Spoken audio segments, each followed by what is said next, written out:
to the top with a collar that was too tight, and wearing one of Dan's ties so long that I had a portion of its length tucked between the buttons of my shirt. It was some kind of cancer with a long and unfamiliar name that had killed Nancy off.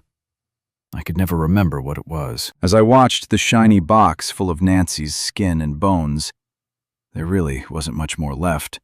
Lower into the ground, amidst the tearless perspirers, I noticed with a boy's attention to trivial details that the coffin's boards didn't stack smoothly on the sides. The corners didn't look square. The hardware had flecks of rust and peeling chrome. Had the Harpy, Nancy's only living family, somehow managed to find a hand-me-down coffin for her? In retrospect, I knew it had to have been some sort of shoddily constructed discount coffin. But that was just as bad. Maybe if I had ever been to see a psychiatrist and they had asked me that ever-so-trite question as to when I started hating my mother, I would have told them about that day. That was the day when all of my loathing and years of fear solidified into a core of stony hate. Chapter 11.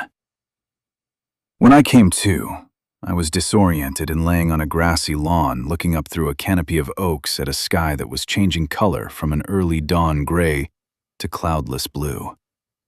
My head hurt. My arms were rolled over behind me, and I was damned uncomfortable. As I tried to part the clouds inside my head, I felt pretty sure that I hadn't gone to sleep on the grass. I couldn't remember doing so. I remembered getting ditched by Freitag. I'd nearly been drowned afterwards. I remembered the big, bouncing woman and her leathery partner. Then I remembered getting jumped while I hid behind that mailbox. My arms wouldn't readily come out from behind my back.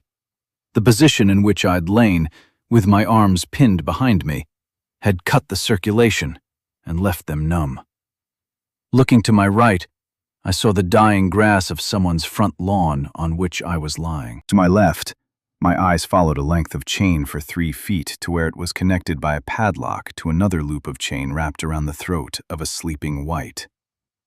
The white had a backpack strapped over his shoulder and a bulging canvas shopping bag at his side. I raised my head to get a better look around and realized that I too had a heavy chain around my neck. I was attached to the string of whites that I'd seen in the wee hours of the night. Shit. Anger started to simmer. Did I really get captured by a stupid fucking white and get harnessed like some kind of dray horse? I managed to pull my arms out and wiggle them about until feeling returned. The white that lay next to me snored through all of my efforts. With hands I could use again, I went to work on the chain around my throat. It wasn't choking me, but it was too goddamned tight to pull over my head. The only way out was to open the padlock that held it all together. My anger passed through the simmer stage and reached the boiling point. My frustration with my situation targeted smack dab on Freitag. No. Breathe. Be cool. Anger makes you stupid. Think it through. Solve the problem. Escape, obviously, was my top priority.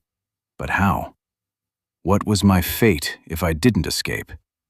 Pack mule for a couple of peculiarly greedy whites? More anger. I wanted to scream out and beat something with my fists. Get it under control, goddammit. Breathe. Put it in the hole. Deal with it later. I lay my head back on the grass and stared up between the leaves and tried to slow my breathing, calm my anger, and get back under control. Chained. Nothing made any sense whatsoever. But that didn't matter. It didn't need to make sense. It only needed to have a solution. Productive thought started to flow. I had no advantage save one. My brain still functioned at full capacity, so I knew I was the smartest motherfucker in my new little band of stupid whites and crazy bitches, and none of them knew that. Intellect and surprise.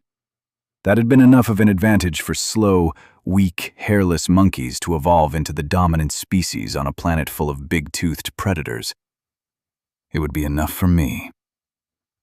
Over the next few hours, the sun heated up the morning and my chain gang comrades slowly woke. Each one sat up and remained still and quiet. So that's what I did. I sat still and quiet. It would be best to fit in while I watched and learned. The 7 of us sat there waiting for something to happen, tethered to a front porch support pole at one end and with me at the other. All of my comrades were male in varying stages of health. The weaker among us seemed to be near the front, the healthier in the rear. I made the very easy deduction, assuming new guys were added to the end of the chain, that staying on the chain gang was detrimental to one's health. It was late in the morning when the leathery woman came out through the house's open front door, followed closely by the animated obese one. Behind them came the obese woman's pet, the big man, and 4 other infected men. They squatted on the porch or in shady spots in the grass. The women sat down next to one another on the porch steps and had what I guessed was a lengthy conversation in whispers through cupped hands over each other's ears. All the men watched obliviously, patiently. When the 2 women reached an apparent decision, the leathery woman waved each man over to her individually and spent a moment whispering in his ear. It was a curious thing, watching the communication, trying to understand which ones were intelligent and which ones weren't. Certainly, they all understood speech, and the 2 women still possessed the ability to use it. They all had the stark white skin of the infected. Like me, they were all slow burns, at least to some degree. How had they managed to band together under the direction of these 2 women? That would make for an interesting academic question, but it was irrelevant to me at the moment. With all of the individual communicating done, the leathery woman waved her arm and wrangled all of the free men over to her as she got up off of the porch and went over toward the gaunt man at the head of the chain gang. All of us in the gang were on our feet at that point. The leathery woman started jingling through a set of keys on a wire bracelet she wore around her wrist. On the lock that attached the lead man's collar to the long chain, she tried each key in turn until the hasp sprung open. Hands were immediately on the gaunt man, pushing and guiding him out into the center of the lawn. His backpack came off and fell to the grass. His shopping bag dropped as well. Still tethered to the post, the rest of us on the chain gang watched. The obese woman on the porch started to giggle and play with her fingers. The free men surrounded the gaunt man in a tight huddle. By some silent cue, the free whites started beating the gaunt man with their fists and tearing at him with their teeth. His scream ripped the morning air, and he fell under the assault, his brilliant red blood splattering into the air. His last shriek stopped abruptly as the free men fell to the ground to bury their faces in his entrails. It was time to feast. The chain gang surged toward the warm flesh. They wanted to join, but the chain looped around the porch post held fast. A week before, I was Null Spot the Destroyer, rider of the storm, slayer of whites, living on the edge of my luck. But the luck was gone, and I'd become a pack mule and feedstock.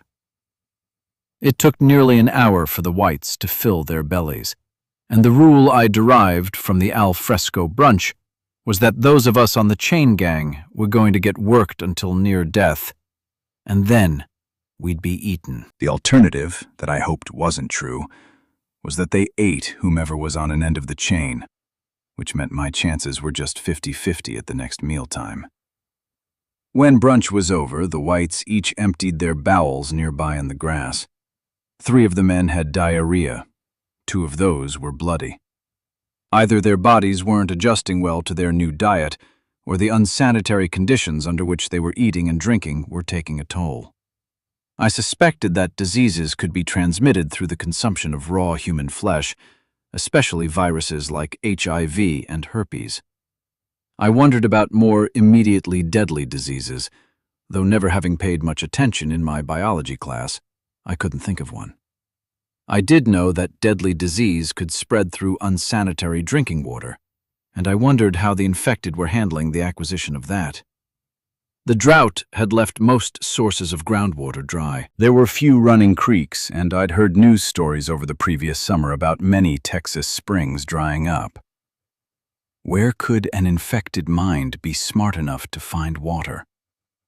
Perhaps in a toilet tank, a freshwater aquarium. I didn't think they'd be smart enough to drain a water heater. They might figure out how to open plastic bottles, but sodas and sports drinks on convenience store shelves were a finite supply. That left the rivers, lakes, and larger springs. I'm sure Jeff Aubrey's math didn't take water into account. How many infected would just die of dehydration? Maybe most of them in Texas would. At least all of the ones either too far from a river to find one, or too dumb to remember where the closest river was, would die. That, of course, led to the conclusion that the infected would tend to be much more numerous near the natural water sources. So the further that normal people could find a defensible place away from a natural water source, the lower their chance of coming into contact with the whites. Eventually. That led to another possibility, a way to kill them off en masse. Perhaps dumping bodies in the river would lead to polluting the water with so many diseases that the whites who drank from it would die. But dead bodies contaminating a water source was a truism I'd learned from watching movies. Best not to put too much stock in that solution until I talked it over with Steph. The sated whites found comfortable spots to squat in the shade or lie on the porch. Some napped. We empty-stomached pack mules squatted where we were in the dappled sunlight and grew thirsty. With the shredded remains of the gaunt man buzzing with a black layer of flies, hunger didn't cross my mind.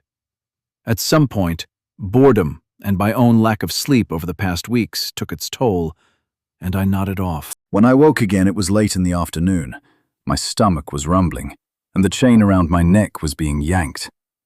The free whites were loitering, and the leathery woman, Nancy, or so I unfairly labeled her, was wrangling her mules. Once we were all on our feet, Nancy came around behind me with the gaunt man's backpack, and in very much the same way I dealt with Russell, she dressed me in it, leaving 40 pounds of weight on my shoulders. She next retrieved the dead man's canvas bag, which she placed in my right hand.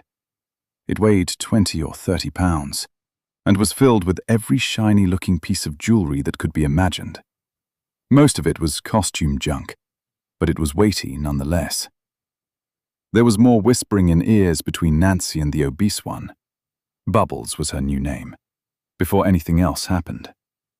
But once we were organized, Nancy took hold of the long length of chain left where the gaunt man had been, and led us across the street and down toward the river. We pack mules followed, of course. Obese Bubbles pranced along beside leathery Nancy. The free whites who filled out the entourage came along. We crossed over the front yard of one of the houses that I'd checked for a boat the night before. We weaved our way around the landscaping and then out across the backyard. Once at the river, all either squatted or lay on the bank and drank.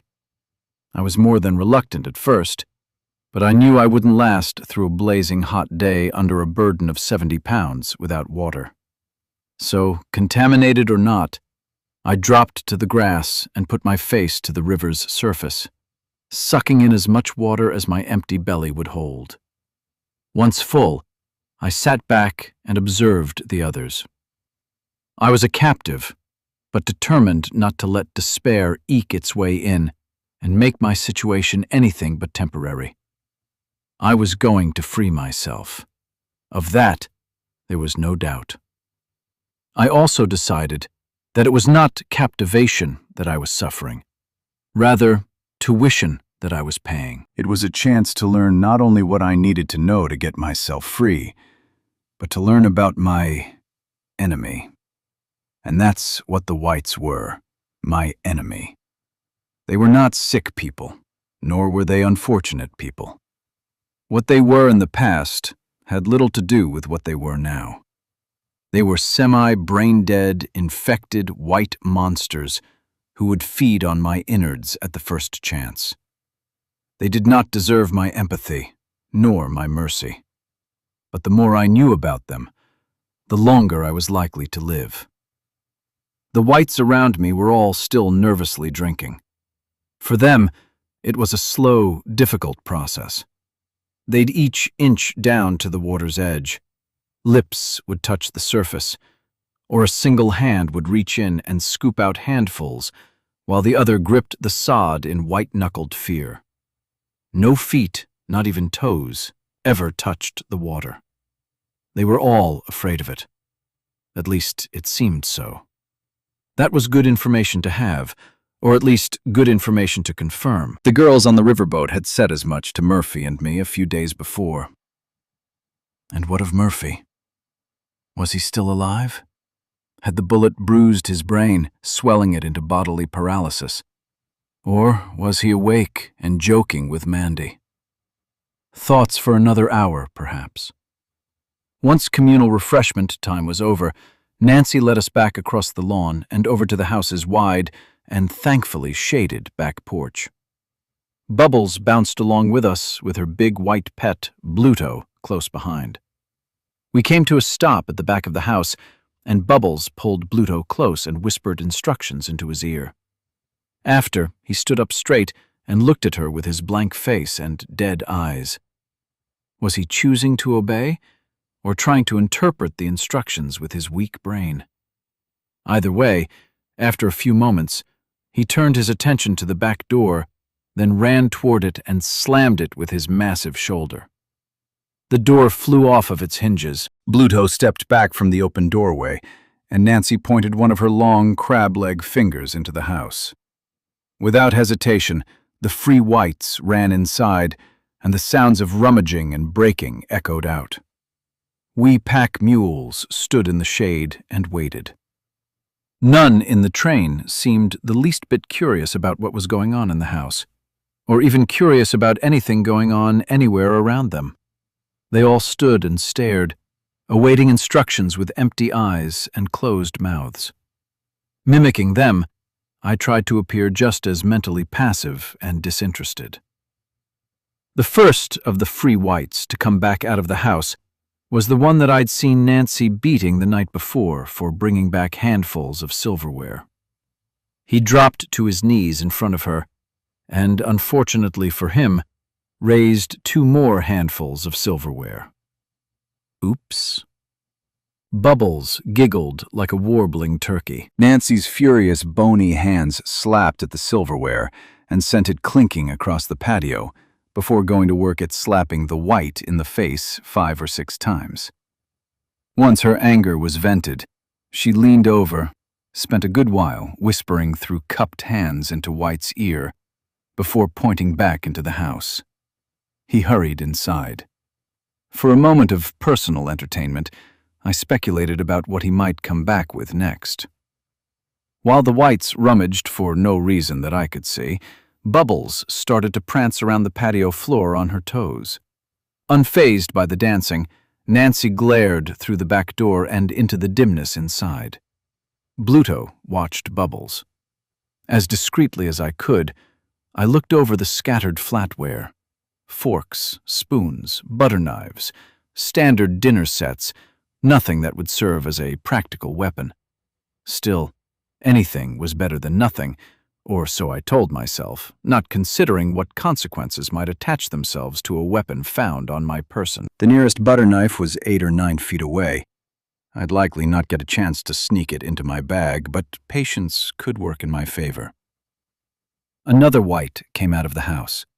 This one had handfuls of blue glass beads, the kind that might be at the bottom of a clear glass vase with fake flowers. Nancy recognized the shiny beads for what they were, and was none too shy to express her displeasure in the usual way. After his beating, the white hurried back into the house. The third white came out with the good stuff. Nancy made a frighteningly joyous shriek. Bubbles giggled her way over, and the two of them squatted on the patio with animated fingers. The white dropped the booty at their feet, and Nancy pulled his head close to her mouth and whispered into his ear. He hustled back inside. Nancy and Bubbles set themselves to work, sorting with meticulous attention through the necklaces, earrings, watches, and rings, tossing some aside, trying on others, but building a little pile of keepers between them. After the free whites had ransacked the house to Nancy's satisfaction, they squatted near the back wall of the patio and squabbled over a box of baking powder, a half can of Crisco, and some saltines, all of which was disappearing bite by bite into their mouths. When it was all done, Nancy took her time in distributing the pieces between the backpacks and shopping bags that we pack mules carried. When it was all done, we moved to the next house down the street and repeated the process. And that was the whole of my existence for the coming days, as my energy level drained away in the incessant heat and my body withered from lack of food. I struggled each day to carry my growing load. I daydreamed about a chance to eat. I glared hatred at Nancy and Bubbles when they weren't looking. Once, as I was glaring, I got caught. My reward for that was few bony-handed slaps from Nancy. No matter what I observed, no matter what I imagined, I couldn't find a way to escape. The hopelessness of slavery started to leach away my resolve to be free. It was late in the afternoon on some day that I'd lost count of.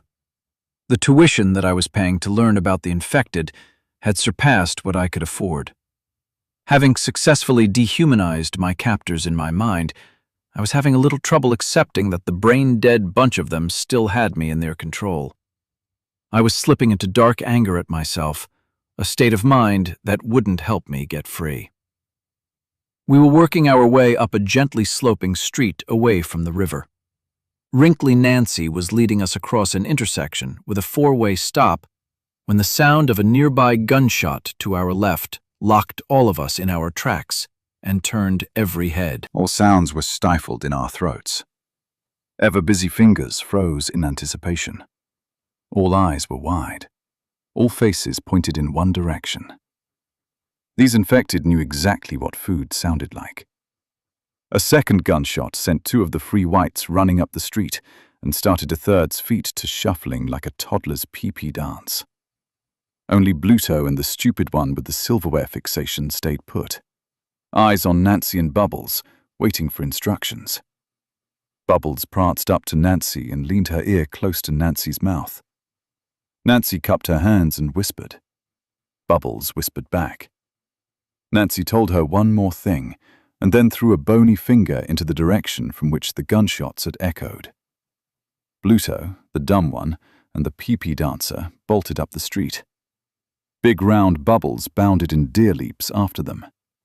Nancy yanked our chain and we followed at a fast walk. We'd passed a dozen or so widely spaced houses set back in the trees when Nancy turned off of the asphalt and guided us toward a house where a dozen whites were dragging their hands across the brick walls, pressing their faces to the windows, tripping over the shrubs, and stomping down the dead flowers.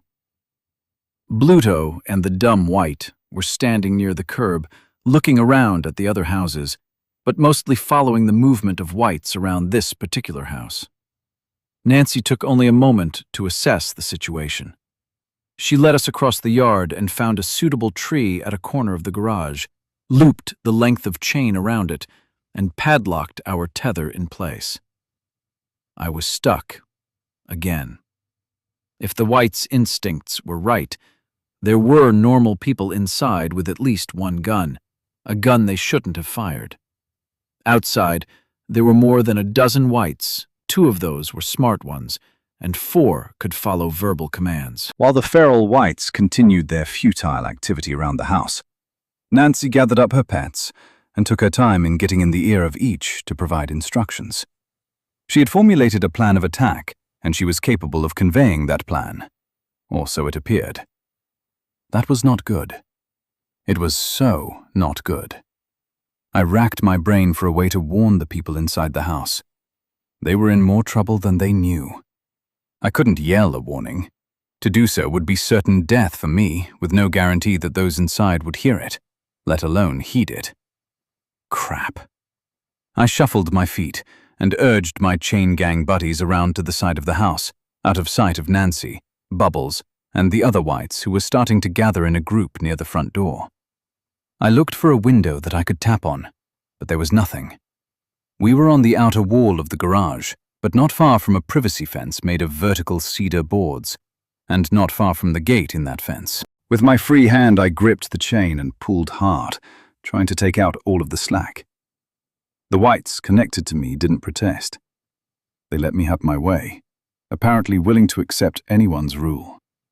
But in the end, the 3 and 4 foot lengths of chain between each of us didn't add up to enough chain for me to lay a hand on the latch that opened the gate into the backyard. I deflated, but immediately chastised myself. Could I just quit when normal people's lives were at stake? Giving them a warning was something that couldn't be done. Pushing the limit of my imagination in that moment produced only unworkable ideas. I turned my thoughts to escape. I put my bag down, knowing that Nancy would beat me if she saw that I had, but she was preoccupied. I put my effort back into tugging at the loop of chain around my neck and tried vainly to pull it up over my head. It was just too damned tight. I knelt down and started rummaging through my shopping bag, looking for anything that might be used to pick the lock. Not that I had any experience with that. In fact, it was likely an endeavor born from the desperation of having no other ideas. A crash at the front of the house alerted me that Bluto had busted open the front door. The whites howled. Time was up.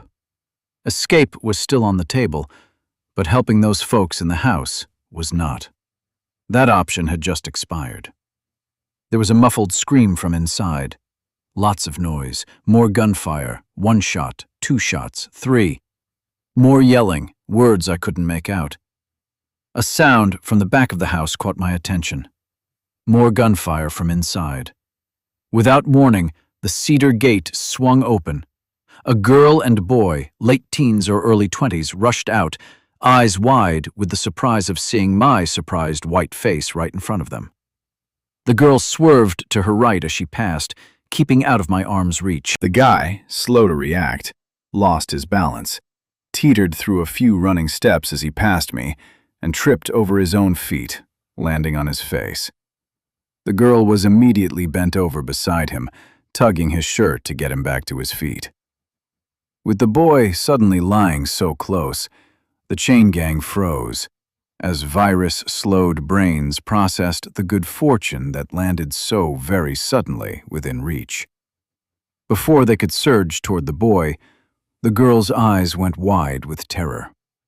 Movement just past me inside the gate caught her attention.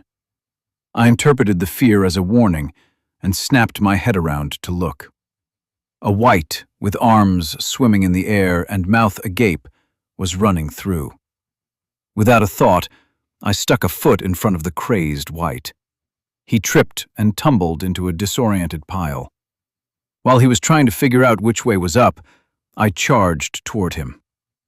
Too bad for him, he looked up just in time to catch my boot in a full kick right under his jaw. Bone cracked, blood gushed, and the white's face dropped to the dirt. One of the whites in the chain gang gasped loudly. I realized as I watched blood flow from every orifice of the white's head that it was one of the free whites, one of Nancy's pets. Good, 1 down.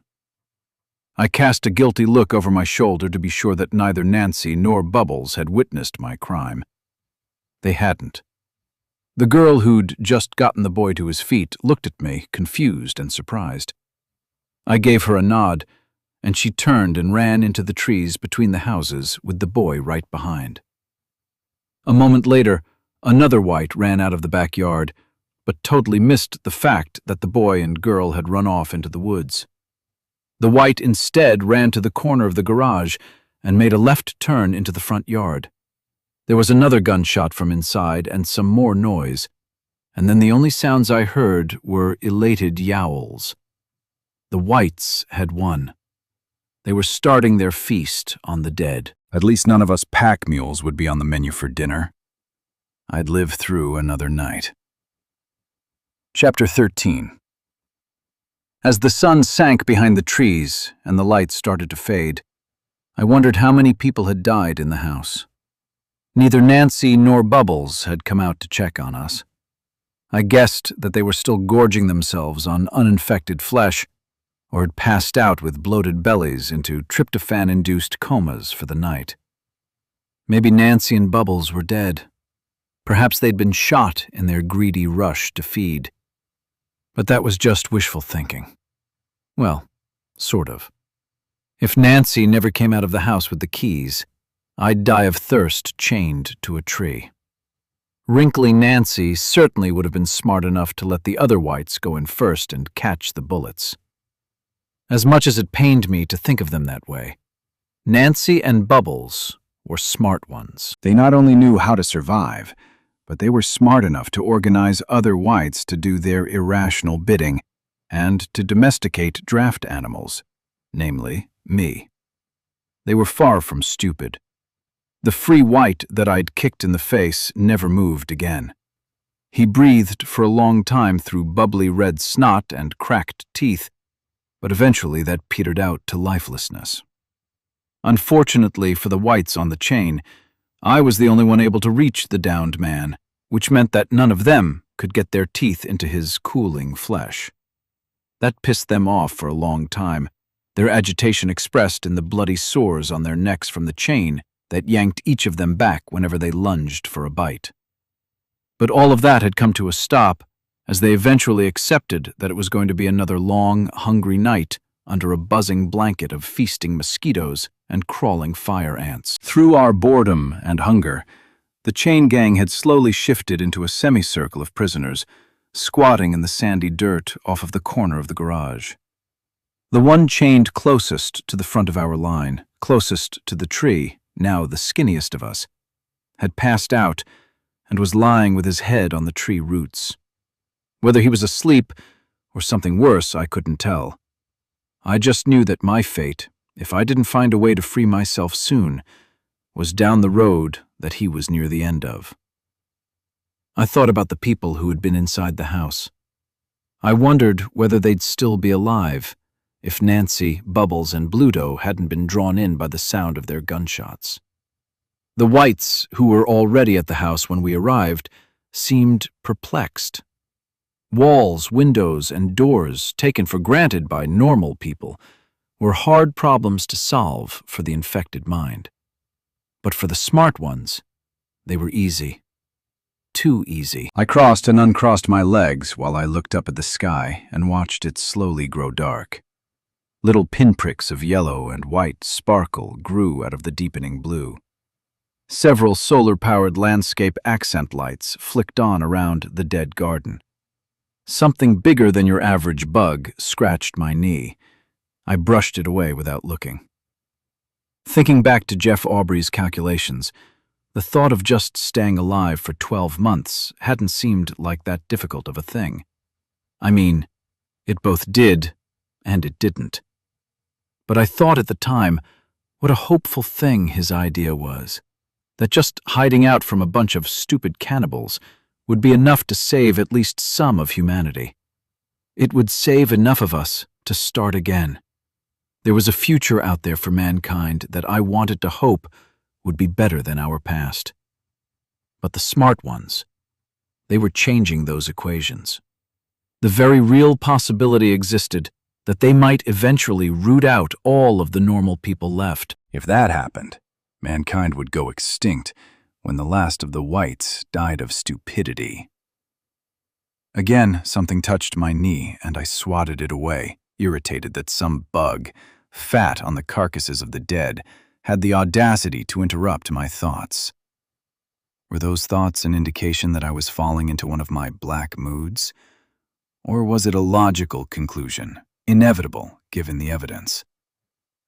I thought it all through a few more times, and the more I thought, the clearer it became that the infected were a big problem.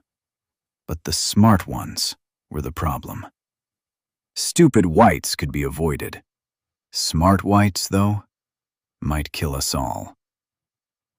Again, the scratching on my knee.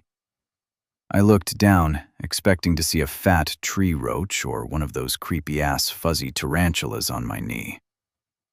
Instead, I saw a twig, and at the other end of the twig was a human hand. The infected man, 2 mules up in the chain gang, was poking me. "What the fuck, dude?" I glared at him, but of course said nothing. The white looked down at the dirt. I leaned my head back on my shoulders and looked back up in the sky, scratching on my knee again. I jerked my head up and gave the white with the stick my meanest, "leave me the fuck alone" look. He looked down at the dirt in front of him. Irritating fucker.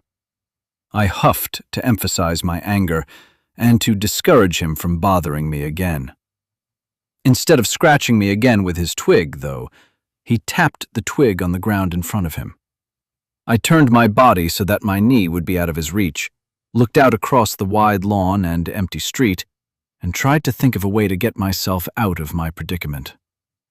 But scratching on my arm flared my anger, and I jerked around ready to fight. The guy with the twig very slowly, very deliberately, averted his eyes. Somewhere between my angry thoughts of pummeling him with my fists, it occurred to me to follow his gaze down. Holy shit. There in the dirt at the end of his twig was written the word, "Hello." Chapter 14. Nico was his name. A man of 40 years with a 9th grader's face and slim body. Nearly emaciated and a little effeminate, Nico was definitely not masculine. He'd probably been picked on a lot when he was in school, but made up for it by earning a ton of money sitting behind a computer as an adult. Considering the circumstances, Nico didn't look bad. His short black hair wasn't out of hand yet, his jeans didn't show much dirt, and his shoes were in good shape. His shirt wasn't stained or torn. The only things that gave away anything about Nico's predicament were the shadow of a beard on his chin, the bug bites on his neck and exposed hands, and the dirt collecting around his cuticles and under his fingernails. Oh, and of course, there was his blazing white skin. He probably wasn't much for getting outdoors before the virus hit. Given all of that, I should have noticed Nico earlier. The other infected on the chain gang had the disheveled, dirty look of violent transients, months past their last shower, with a penchant for messy cannibalism along with grime-smeared mouths and blood-stained shirts to prove it. And the stench.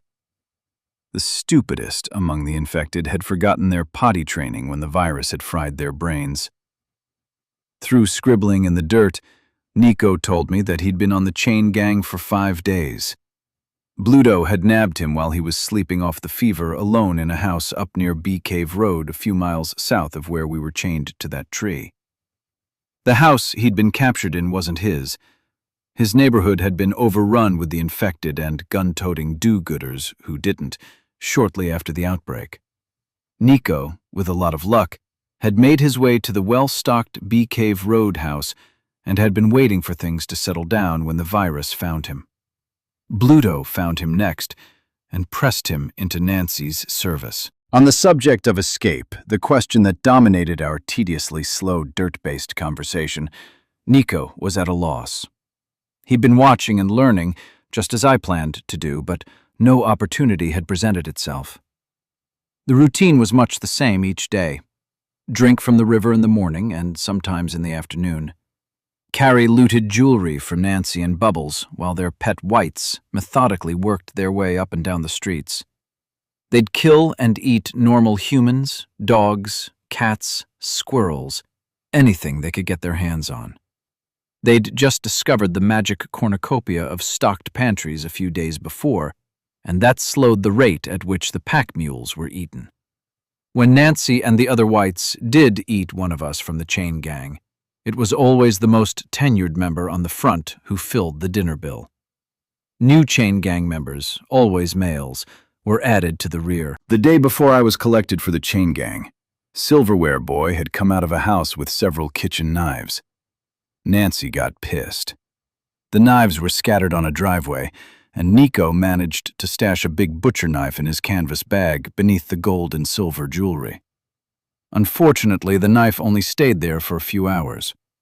Later that afternoon, while Bubbles was rummaging through his bag, trading out her bracelets and necklaces, she found the knife in the bag, squawked, grimaced, and threw it away. Nancy, Bubbles, and their pets slept in the house that night, among the bodies of those that they'd murdered. Nico and I slept in the dirt with the rest of the chain gang. When the sun came up the next morning, it became apparent that the guy in the lead, the one chained closest to the tree, had died. That left 4 of us, Nico, me, and 2 whites. It didn't take too long for the 2 with the rotted brains to figure that one of us was dead and start gnawing on his limbs. Near noon, Nancy waddled out of the house, still carrying a bellyful of holiday feast. Unfazed by the dead white attached to her chain, she wrangled Bluto and gave him his whispered instructions. An hour later, 2 new whites were attached to the chain behind me. We were 6 again, but Nico was just 1 position off of the menu. The sun was high in a cloudless sky by then. It was going to be a scorcher. We crossed an estate-sized back lawn, heading toward the river for our first drink of the day. The grass, however, didn't slope down to the edge of the river like it did on most of the riverside lots. The yard had been leveled as flat as a pool table and spread all the way from the back of the house to a concrete retaining wall with the river lapping at its base 3 feet down. The only practical way to reach the water's surface was immediately apparent to anyone with any mental capacity left. Nancy saw it and led us to a set of wooden stairs that we descended to a wide, covered pier that extended 25 feet out into the river. The planked deck of the pier was less than a dozen inches above the surface of the river, putting the cool water within easy reach of us all. Of course, Nancy squatted first and set the example for the rest to follow, and we all lined up along the edge of the dock and started to scoop water up to our mouths. Bubbles, however, with her uncontainable enthusiasm for whatever caught her attention, started skipping up and down the dock, frolicking to the sound of her feet clomping on wood. When I'd wet my parched throat with the smelly green water, I took some moments to look around. It was hard to see anything but Bubbles as she bounced up and down. Apparently, the joy of eating fresh, uninfected meat the night before had added an extra spoonful of happiness to her energy level. She reached the end of the dock out in the river, pirouetted twice, then started back toward the stairs. But I didn't see her return that time. There was something down at the end of the dock that was immensely interesting to me. I stared. All the components of an escape were right there in front of me. 3 scuba tanks with buoyancy compensators and regulators attached were lined up neatly along the edge of the dock, perhaps the remnants of somebody's half-baked escape plan gone bad. The icing on that cake bobbed in the current, tied to a dock across the river. A canoe. Thankfully, Nancy was infatuated with a large fish with glittery scales that was swimming just beneath the surface, near where her toes were peeking over the edge of the boards. She didn't have a thought to spare for me. The wheels in my brain started to turn and spun quickly off of their axles. The money I'd spent on getting scuba certified was about to pay a dividend. My half-baked escape plan came together. I checked out my captors to see how much attention they were paying to us on the chain gang. Nancy, I already knew, was fixated on the fish. Bluto was very busily scratching himself in a way that he never would have done in public a month prior. Bubbles still pranced. The 2 remaining whites sat on the stairs up to the lawn and seemed very interested in nothing at all.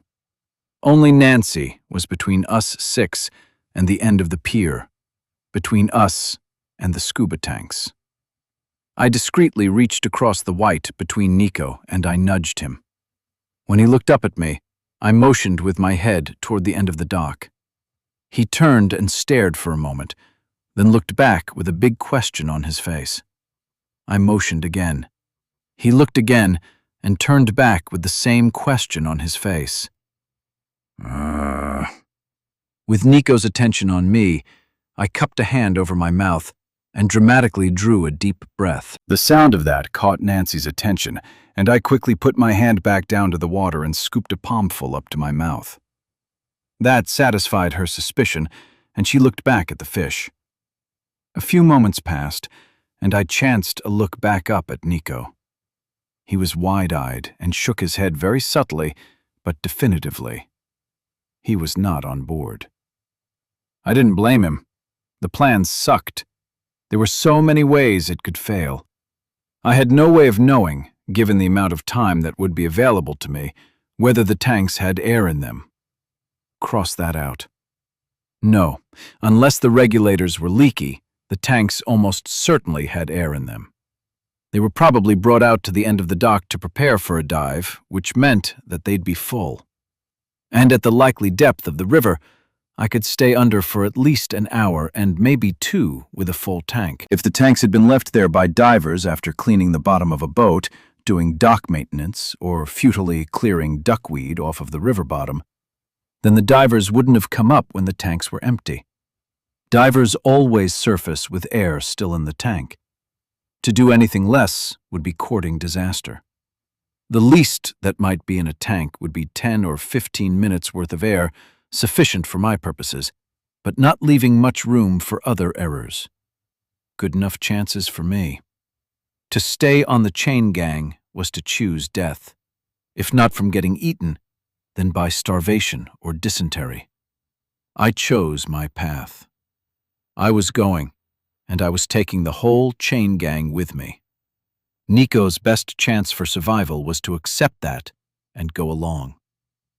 I started to think about all the things that could go wrong, but I forced those thoughts into the delete bin. There was no point in second-guessing. I held up 3 fingers for Nico to see. He subtly shook his head again.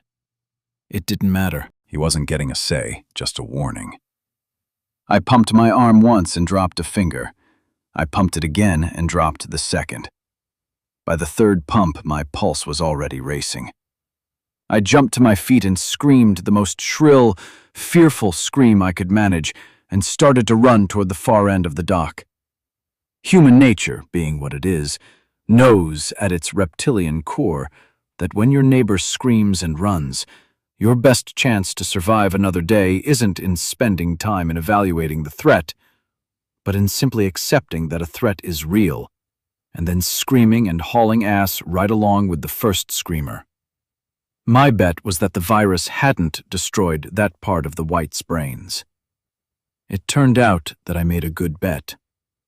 I didn't have to drag any of the whites on the chain gang. In fact, within a second, they were all running toward the end of the dock, screaming, outpacing me, and dragging Nico along for me. Before Nancy had any idea what was happening, our leash was ripped from her hand. With the air suddenly full of unqualified fear, she backpedaled away from the most likely source, the shore. Similarly, Bluto, Bubbles, and the others were tentatively putting some distance between themselves and the stairs that led up to the lawn. Knowing at that point that I had nothing to lose by talking, I yelled to Nico, "Grab a tank! Hold on to my belt! Don't let go! I'll take care of you!" And with those last words, the chained whites started to process that one of their number was speaking, that one of us was Tasty, and they slowed to an abrupt stop. But that stop put them right at the end of the pier. I didn't slow. I pushed one into the water ahead of me as I grabbed a scuba tank by the valve, grabbed the chain around my neck with the other, lest I hang myself, and fell into the water. I didn't need to pull anyone else. I had a backpack with at least 40 pounds of jewelry. The white that I pushed in had a backpack and a bag. We were both sinking to the bottom and dragging the other 4 with us. Arms, elbows, knees, and skulls were suddenly thrashing wildly under the water. It was cold, dark and disorienting. My chain was yanking hard in both directions. I pulled myself into a ball, pinched my nostrils between my fingers to equalize the pressure in my ears and relieve the sharp pain that came with the depth. I opened the air valve on my tank and ran my other hand down one of the 4 hoses coming off the valve. The first hose I followed led to the connection on the buoyancy control device. My hand instantly flew back to the valve and followed another hose. In seconds, my hand was on a regulator. I pushed the purge valve to clear it, and the familiar sound of rushing gas bubbling through the water let me know I had air. I pushed it into my mouth and inhaled deeply. I needed to take care of Nico before he drowned. The heroic thing to do, I guess, would have been to take care of Nico first. But that was also the stupid thing to do. With my own air source stabilized, I could be a lot more help to Nico. Without air for myself, I'd risk drowning and killing him in the process. Given his reluctance to go along, I could only guess that he had very little or no scuba experience. Or maybe he was just smarter than me. With the flailing arms and hands of the drowning infected pushing and punching from all around, I ran my hands around the circumference of my belt and found a hand grasping tight near the small of my back. I followed the arm up to a shoulder, to a neck, and found a face. From what I could tell, Nico was being very calm as the weight of his pack settled him onto the river bottom. I pulled the regulator from my mouth and shoved it into his, pushing on the purge button as I did so. I needed to be sure and put as little river water in his mouth as possible. As soon as the regulator pushed against his lips, Nico's hand let go of my belt and grabbed hold of the regulator in his mouth. With maybe a foot of visibility in the murky water, I was able to see relief in his open eyes.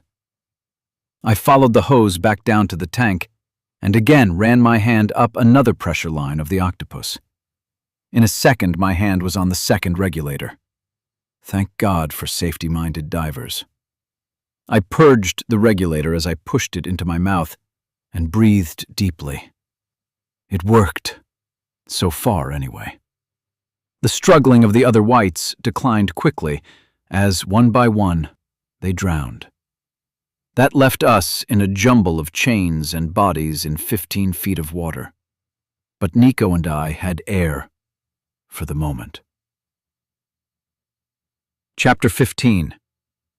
Sunlight filtering down through the green water dimmed in the turbidity left after the struggle of the panicked whites in the mud of the river bottom.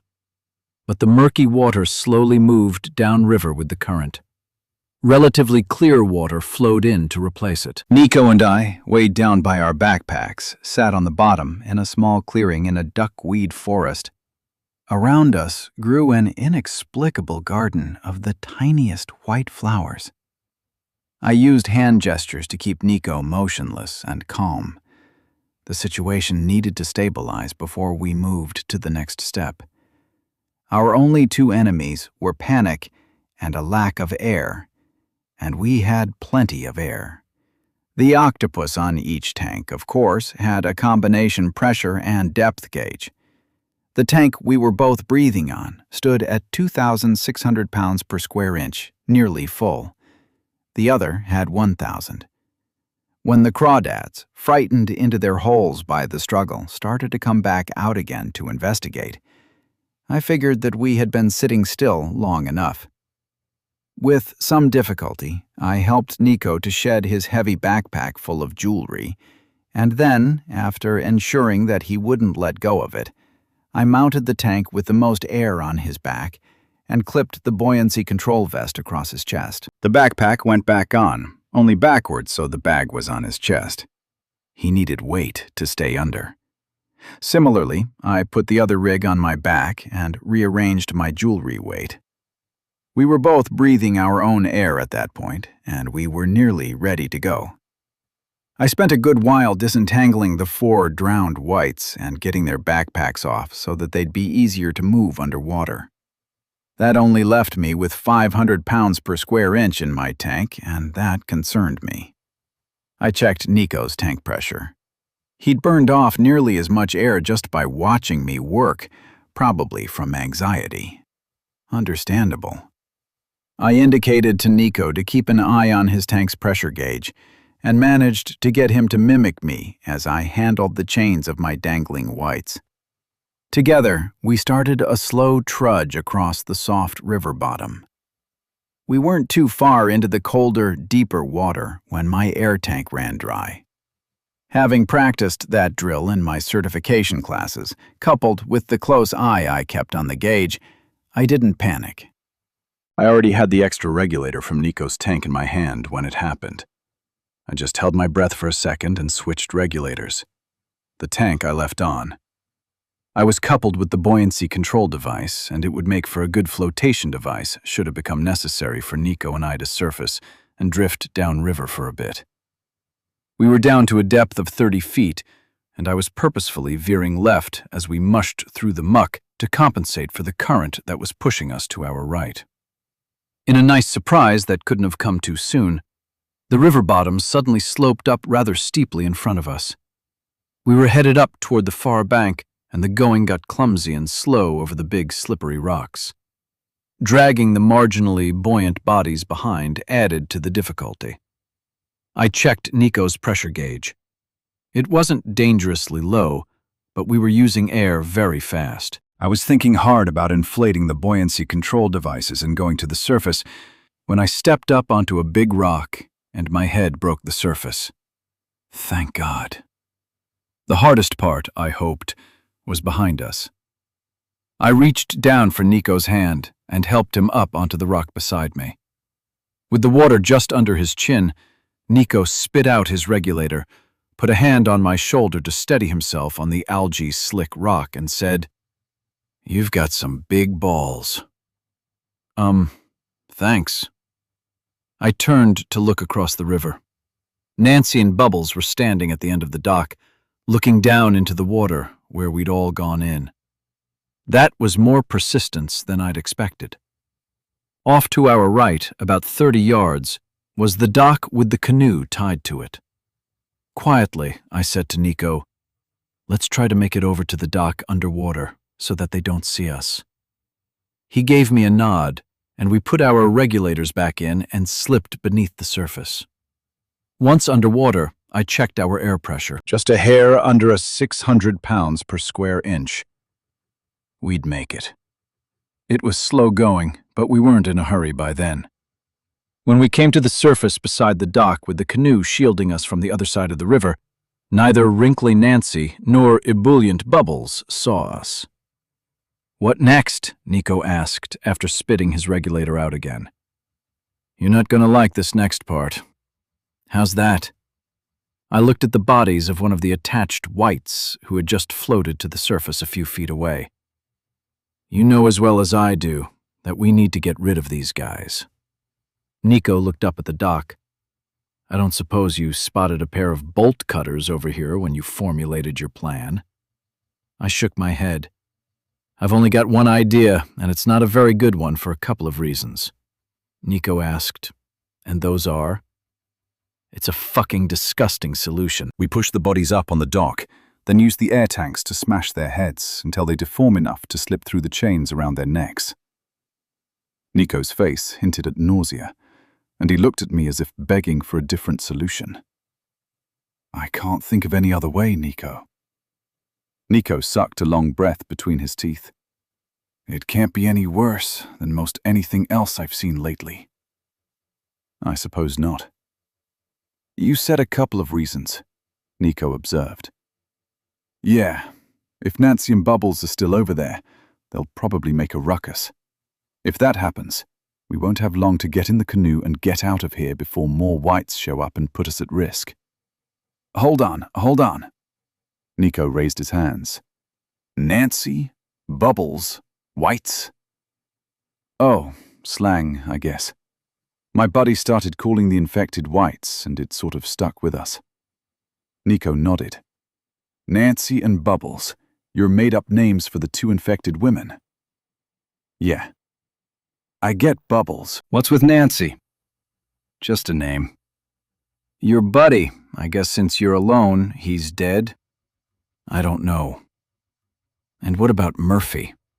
The only way I was going to know was to take the next step in getting back to Sarah Mansfield's house.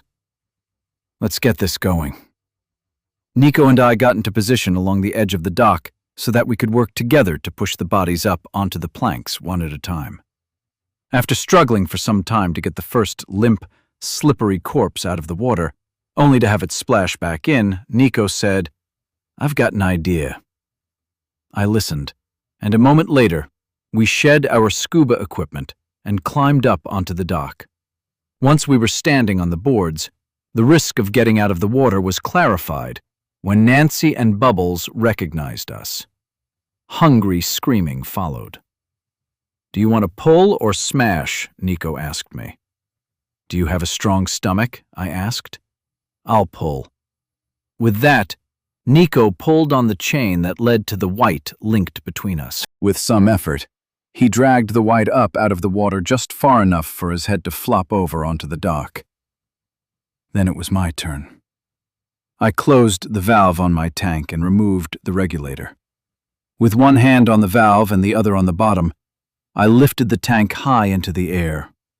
From shoulder height, I smashed the 25-pound cylinder into the head of the dead white. Bone cracked. Water spurted out of the mouth. The nose and ears spewed blood. But the skull didn't collapse. I had to lift the tank and smash the skull against the dock 2 more times before Nico was able to slip the chain over what was left of the head. The corpse slipped into the river. We wasted no time in giving number 2 the same treatment. Catching my breath while I waited for Nico to pull number 3 out of the water, I looked up at the nearest houses and saw nothing. But I did hear the excited wails of whites. They weren't far away. Nico pulled number 3 up and placed the head in the blood spot on the dock. Bits of skull and brain lay all about our feet, but I couldn't let that bother me, not at that moment. The whole experience was prime material for memory repression. I smashed down again. It took 4 blows with the cylinder to deform the skull to the point where Nico's yanking on the chain freed the corpse. But whites were coming into the yard. "That's it," I told Nico. "We need to go." "But get in the canoe." The urgency in my voice was enough to put a fire under Nico. In a flash, he was in the canoe and working his way down to the far end, almost losing his balance a few times. I laid the cylinder inside, pulled the loop of rope off of the cleat on the dock, and pushed us off just as the first whites came running onto the pier. "Would they have heard us, do you think?" Nico asked, motioning toward the whites we'd just evaded. "With Nancy and Bubbles over there screaming like banshees, why not?" I pulled at the chain connected to the one white still in the water. "Look, dude, you're gonna have to paddle. If I let go of the chain, I'll get choked to death dragging this guy down the river." "Okay." Nico paddled the boat out into the middle of the river, giving us 50 or 60 yards of open water to either bank. The farther we got downriver from Nancy, Bubbles, and the whites at the dock where we'd stolen the canoe, stolen, such an outmoded concept, the easier I breathed. Knowing it wouldn't last, knowing that I'd have to be back on my toes sooner than I wanted, I savored the momentary illusion of safety. Of course, I was still chained to Nico by a neck collar, and behind me I dragged a white corpse that bobbed just below the surface. Such was my definition of safety and comfort. Oh, how my standards had changed. As the canoe rounded a bend in the river, and all of our interested parties went out of sight behind the trees overhanging the river's banks, Nico asked, "Zed is your name? Did I get that right?" Looking at the banks and waiting for danger to materialize there, I softly replied, "Yeah, Zed. Zed Zane. And you're Nico, right?" "Right. Nico Wright." "How'd you know my last name?" "Say what?" "Right. Are you fucking with me, Nico?" Nico smiled and shook his head. "My last name is Wright. You know, like Orville and Wilbur, with a W." "No shit." "None," Nico confirmed. Ezekiel Zane is my full name. No wonder you go by Zed. Yeah. I'm surprised that scuba tank thing worked, Zed. Me too, I admitted. What? I thought about ignoring Nico's implicit argument completely, but in the end I chose to say, I'm not going to claim expertise on anything here. But one of the things I've learned since the virus hit and the infected took over is that taking the initiative and taking a chance goes a long way toward keeping your ass alive. Nico paddled a few more strokes and looked back at me. You know, I've never scuba dived before. I shrugged. But you know enough about how scuba diving works that when I stuck the regulator in your mouth, you knew to breathe, right? Yeah, Nico answered tentatively. That's all I was depending on you to know. And if I didn't? If you didn't, I paused, deciding how honest to be. If you didn't, then there'd be 2 bodies floating behind me now instead of 1. Nico huffed and shifted around to look back out over the bow of the canoe. Is that how it is then? Nico, grow up. Let's be honest here. You're an American. You've probably had a TV in your home your whole life. On TV, you've probably seen about 1 million guys stick a regulator in their mouth and breathe underwater. If you were so oblivious to the reality around you that you didn't know that basic fact, then you'd probably have been dead a long time before we met. But you did know, Nico. The odds were way, way in favor of your knowing. I knew enough about scuba diving to do the rest. That's pretty callous, Nico responded. I shrugged. That's just life, Nico. You know that as well as me. Look, I don't know where you're going with this, but here's the deal. I don't want to die. That doesn't mean that I'm going to put your life at unnecessary risk to save mine. But risk is part of life now. That's just the way it is. If we'd stayed on that chain gang, we were both going to die. First you, then me. If not tomorrow, then the next day. Tell me you know what I'm talking about here, Nico. Nico nodded and paddled a bit more. Yeah, I'm just being grouchy. I knew where things were going. I guess I wasn't ready to take the chance. I can't even swim, Zed. Doesn't matter, I answered. I know this isn't going to sound true, but I thought about all of this stuff before I herded everybody off the end of the dock. For it to work, you didn't have to know anything about scuba gear, and swimming was irrelevant. The only thing you and I needed to do was hold our breath and avoid getting tangled with the drowning whites long enough to get the regulators in our mouths. That's it. I put us in that situation. A situation where we had the only advantages that people like us are ever going to have over the infected. Those advantages are intellect and knowledge. I had the knowledge of how to keep us alive underwater. The equipment to do it was available. You had the intellectual ability to control your panic and trust me after I put you 15 feet underwater. You held onto my belt as instructed. You waited patiently, even though the animal part of your brain was telling you to panic and try to get your head above water. And because you were able to make the intellectual deduction that holding onto my belt was your best chance to breathe air again, we both lived. Nico let all of that sink in. Either you're really good at bullshitting, or you think on your feet better than anybody I've ever met.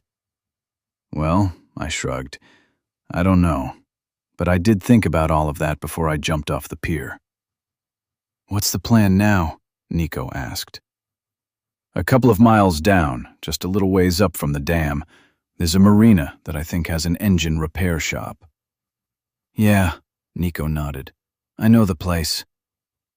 I'm hoping we can sneak in there and find some tools to cut these chains off, or at least get rid of Whitey back here. Whitey?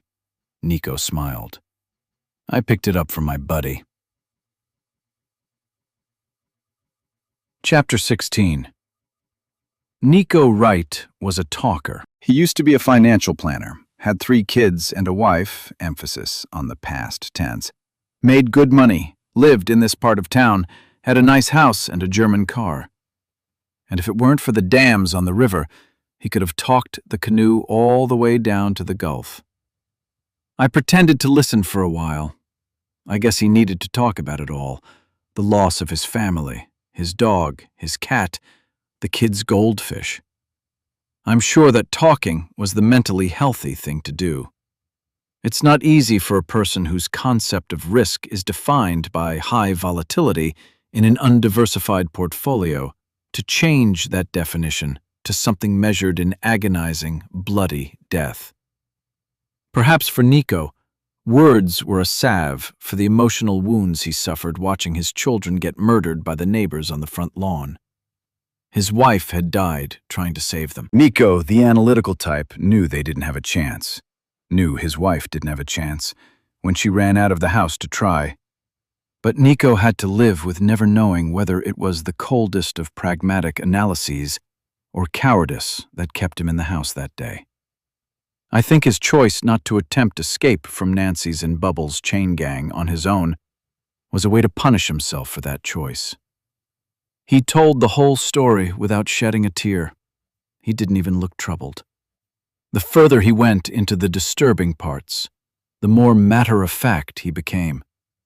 It sounded like a recitation of a quarterly report for a boring company with average earnings. Perhaps, one day way off in Nico's future, when he told the part about his little blonde-haired 5-year-old daughter wearing a party dress, gasping her last breath with the neighbor's jaws clamped on her throat, he'd cry. Maybe then, he'd have a chance to find some peace with it. Until then, Nico was damaged, distanced from emotions he was ill-equipped to process. In that, we had a kinship. I felt like I understood Nico. And out of being able to identify with Nico grew a smidgen of trust. I wasn't ready to bring him back to Sarah Mansfield's house with me. Freitag had burned that bridge when she crossed over. Trust was going to be a hard thing to grant going forward. Freitag. The thought of that bitch sent my thoughts back into a very dark place. A place where I murdered Mark in my thoughts and slaughtered whites out of spite. It was a place where I would have killed Nancy, Bubbles, and Bluto if I had the means. If only I'd had the presence of mind to throw a loop of chain around Nancy's skinny neck as we all ran toward the end of the dock. The world would have one less smart one, and some normal people on the south side of the river would probably live to see a few more days. The smart ones needed to die. All of them needed to die. That's the marina you were talking about, right? Nico pointed to the south bank. Yep.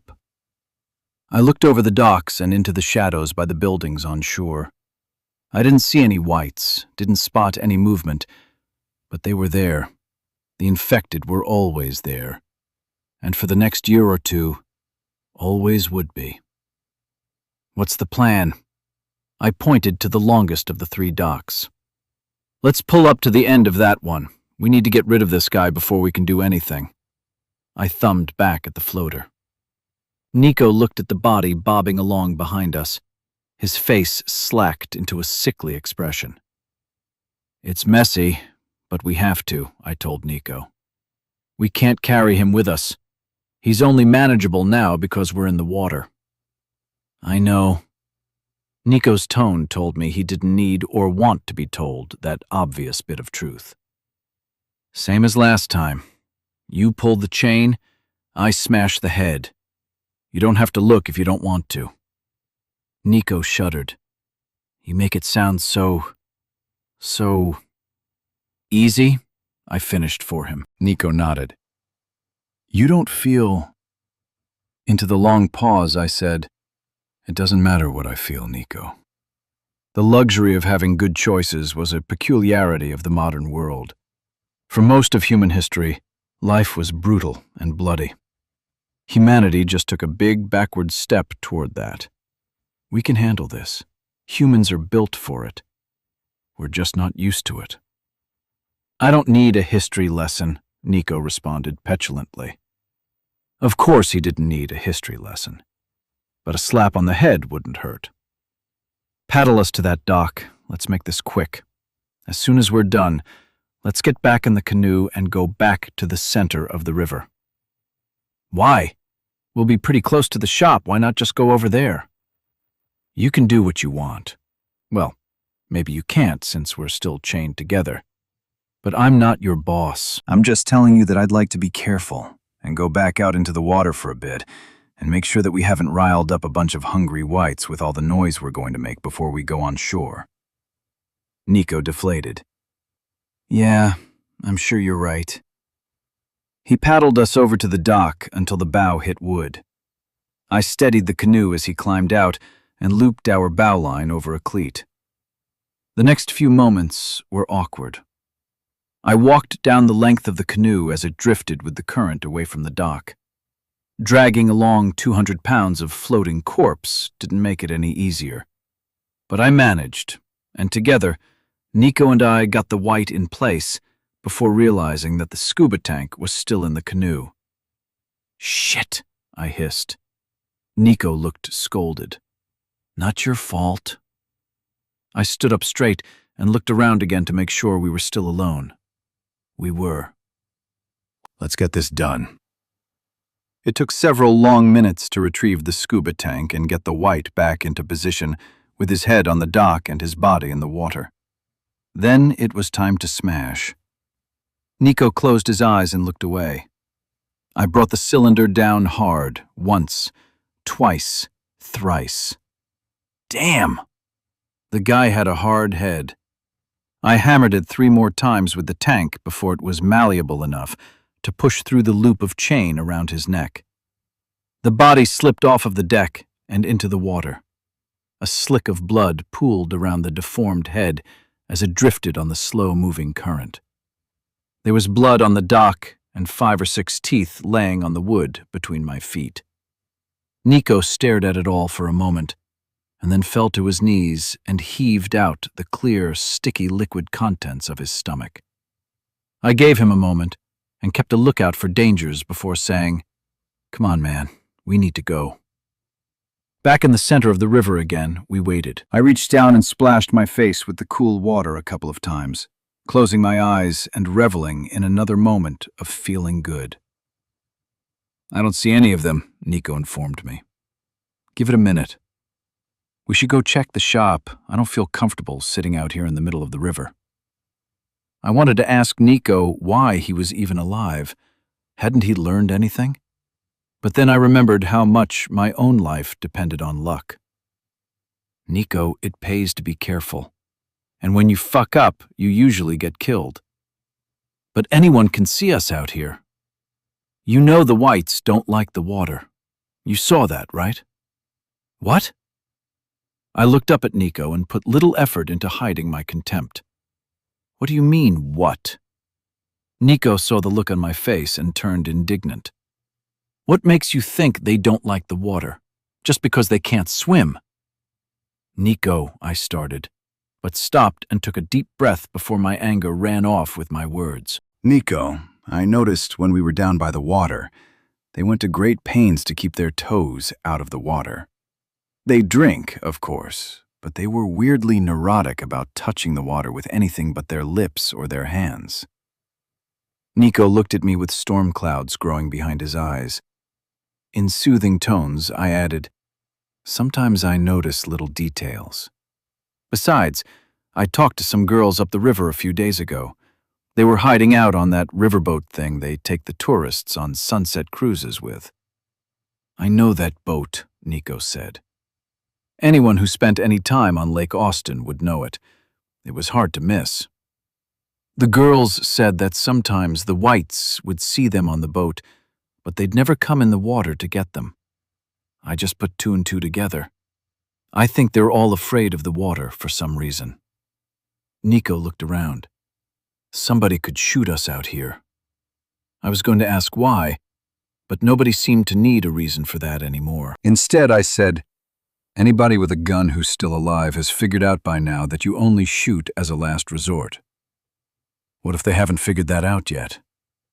"Then they're already dead, Nico," I said, with enough finality that I hoped to shut him up. I was getting peeved. Really, why was he still alive? I think we're cool to go in, if you're ready. If we see some food, any kind of food, a vending machine, a sugar packet, an armadillo, a squirrel, I could really use something. I smiled. I'm with you, man. Cautiously, Nico and I took extra care to be quiet while we paddled the boat back toward the marina. We glided between the boat slips, heading toward a boardwalk built over the water. On the other side of the boardwalk stood the workshop.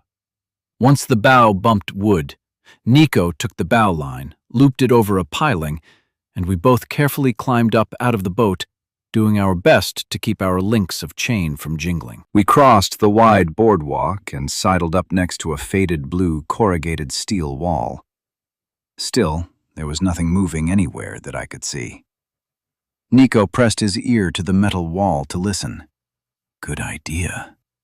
After a moment, he pulled his head away, and I whispered, "Anything?" He shook his head and opened his mouth to say something, but it hung there for an awkwardly long time before the words finally came. "I know you think I'm useless, but I'm not. I'm just out of my element."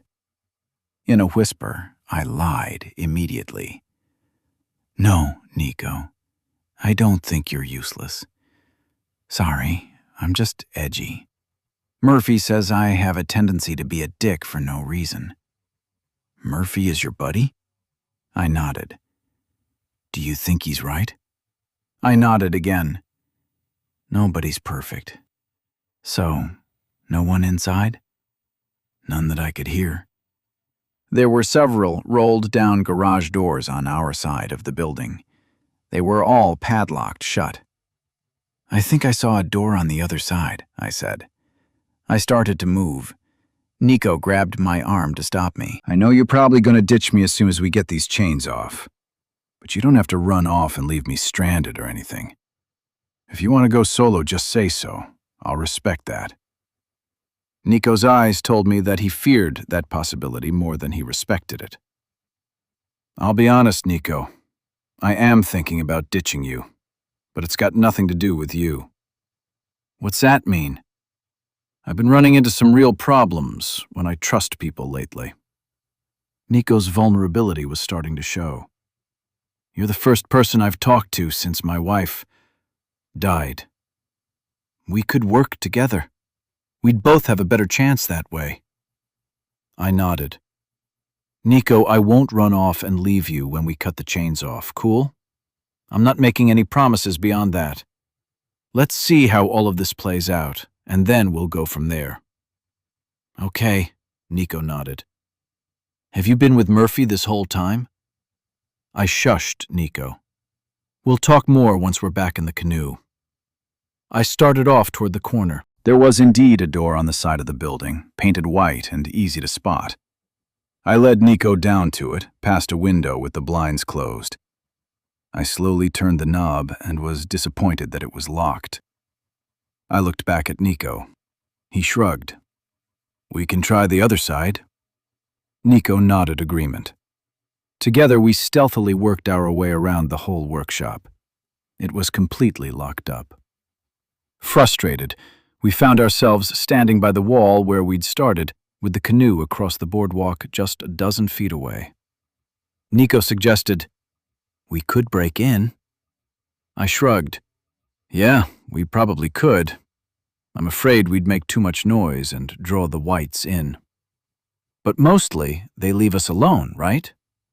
Not if we're being noisy. When they hear certain noises, they think of food.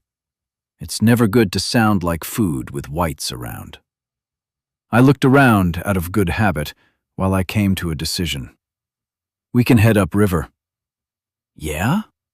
I've got some people up there. I don't think they have any tools." Well, maybe they do.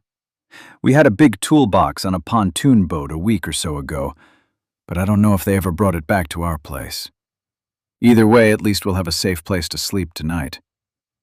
Nico didn't give me an answer right away. "Were you going to tell me about these people if we got the chains off?" I shrugged. "I don't know." Thanks for being honest. I'm not being honest. I'm being pragmatic. If we'd gotten the chains off, I was probably going to help you find a place to stay, and then I was going to leave you and go back on my own. Nico looked like I'd punched him in the gut. It's not you, Nico, really. I don't know. I trusted some people, and my buddy Murphy got shot. My buddy Jerome got shot for pretty much the same reason, trusting the wrong people. Zed, I'm not going to shoot you or anybody else. Nico slipped down into an uncomfortable introspective slope. I think I'm a coward. Come on, let's get going. It's a ways upriver. It'll take us the rest of the afternoon to paddle up there. Chapter 17. So, what's your deal, man? In the front of the canoe, I was struggling to paddle upriver on a stomach that had been empty for nearly a week, and it was hard. Any degree of exertion rushed my breathing and elevated my heart rate.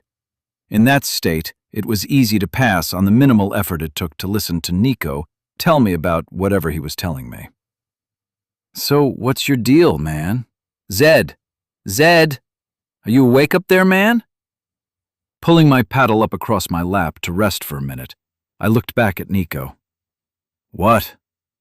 Man, you must be totally zoned out because I asked you like 3 times. Asked me what? I know you're ignoring me, but you could at least pretend to listen. I thought I was. You must be in worse shape than me. We need some food. I suppose you're right.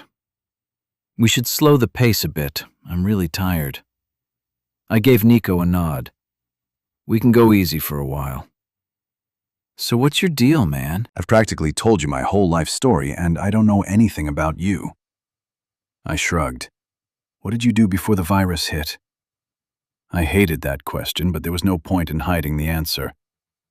I worked at Starbucks. That gave Nico a pause. Did you ever think about going to college or something? I'll bet you could get into the community college. That's always a good place to start. I mean, if school isn't your thing or whatever. It's kind of a halfway house to a real college, you know what I mean? I have a degree, Nico. Oh, Nico was at a loss for words for a moment. But just for a moment. The economy does kind of suck. A lot of people can't find good jobs right now. What's your degree in? Philosophy. Yeah, that might make it harder, but you can work pretty much anywhere with that kind of degree. You know, an entry-level gig. You seem like a smart guy. How long have you been at Starbucks? I shrugged out of habit and put my paddle back in the water for an easy stroke. A couple of years, I guess. You've been looking for a job for a couple of years? Man, it must be worse out there than I thought. Nico, I work at Starbucks because I want to. Nico was perplexed. Are you a manager or something? I shook my head. What then? I'm curious. Barista. I don't understand. What's to understand? You seem like a bright guy, you're educated. Why work at Starbucks? I thought about evading the question as I had so many thousands of times in the past. But really, what was the point anymore? One job is as pointless as the next, Nico. That sounds like some philosopher's answer. Maybe. Don't you ever want to get married? Have some kids? Buy a house? I'm not sure those questions are valid anymore, Nico. You know what I mean. Didn't you ever want those things? Not really. Why? I don't know. Yes, you do. What do you mean, yes, you do? Exactly that? What are you, some kind of psychologist or something? I thought you were a financial planner. You remind me of my daughter. What the fuck are you even talking about? You're like my daughter, Zed. I turned back to look at him with an unasked question hanging in the air. She's distant and tight-lipped, too. If his daughter was anything like me, I deduced that it was probably for many of the same reasons, and replied with a tone dripping in accusations. Yeah, why do you think that is, Nico? What? Nico was taken aback. What are you saying, Zed? I shrugged and went back to paddling. Nothing. Nico pulled his paddle out of the water and got his dander up. No! What are you saying, Zed? I paddled a few more strokes. What the hell? None it mattered anymore anyway. I let all of the accusations linger in my voice. You tell me, Nico. Why does a little girl, what'd you say, 5 years old? Why does a little girl get tight-lipped and withdrawn, Nico? Why would she do that? Nico became dead serious. What are you asking me, Zed? Why don't you stop dodging the point and just tell me what you want to say? Okay. You say your daughter is just like me, quiet, distant. That's not normal, Nico. That's how broken kids are, Nico. Broken? Mistreated, Nico. Was she mistreated? What? Nico was shocked. What are you saying? You were a mistreated child? I turned back forward and paddled some more, shaking my head. So you're not going to answer the question? Whatever, man. You pushed it. You want to hide from it. Why should I care? None of it matters anymore. Bam! I jerked around to look at Nico. He'd slammed his paddle down across the gunnels. His face was red, his eyes were full of tears, his hands were shaking. His voice cracked when he spoke. You listen to me, you little punk. I love my daughter. She may be gone, but she'll always matter.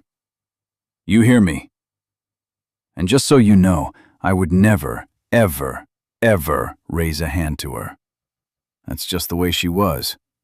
Some people are just hardwired to be that way. They just don't relate to people as well as others. That's it, Zed. It's not any more complicated than that. And I sure as hell didn't abuse my own damn daughter, so fuck you, Zed Zane. Fuck you. It was my turn to be taken aback. I believed him. And then I felt like a turd for making the accusation. We floated silently on the river for a long time after that, lost in our own thoughts, fearful of saying any more until tempers settled.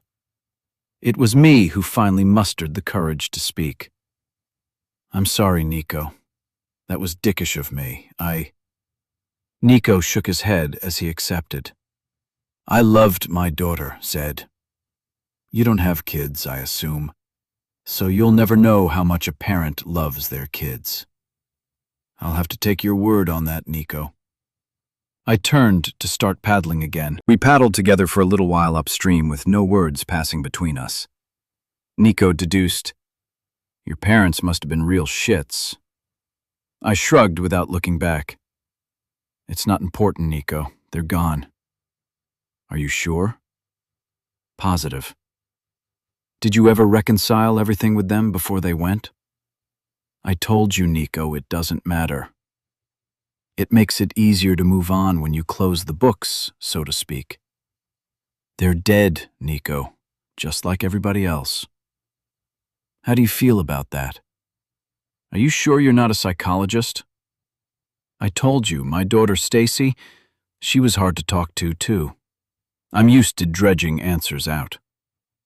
I'm truly sorry about Stacy, Nico. I'm sorry I said what I said. It's okay. You didn't know. It was getting late in the afternoon. There were shadows cast over the water by the trees near the shore, and it was tempting to paddle closer to the bank and take advantage of the shade. But so many dangers could be hiding among the trees and bushes there. We continued upriver, and the conversation hit another lull. I was as comfortable as I could be with that. I was guessing that Nico was feeling a little burned by what I'd implied, and was afraid to pursue another topic. But he finally asked, "What are your friends like?" "They're good people." "Did you know any of them before the virus hit?" "Nope." "You met them all afterwards?" "Yes."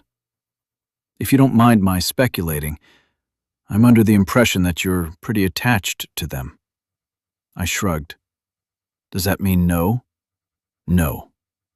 So you are. Yes. Given what I think I know about you, considering your childhood and all, you don't seem like the type to bond easily with other people. Are you calling me a sociopath, Nico? I turned back to him and gave him a wan smile to let him know that I was kidding. You know what I mean. I don't know about that, Nico. Why is it important? Just talking. I paddled a few more strokes. Would you say that you're attached to them? Sure, Nico. I'd say that. Would you say that? Or would it be true? I'm sure Stacy loved it when you cross-examined her. The sarcasm came easy to me. As much as you do. I'm attached to them, Nico. More than other people you've known? I don't know. I haven't really thought about it. I think you have. Why do you say that? You got a degree in philosophy for a reason, I think. You probably like to think about the reasons behind things. I'm guessing this is one of those things you've thought about. I've been kind of busy lately, Nico. You had plenty of time when we were on the chain gang. Yeah? Yeah. So, did you think about it? Fine. It's true. I'm probably more attached to these people than most other people I've known. Why? A, it doesn't matter. B, I don't know.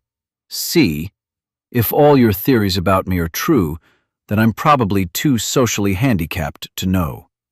D, I think that's the boathouse down there on the right. Do you see it? It looks like the door is open. Chapter 18. How the fuck did they get in there? My anger carried my voice across the water and caught the full, screaming attention of every naked white in Sarah Mansfield's boathouse. Nico said nothing. The question was clearly rhetorical. My knuckles bleached stark white as I clenched my hands on my paddle. The boathouse door was open. The ski boat was gone. The jet skis were still inside. Life jackets were scattered. A few floated in the water. Everything that had been so organized inside was strewn where it shouldn't have been. The infected had apparently scoured every inch of the boathouse in search of something to eat. A dangerous calm came over me. Everyone I had any attachment to had been in that house up on the cliff. Mass murder was back in my black thoughts. The darkness was blazing fire, but I didn't care that it was. I needed answers to suddenly open questions, and I felt a strong need to exterminate some whites. I looked at Nico, banal, blabbering Nico, and I was leashed to him. But through my mannequin's calm, he couldn't tell that I felt like a rabid dog. I drew a deep breath. Nico, we need to get these chains off. But Nico looked back at me. I don't know what he saw at that moment, but he got enough information from it to make him nod in agreement instead. I pointed to some houses on the north shore, right on the edge of the water a few hundred yards upstream. Nico looked at the houses and looked back at me, worried. Rightfully so. They were crawling with naked whites, the same ones that were in Sarah Mansfield's boathouse, the same ones that overran Dr. Evans's farm. Or so I deduced. That meant there were tens of thousands of them up on the mountain. Let's try a house on the other side of the river, Nico pleaded. I looked at the forested bank across the water. The nearest house on that side was back downriver, and maybe a quarter-mile away. I looked back to the row of upstream waterfront mansions with hundreds of whites rampaging over the property. Safety first, I reluctantly nodded. Good, Nico smiled feebly. He cast another fearful glance at the overrun mansions. Good. We paddled the canoe over to the far bank and sped up as we turned into the current. Before long, we neared the first of the waterfront houses. I pulled my paddle into the canoe, and Nico did the same. As we drifted, I surveyed the lawn and scrutinized the windows, looking for anything with arms or legs that might be a danger to us. Nico turned back to look at me. It's as good as any, I suppose. Translation: he didn't see any whites either. I shrugged, and we angled the canoe toward the bank. There was no boathouse, no dock, just green grass sloping down to a ragged bank that stood a meager 12 inches above the surface of the river. Gravel ground under the keel as the bow neared the bank beneath an overhanging tree. Nico reached out and looped the bow rope round the tree trunk and put a single loose knot in it. I used my paddle to pull the rear of the canoe around parallel with the bank. I had to step into the shallow water to get out of the canoe, and then step up to the bank onto the sloping grass, slippery with river water running off of my boots. Nevertheless, Miko and I found ourselves tethered by our chain, standing side by side, looking across a lawn at the back of a 1950s-style house, sharing the same hopes and the same fears.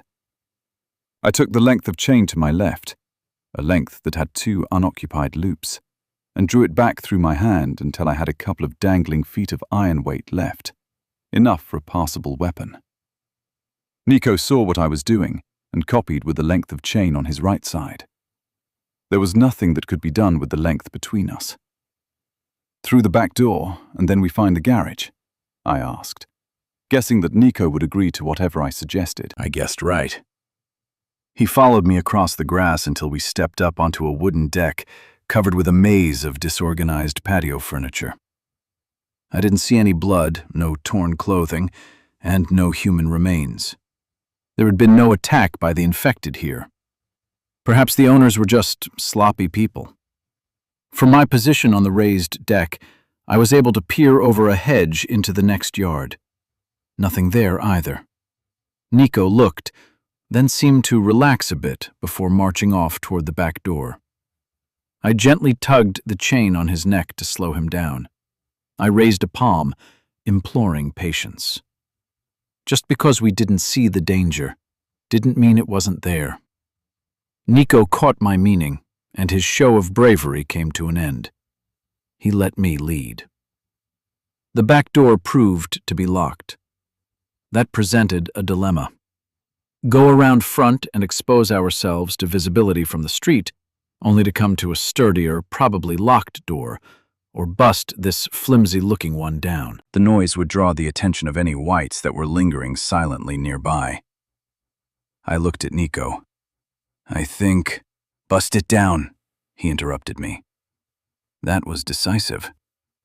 I gave Nico a nod and stepped back to give the door a good hard look. Old. It looked old and flimsy, like an interior door repurposed to the wrong task. I gave Nico a here goes look, aimed my shoulder at the middle of the door, and sprinted forward with all the momentum I could gather in 3 steps. After so many years in the humidity by the river, the door had to have been partially rotted inside, because when my shoulder hit it, it splintered through the center and broke. With one of my feet caught on the lower edge of the door, I fell. I covered my eyes with my hands to protect them from shivered wood. When the sound of the crash faded and I pulled my hands away from my face, I was on the floor, covered in pieces of wood, large and small, and... oops. The business end of a rifle barrel was just inches from my face. Up at the other end of that rifle was an old man with a round, wrinkled face behind black, plastic-rimmed glasses that tried to sit on a nose so flat and small that they rested more on his cheeks. "Don't shoot?" It came out sounding like something between a question and a plea, as I tried frantically to imagine any words more convincing to say that might save my life. The bullet didn't materialize, though. The old man's expression was slowly changing from determination to confusion. "I'm not like them," I added, hoping that would help my case. He drew a deep breath and backed up a few steps. He clearly hadn't expected to see a talking white. "Who are you?" From outside, Nico whispered in, "Zed! Zed, are you okay?" "I'm Zed," I answered. "Sorry about the door." "Zed?" the old man asked. "That's my name," I nodded, then called softly out the door. Nico, be cool for a sec. There's somebody in here. Ignoring my request, Nico stuck his head in through the hole in the door and spotted the gun. Oh. The old man seemed stuck with his indecision, not moving, not speaking, probably trying to figure out what to do with us, trying to figure out whether I was about to attack him or not. I'm not a danger to you, I tried to soothe his fears. We're just as normal as you. You just broke my door down, he was peeved. Yeah, but, I started to answer, but we didn't think anybody. Anybody what? He asked, with an edge to his tone. I didn't think anybody would be alive in here. And why would you think that? His voice was notching up with anger. Well, none of the houses we checked. You're looters, he concluded. No, I argued. Because of everything that's going on. And what's that? Come on, I responded, disbelief dripping from my voice. I motioned around at the world outside the house's walls. How could you not know about the virus? I know about the virus, he answered. Then you know, I concluded. TV and radio have been off the air for a while now. But you know. I was at a loss for a new argument, so I stuck with the one that didn't seem to be working. You know that pretty much everybody is either dead or one of them, right? When you say one of them, you mean like you, don't you? Albinos. No. I raised my hands, palms open. We're not like them. I got sick, but I got better. I'm normal now. Well, except for my color. The gun didn't point away. I asked, when was the last time you talked to anybody? Family? Neighbors? The old man took a moment before he answered, reluctant to get drawn further into a conversation. I haven't talked to my son since I heard the news out of Dallas. That's where he lives with my grandkids. I haven't talked to a neighbor since the last one turned last week. How do you know he was the last one to turn? She, he corrected. How do you know she was the last one to turn? 'Cause I seen 'em all. What do you mean? I seen 'em all out on the road, one or two at a time. First, I wouldn't see 'em for a day or two, then they'd turn up out in the road, walking down the street or tearing stuff up, trying to break into houses. And I seen 'em kill some folks out front. Look, I said, I'm really sorry about your door, but it kind of just fell apart when I hit it. Angry again. Are you trying to tell me that was an accident? No, I'm just saying that it broke a lot easier than I thought. Yeah, me too, the old man agreed. Hey, I ventured a change of subject. Do you have a hacksaw or something? Nope. The old man's eyes followed the chain from my neck up to Nico's neck. For them chains, I reckon?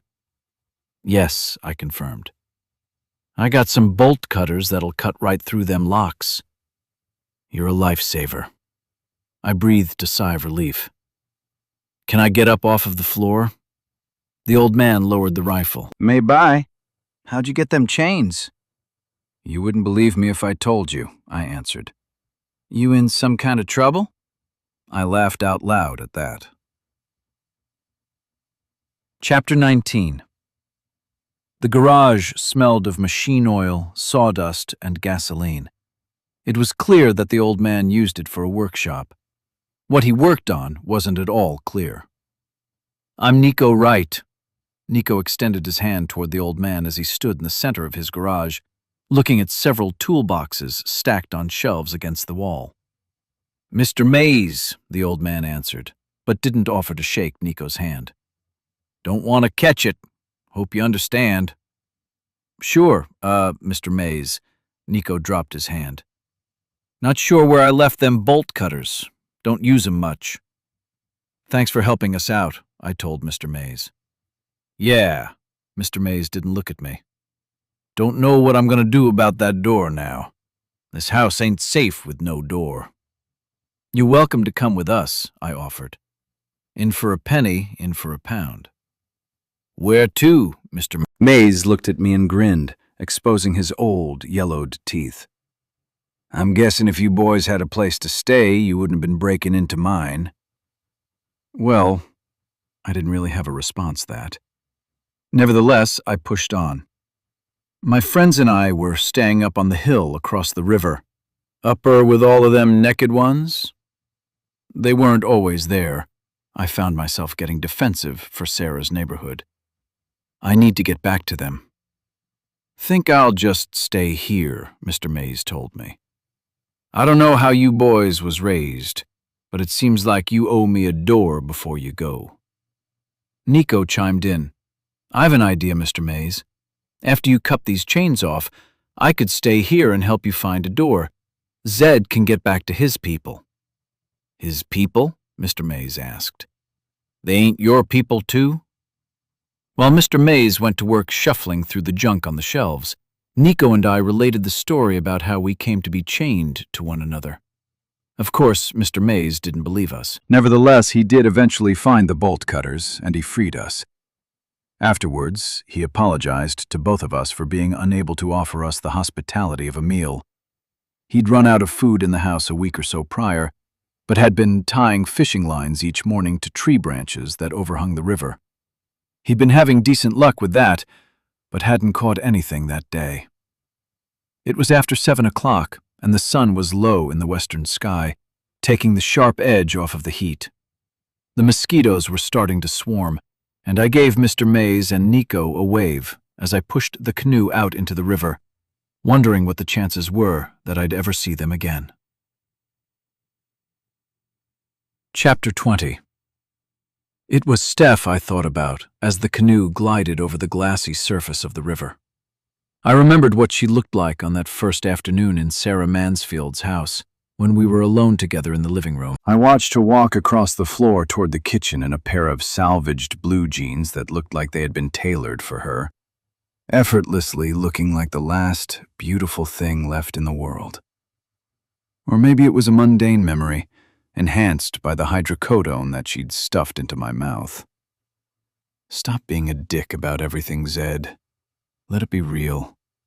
Let it feel good. Did she escape when the naked whites overran Sarah Mansfield's house? Or did Freitag fuck her like she fucked me? What of the others? Was Murphy's body, or the remains of it, up there in that theater recliner rotting away? Oddly, my anger didn't boil. I wasn't depressed over the possible death of my friends. Maybe I was past that. Maybe I was letting a cold malevolence toward Freitag grow in my soul, pushing everything else out. As the water's surface turned golden under a sun that was nearing the horizon, my canoe floated in front of Sarah Mansfield's open boathouse. 7 or 8 naked whites were inside howling and slavering at the sight of me. I guess the canoe made me look like a normal human, a tasty morsel, but not daring to enter the water and come for a bite. Paddling the boat right up to the dock was probably a bad idea. Instead, I scooted up the river for a bit and paddled the boat over toward the shore, where I let the current carry me back down in the direction of the boathouse. Due to the overall secure design of the Mansfield estate, the boathouse had no windows. All of the walls were solid. So by coming at the boathouse from the side, the infected inside couldn't see me. They were quieting down when I pushed the boat up onto the bank, just a dozen feet upriver from the boathouse. I didn't tie it off. It seemed to be planted firmly enough on the bank that it wouldn't float away by itself. In a move I probably should have skipped, I looked down at myself as I pulled my t-shirt off and threw it into the canoe. My God, I was thin. My stomach muscles had definition that I hadn't seen since high school, but my ribs were just as prominently displayed. When was the last time I'd eaten? I couldn't answer that. I was losing track of the days. All I really knew about that was that it had been long enough that I no longer felt hunger. What I did feel was an oppressive fatigue that made even the effort of paddling the canoe across the river difficult. I needed to get some food, But first things first. I took off my boots and socks and left them in the bottom of the canoe. My pants fell down around my feet on the bank and then followed. I hesitated at the skivvies, all of those puritanical prohibitions against being naked in public kept the elastic drooped on the jutting bones of my pelvis. That, and the fear that starvation might have shrunken my manhood along with the rest of me. But all of the infected in Sarah Mansfield's house were naked. The only way to fit in would be for me to be naked as well. With the slightest of efforts, I tugged down and my underwear dropped to my feet. Nice surprise. If anything, the lost weight made my favorite parts look larger by comparison. Only a kitchen knife, a parting gift from Mr. Mays, separated me from the savages at that point. I was ready to fit in. The only tricky part would be swimming up to the dock and climbing up out of the water. What would the whites in the boathouse think of that? Into the cold water I went, wading through patches of sticky muck and over slippery stones. Sharp rocks seemed to animate themselves in their efforts to poke my bare feet. When the water was waist deep, the duckweed became a nuisance, dragging prickles and slime over my skin and finding its way into crevices where such things should never go. Once I was within a few feet of the boathouse, I reached out a hand to the wall and slipped off of a wide, flat rock into water that was up to my neck. But as I went down, I got a grip on one of the metal bars beneath the boathouse. Underwater, it was constructed as a cage to let water flow through and to keep people like me out. On the top edge of the cage walls, just above the water's surface, the solid walls were built. With nowhere to put the knife and wanting to keep my hands free, I put the blade between my teeth, cowboy movie star style, and pulled myself along the wall of the boathouse. Hand over hand on the underwater bars I went, until I came to the wide boat door on the front. The deck inside was constructed in a U-shape along the back and side walls of the structure. The boat door, though, was offset from the center of the building, so that one side of the doorway ended right at the edge of the interior decking. The other side, the side where I was, couldn't be reached from the deck. Ducking my head beneath the water, I confirmed that the bars of the underwater cage stopped at 2 or 3 feet beneath the surface where the boat door opened. That made perfect sense, of course. The boat and jet skis needed room for their draft. Moment of truth. I moved over in front of the open boat door. The infected inside immediately saw me and started to howl.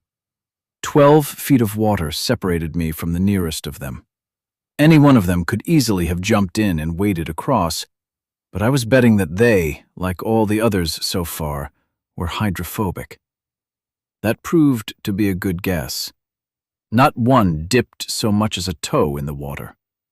Using the boathouse wall for balance, I climbed up onto the top edge of the underwater cage and stood up straight in the open door.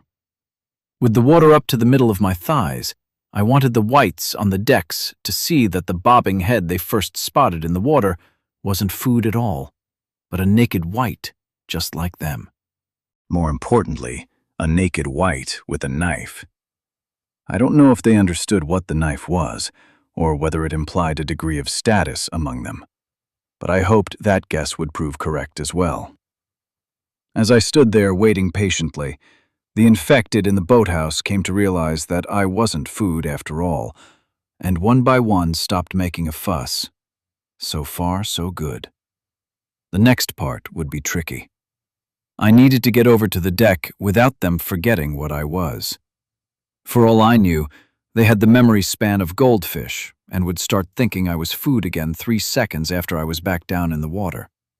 Or was that 3-second thing just another spurious urban myth of which I needed to disabuse myself? How many outright falsehoods had the protective umbrella of civilization allowed me the luxury of believing through the years? Without a single question in most cases. With no mortal consequences waiting in the wings, there were few limits on the indulgence of personal ignorance. Mistakes are paid for with blood. A first corollary had to be, don't take it on faith, or, if you learned from watching TV, don't bet your life on it.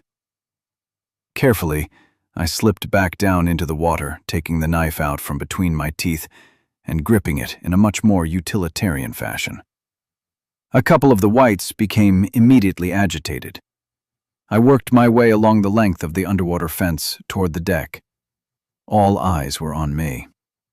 Of the two agitated whites, one ran over to take up an intercepting position on the deck. The other followed, but kept a little distance. Damn. But that didn't concern me as much as another white I spotted glaring at me from the far deck by the back door, simmering, but calm. That one looked like trouble. When I got near the deck, one of the two agitated whites started grabbing at me. Well, that just wasn't acceptable. The water was up to the middle of my chest, leaving me the freedom to move my arms and torso. The bottom was mucky, but not so slippery that footing was difficult. Another swipe of the white's paw nearly touched my nose. I leaned forward, just enough to tempt the white to try again. He did. I slashed back with my 8-inch blade and sliced a long gash on his forearm. The wound didn't seem to bother him so much as pique his curiosity, as he lifted his arm to his face to watch the blood flow. But that didn't hold his attention long. He was hungry, and he thought I was food. I turned the knife around in my hand so that instead of slashing, I'd be stabbing when the next swipe came. And came it did, just as I tightened my grip on the handle. The hand came at my face, throwing an arc of blood through the air as it swung. Leaning into my stabbing motion, I put all of my weight into jamming the knife straight through the white's forearm. The blade hit skin and went right through muscle and tendon, nicking bone and lodging between the ulna and radius. The white immediately tried to jerk his arm back, but only succeeded in losing his balance and falling into the water. I pulled the knife free as he fell.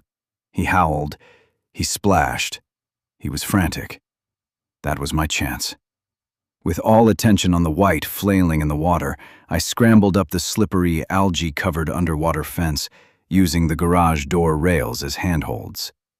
Just as I got my left foot onto the wooden deck, I noticed the glaring white who had been by the door poised just a few feet away, ready to pounce. Shit. How did he get over here so quick? Challenging him, I held his eye and very deliberately moved to get my feet below me on the deck, keeping my knife ready to jam into his skull at the first chance. But he was smarter than I gave him credit for. Just as I was planting my second foot, the white charged. I wasn't in a good position to stab him, though I tried anyway.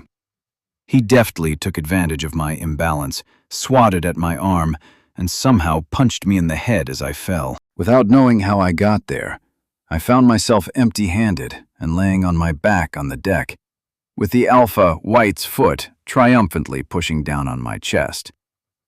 I didn't know what he planned to do next, but I guessed that his rot-brained plans weren't likely to turn out in my favor. And that's all the thinking I needed to do, because with his leg propped up on my chest, trying to smash me like a bug, his genitalia were terribly exposed above me and within easy reach. You're not gonna like this next part, bitch. I grabbed 2 tight handfuls around the base of his penis and testicles and put everything I had into trying to rip them all the way off.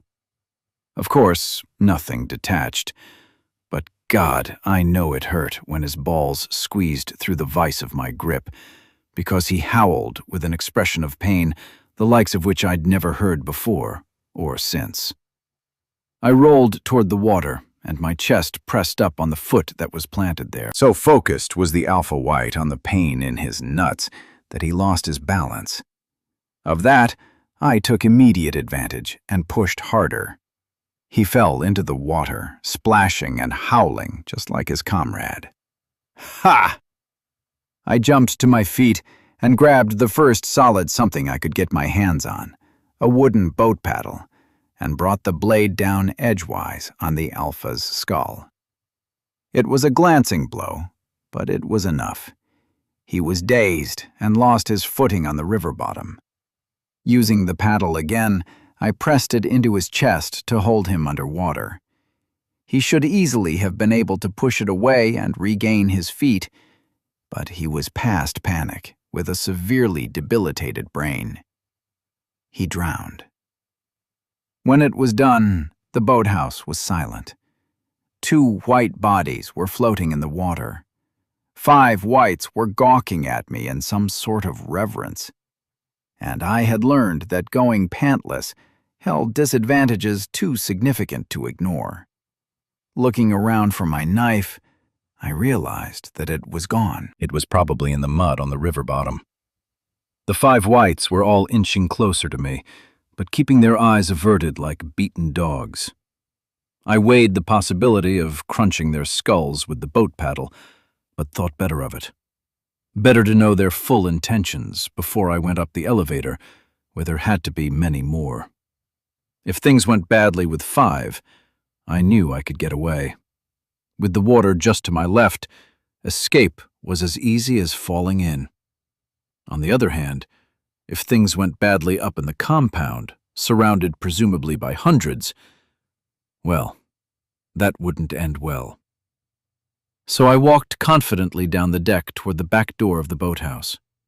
The first white I came to bowed her head and scooted out of my way. Creepily, just as I passed, I felt her hand on my back. Not aggressively, though. It was more of a caress. I kept moving. Another white passed, and another pair of hands was on my skin, then in my hair. A pair of whites in front of me were less inclined to move, and were downright stubborn when I tried to bull my way through. The 5th white joined, and then 10 hands were on my body, up on my shoulders and throat, then, suddenly, in my face and on my head. Their sweaty, rank skin pressed on mine. The first handful of hair they ripped out pissed me right the fuck off. There was no pain, of course. My reaction was all violation and surprise. I pushed at the hands and tried to get away. More of my hair was pulled away, and suddenly the hands were on my head, yanking at whatever they could grasp. Their bodies were slick and oily with weeks of unwashed sweat. Soft breasts.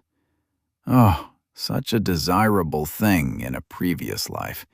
Pressed me in a cage of poking elbows and bruising knees.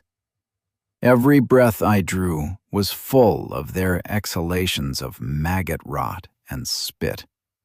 Their nails bit my skin, and their soft vocalizations were perversely orgasmic. It wasn't until all of the hair on my head was gone and blood was running off my scalp in rivulets and drips that the 5 let up. Hands rubbed over my head, and palms dragged down my body from shoulder to buttocks before they separated. I was a red and white monster, striped in my own blood. The 5 went docile again and gave me some space. I rubbed blood out of my right eye and looked at the whites harshly. I rubbed a hand over my hairless scalp, and it came back solid red. I checked the whole of my head. There were no major wounds, just patches where the hair took some skin when it was ripped away. I gave another thought to picking up the oar and bashing bloody the skulls of each of the whites, but came to the realization that they'd actually done me a favor. Whatever kind of perverse acceptance ritual that was, I now looked like them, perfectly camouflaged to fit in, hairless and ghastly. Fuck it. Forward. When I turned the knob in the back of the boathouse door, the 5 were wide-eyed with amazement. Apparently, the problem of the doorknob had been beyond their abilities to solve. When I went through, though, they crowded in behind me and played follow the leader with me all the way to the elevator, where 2 more whites were apparently stranded, staring at the silvery door. I pressed the button next to the elevator door, and it immediately slid open, empty. Sweet. All 7 whites shoved into the elevator with me. Not so sweet. Pushed against the back wall, it was difficult squeezing through the crush of bodies to push the button to get upstairs. Unfortunately, one of the whites just wouldn't fit, and the door wouldn't close because he was in the way. That was frustrating, but as I was coming to realize, nothing was going to go as smoothly as I wanted ever again. Shoving and pushing came next, as I worked my way back out of the elevator. Of course, they all followed as soon as they realized what was happening. Once back out in the hall, I looked over the 4 females and 3 males. At least one of them needed to go, picking out the smallest of the men, an old guy with spindly arms and bad posture, the weakest one. Without warning, I punched him hard in the face. Before he even knew what was happening, I punched him a second time. When I tried to knee him in the gut, he was staggering away and I missed. 2 of the whites, closest to me though, had already joined in and were slapping and pummeling as the old guy retreated. He started to run. Blood was in his mouth and fear was in his eyes. Several of my whites went after him, but let up after a dozen steps, looking back to see that I wasn't pursuing. They stopped and made monkey howls at the running man. The guy got to the boathouse door far at the end of the corridor, put his back to it, and looked at us with terror in his eyes. Whites weren't bright, with notable exceptions, but they understood enough about social order and death to know when to run. The elevated door had automatically closed while I was thinning my herd, so I pressed the button to open it back up. It was still empty, and I stepped inside. This time, my entourage fit, the door closed, and we were lifted up towards Sarah Mansfield's compound. The elevator came to a stop at the rooftop pool deck, and the door opened up to the remains of a burnt orange and blood-red sunset out across the western hills. The pool deck was in disarray. Some of the loungers had been pushed over. Cushions from others were strewn about. Over in the far corner, I spotted bloody remains. The whites had fed there. But on whom did they feed? That question would need an answer. It took some shoving to get my whites going through the door. As soon as we started to move, the 2 that had been stuck staring at the elevator downstairs ran immediately to the edge of the pool and knelt down to drink. The others had had plenty of water where they had stranded themselves. Following the 2 to the edge of the pool, I found that I couldn't take my eyes off of the blood and bones in the corner. I needed to go examine them and see if I could figure out if those were remains of my friends. But damn it, I didn't want to. I'd come into the house looking for proof that my friends had escaped, that they were alive. I wasn't ready to deal with the opposite case. Spinning up reasons in my mind to hold my position, I wondered how many days it had been since I'd last eaten. I wondered when I'd last gotten a full night's sleep. I wondered what day it was. Had a record-breaking hot and dry August been replaced on the calendar by an equally brutal September? Would the heat ever abate? The sky overhead darkened as the last glimmer of sun sank below the horizon. Lights inside the pool winked on, casting a turquoise light over all of us naked whites on the roof. The lights. The electricity still worked. I turned and looked at the door that led into the house. The glass panel was broken out, but the hall inside glowed with night lights. The house was not a total loss. That was good. But even better, I recalled something that I'd spotted on my first night up on the roof with Dahlhover. Paralyzing procrastination disappeared as I turned and stepped toward the outdoor kitchen. There was one white in the kitchen area, squatting on the floor by the grill, playing with his fingers on his knees. Annoyingly, 3 of my entourage followed me into the area and seemed to be doing their best to stay between me and whatever I wanted to get to. A stainless steel cabinet built on top of the counter just to the side of the empty refrigerator opened right up on smooth hinges. After all, why lock it? The purpose of the stainless steel cabinet was not theft protection, but weather protection. Inside, a 6-head soda fountain gleamed, ready to meet my needs with Coke Diet Coke, Sprite, Dr. Pepper, root beer, and tea. I pushed a finger against a lever beneath a soda head. It clicked, and out poured a stream of cold, brown soda. Calories. Beautiful, sugary, carbonated, caffeinated calories. I grinned.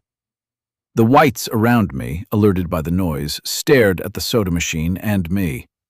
Not wanting them to get agitated and start having the wrong kinds of thoughts, I squatted behind the counter and searched the cabinets underneath. When I found several tubes of disposable cups, I took them out and laid them on the counter next to the soda fountain. All of the whites were still watching with great curiosity or hunger. It was hard to tell the difference. I pulled off the plastic sleeve protecting the cups and lined up a dozen beside the soda fountain. Stop and think, Zed. I put 2 hands on the counter and leaned over, staring at the soda machine. It was chock full of sugary calories and caffeine. I was starving. If I drew out the sodas, would the whites drink with me, or decide that I was being too much like a normal human to not eat me? Looking over to the far corner of the roof where the bloody mess of bones lay, I decided that these guys weren't nearly as starving as I was. Pure rationalization? Maybe. Did I mention that I was starving? Well, here goes nothing. I picked up 2 cups, 1 in each hand, shoved them under a couple of soda heads, and pressed. The soda heads clicked. Something underneath the machine hissed, and the soda flowed out with the sound of a tiny jet engine. Ignoring the whites for fear of what they were doing, I held the cups under for as long as I dared, and then spun around, shoving a cup in the clenching hand of the closest white. At the same time, I brought my cup up to my mouth and drank. Monkey see, monkey do. Don't fail me now. Something going into a mouth froze the attention of all 4 whites in the kitchen area. They were eager learners where food was concerned. The one with the cup, though, must have been slow, because he just looked at me and licked his lips. I hoped because of what I was drinking. Without lowering my cup, I reached out a hand, put it beneath his cup, and lifted. A little priming was all he needed. He proceeded to put the cup to his lips and tilt it up. Root beer flowed into his mouth and down his chin, but enough of it got where it was going to have the desired effect. Grinning, he lowered the empty cup. As quickly as I could, I filled 2 more cups and thrust them into the hands of my spectators. 2 more cups followed, and by that time all the whites in the kitchen area were crowding around me, trying to get their mouths under the soda heads to drink as the soda flowed out. I managed to squeeze out of the melee with 2 full cups of soda that I greedily chugged. It took a span of time measured in seconds, maybe minutes, for the sugar and caffeine to hit me with the power of a nose full of cocaine. Energy and optimism, absent just moments before, bulged at my seams. Every white on the roof figured out that some kind of food stuff was flowing from the soda machine, and they all crowded around, pushing and shoving, trying to get their share of empty calories. My cups were empty, so I rejoined, and after getting jostled a bit, I had myself another nearly full cup of at least a couple of kinds of soda and a pretty good measure of spit. But fuck it. If drinking out of the river with its occasional floating body hadn't killed me, zombie spit wasn't going to do the trick. I gulped it down. My belly was bulging and gurgling. No more soda would fit for the moment. Laying myself over one of the kitchen counters, I was able to access a utensil drawer. Out of sheer luck, the first one I opened contained knives. I grabbed one with a good long blade and substantial handle. At that moment, the urge to whiz hit me, just as hard as that energy and optimism had a few minutes before. Squirming back off the counter, my feet hit the deck, and I hurried over to the edge of the roof, where I rained a little unhappiness down on the whites below.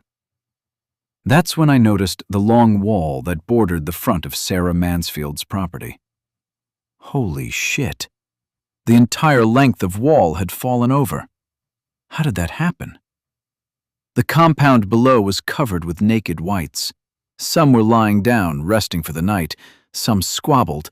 There were howls and screams. Some fed on their brothers and sisters. Some chose fucking to while away their nighttime hours. The cedar trees beyond the remains of the wall were full of them. There was scarcely a space I could see that didn't have a naked white body in it. In the culvert between the main house and the garage, the tiny Mercedes sports car was laying on its back.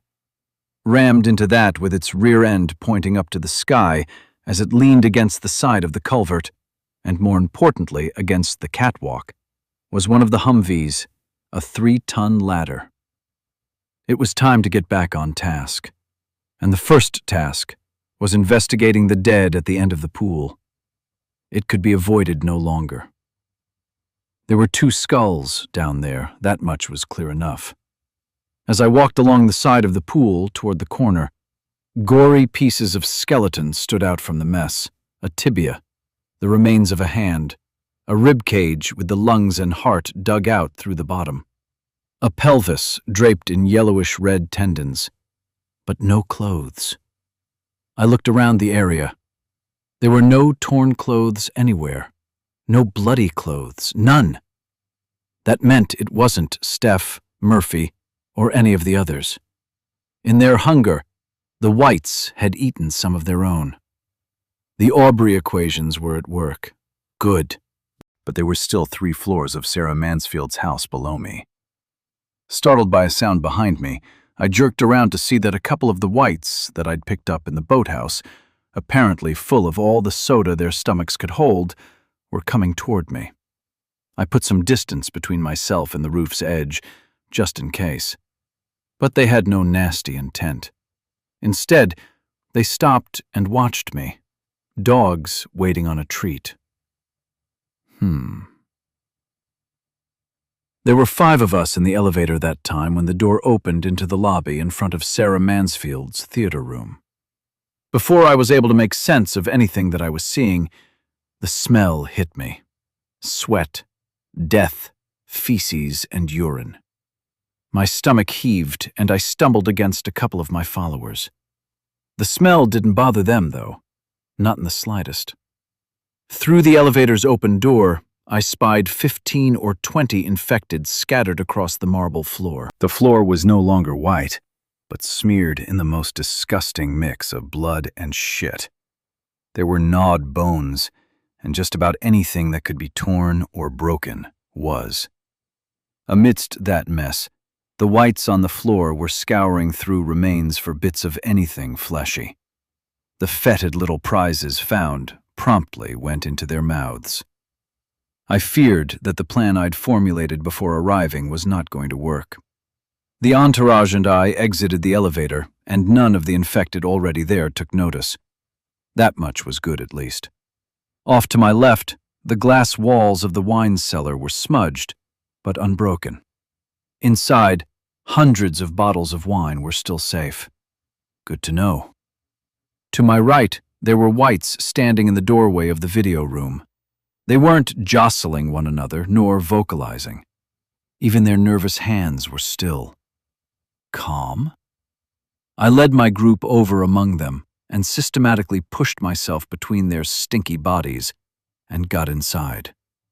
Thank God. The video monitors were all intact and functioning, showing views of the road, the walls, inside and out, the house's common spaces, and the boathouse. All the infected inside the video room were motionless, mesmerized by the flashing colors on the screens. There was no sound to go along with the video. Either it had been turned down, or the speakers had been broken. Probably best that it was quiet. Sound was a trigger for the weak-minded infected. A cursory glance at the monitors showed whites in all of the common areas of the house. What's more, every bedroom door was open.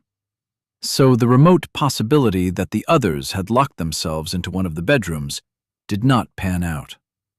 Good, I guessed. I'd have no way to get them out if they had locked themselves in. Pushing my way to the front of the hypnotized whites, I knelt down by the desk in front of the wall of video monitors. Where was the chair? A keyboard was pushed to the back of the desk, and I slowly slid it out so that I could type. With no previous reason to look at any of the historical video footage, I didn't know how much, if any, was stored, nor how to access it. Doing my best to type lightly, no good reason to draw attention away from the pretty colors on the screens, I fumbled with shortcut key combinations for a while, and finally lucked into the right set of keys to switch one of the 42-inch monitors over to a graphical interface with all of the menu options that I was going to need. A wireless mouse lay on the floor under the desk. I retrieved that and put it to work selecting the menu option for historical video. I scrolled down through archived increments of an hour each. There looked to be a full week's worth of them. For better or worse, I'd soon have my answer as to what happened to my friends. I selected a video roughly 80 hours back in time and clicked. Once I saw whether there were whites in the video, I would know which half of the rest of the videos contained what I was searching for. All of the screens flashed black, and the patience of the whites in the video room with me lasted through about 2 seconds of that. They started to shuffle and grunt. My heart raced. Before things got ugly, the bright, colorful images returned, filling the screens with video from 80 hours earlier. The whites calmed, mesmerized once again. Whew. The video on the screens showed that the compound and the house were free of the infected. I watched for a few minutes, not anxious to turn the screens black again. The timestamp on the video read 6 a.m. several days ago. The surveillance camera in the theater showed me a view of 5 sleeping people: Dahlhover, Murphy, Harris, Russell, and the vindictive cunt Freitag. She'd come back. I wondered what she told them to explain my disappearance. Steph and Mandy were nowhere to be seen. But the video room had no camera in it, so they were probably in there. Out on the street, there were dozens of whites, mostly squatting in sheltered spots under the cedars at the edges of the asphalt. There were 8 or 9 infected sitting on the driveway and leaning on the gate, perhaps tired from a long night of beating with their fists. Back on the archive list, I jumped forward 24 hours and clicked on that set of videos. The screens went black. The whites in the room got perturbed, but the video feed returned just as before and displayed a compound overrun with whites. I had a 24-hour period bracketed, and in that time, the infected had swarmed the compound. The next set of archived videos, from 12 hours sooner, showed much the same thing. My bracket of time was a 12-hour period 3 days prior. I had to reload several more sets of archives before I'd bracketed down to the hour in which everything had happened, sometime during the 10 o'clock hour that morning. I let the video run. My friends were moving around in the foyer area, agitated. Steph appeared to be directing Harris and Freitag, who were collecting things and ferrying them down to the ski boat. She periodically stopped and spoke toward the video room. Dahlhover was probably inside, and they were conversing. Turning to look at the monitor with the theater view, I felt instant relief. Murphy was sitting up in his recliner, rubbing his head. Mandy was attentive, with a hand on his back, urging him to stand, I guessed. They were preparing to leave. Good, very good. They didn't know what was about to happen, but they were preparing for the bad possibilities. At 20 minutes in, the camera outside the front wall showed hundreds of whites assaulting the front gate with their fists and the combined weight of their surging bodies. The gate was flexing with each push. Down in the boathouse, the ski boat was loaded. Steph, Dahlhover, and Harris couldn't be seen. Presumably, they were in the video room by then. The others were in the foyer. Murphy was sitting on the floor, looking half drunk. I had no way to gauge his state of recovery, but he was awake and he was mobile. That was good. When everything went to hell, it started much like it had at the Evans farm. Helices of whites emerged from the cedars across the road, slimy tentacles of an enormous white beast. There were 3 or 4 helices when I first noticed, but that quickly became a dozen, then more. In minutes, the helices were gone, and there was only the horde, washing across the road and through the cedars, splashing against the compound wall. The whites didn't focus on the gates. Whether through planning or the sheer weight of the mob just pushing forward, they spread out along the front wall, filling in the gaps between themselves and compressing together, shoving from behind, leaving no empty space. There was no inch of the wall that didn't have white hands and infected bodies pressing against it. The gravel road was hidden by the mass of bodies. The thicket of cedars was alive with them. The street was full, and still more pushed through the forest from the other side of the road. Then, what I'd have bet was not possible happened. The wall swayed. The flexing of the wall energized the horde, and they redoubled their efforts. All along its length, the wall leaned, then suddenly fell over. The pushing whites fell on top of it, only to be trampled under the feet of those behind as they rushed onto Sarah Mansfield's green grass.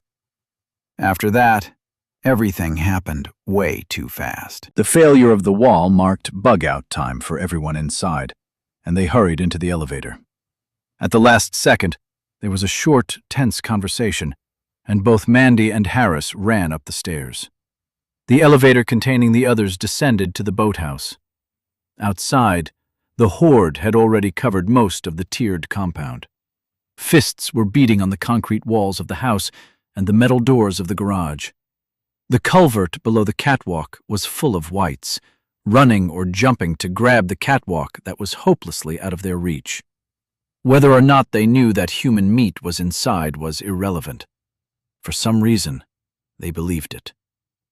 The elevator got to the bottom of the shaft. Freitag ran down the corridor to the boathouse. Steph assisted Murphy, who was slow and wobbly. Russell meandered along. Dahlhover, with his rifle at the ready, kept an eye back up the corridor. Harris and Mandy were in the kitchen by then, entering the pantry. What the hell could be so important? Go! Go! From within the mass of whites in the courtyard, the Mercedes sports car unexpectedly emerged, pushed by 100 hands. It fell into the culvert, crushing a dozen whites as it flipped and landed upside down. In the kitchen, Harris and Mandy both heard the sound and snapped their heads around to look from whence it came. They were frozen with indecision. They had no way of knowing what it was. I urged them to run. None of us, me in the video room or them across the span of 3 days, realized how urgent that need was. Mandy ran across the dining room to look out the windows. She saw the Mercedes in the culvert. She saw the whites climbing on top to try and reach the catwalk that was still too far above their heads. Down in the boathouse, Freitag jumped into the ski boat, opened the outer door, and started the engine. If she decided to desert the others, there'd be little they could do except die. Steph, Murphy, Russell, and Dahlhover were still 20 yards from the door that led through the backside of the boathouse, and moving slowly. Up in the courtyard, the horde parted, and the Humvee that had been parked in the courtyard appeared as though being birthed by a massive white beast. Just as they had done with the Mercedes, the infected pushed it over the edge of the culvert. It smashed headlong into the other car and leaned over against the catwalk. Just like that, the whites had access to the house. Mandy's face twisted in a silent scream, and Harris bolted out of the pantry with his rifle at the ready. He looked out the window. I couldn't see his face then because of the angle of the camera, but his shoulders slumped, his knees seemed to bend. It was the body language of, "Oops, I fucked up." Both Harris and Mandy ran. The whites were climbing over the Humvee and were pouring onto the catwalk. Freitag loosed the lines that tied the ski boat to its cleats on the dock and quickly planted herself in the driver's seat. She looked at the closed door on the backside of the boathouse. She looked out the open door to the river. She was thinking, "Don't you do it, you bitch." The whites running up the catwalk hit the front door hard enough to shatter the glass. If not for its vine-patterned wrought iron innards, it would have given way, and the infected would have caught Mandy and Harris right there in the foyer. The pair of them nearly tumbled down the stairs, they descended them so fast. But the catwalk was filling with pushing whites. Down at the boathouse, Murphy and Steph reached the back door and pushed it open. Russell followed them through. Freitag was still there, but didn't budge an inch from her seat to assist Murphy into the boat. Bitch. Dahlhover took up a position in the corridor just outside the boathouse's back door and aimed his rifle up toward the elevator. Up in the main house, Harris and Mandy got to the bottom of the stairs and ran across the white marble floor to the elevator. Mandy pressed the button, but the elevator didn't open. They didn't know it, but the elevator was still at the bottom of the 200-foot shaft. Shit. The wrought iron front door gave way, and the infected tumbled over one another into the house. Harris and Mandy froze, staring at the stairway they'd just come down. They had to have heard the door fall. Mandy was horrified. Harris's face turned to stone. He drew a pistol and pushed it into Mandy's hand, pointed at the elevator, took up a position that gave him a full kill zone on the last flight of stairs, and aimed his weapon. Mandy pounded on the elevator doors, begging it to hurry. Whites started down the stairs, and Harris's rifle erupted with fire. Down in the corridor to the boathouse, Dahlhover perked up. He'd heard the familiar but muffled sound. Steph and Murphy were both in the ski boat with Freitag and Russell. "Come on!" I pleaded along with Mandy for the elevator to hurry. But the stairway was full of whites now, and Harris was firing as fast as he could aim and pulled the trigger. Still, they came, and each infected, grasping hand got closer and closer in spite of his efforts. He was going to die. They were both going to die. Harris ejected an empty magazine and pushed in another, but that respite in the flow of bullets was enough to seal that outcome. A white had fallen at his feet and latched onto his leg. That threw him off balance, and his next shots missed their mark. Another white grabbed a handful of his shirt. He turned to Mandy just as the elevator door opened. Mandy's face was running with tears, and she was screaming. It was clear, even as Harris was being overwhelmed, that he was urging her to run. Mandy fell into the elevator and pressed the button to close the door. A white bypassed Harris and ran toward the closing door, but Mandy fired 3 shots. Blood and brains exploded from the white's head, and he fell short. The elevator door closed, and the mass of bloody whites shredded Harris's body as he screamed. Harris had made a bad choice, but he was a brave man. In the end, he'd sacrificed himself to save Mandy. How the hell did he get stuck with Freitag? Pausing the video, I made a mental note of the timestamp and took several long, deep breaths. It was hard to watch. They're going to make it. They're going to make it. Apprehensively, I started the video again. After many painfully long seconds, Harris stopped struggling. By that time, Mandy, staggering under the weight of her tears and grief, had fallen onto Dahlhover, who took a moment to understand what had happened before guiding her into the ski boat. Moments later, the ski boat rumbled out into the river and headed upstream, leaving only dead Specialist Harris behind. It was only video, but I still felt a sense of abandonment. Back on the chain gang, I'd never doubted, well, almost never doubted, that I'd get free. Never doubted that I'd be reunited with my friends. But I knew then exactly where they were. Now, I didn't. Disconnecting from those emotions, I focused instead on an academic question. I slid the progress bar on the video back to where the first of the white helices emerged from the cedars across the street and did the simple math in my head. A feeling of helplessness fell on me so deep that it roiled nausea up from my stomach and through my throat. 23 minutes. That's it. 20 minutes after the first of the helices came out of the cedars was all it took for Specialist Harris to fall under an onslaught of hungry whites, while the elevator door closed on Mandy's tears. Fast forward.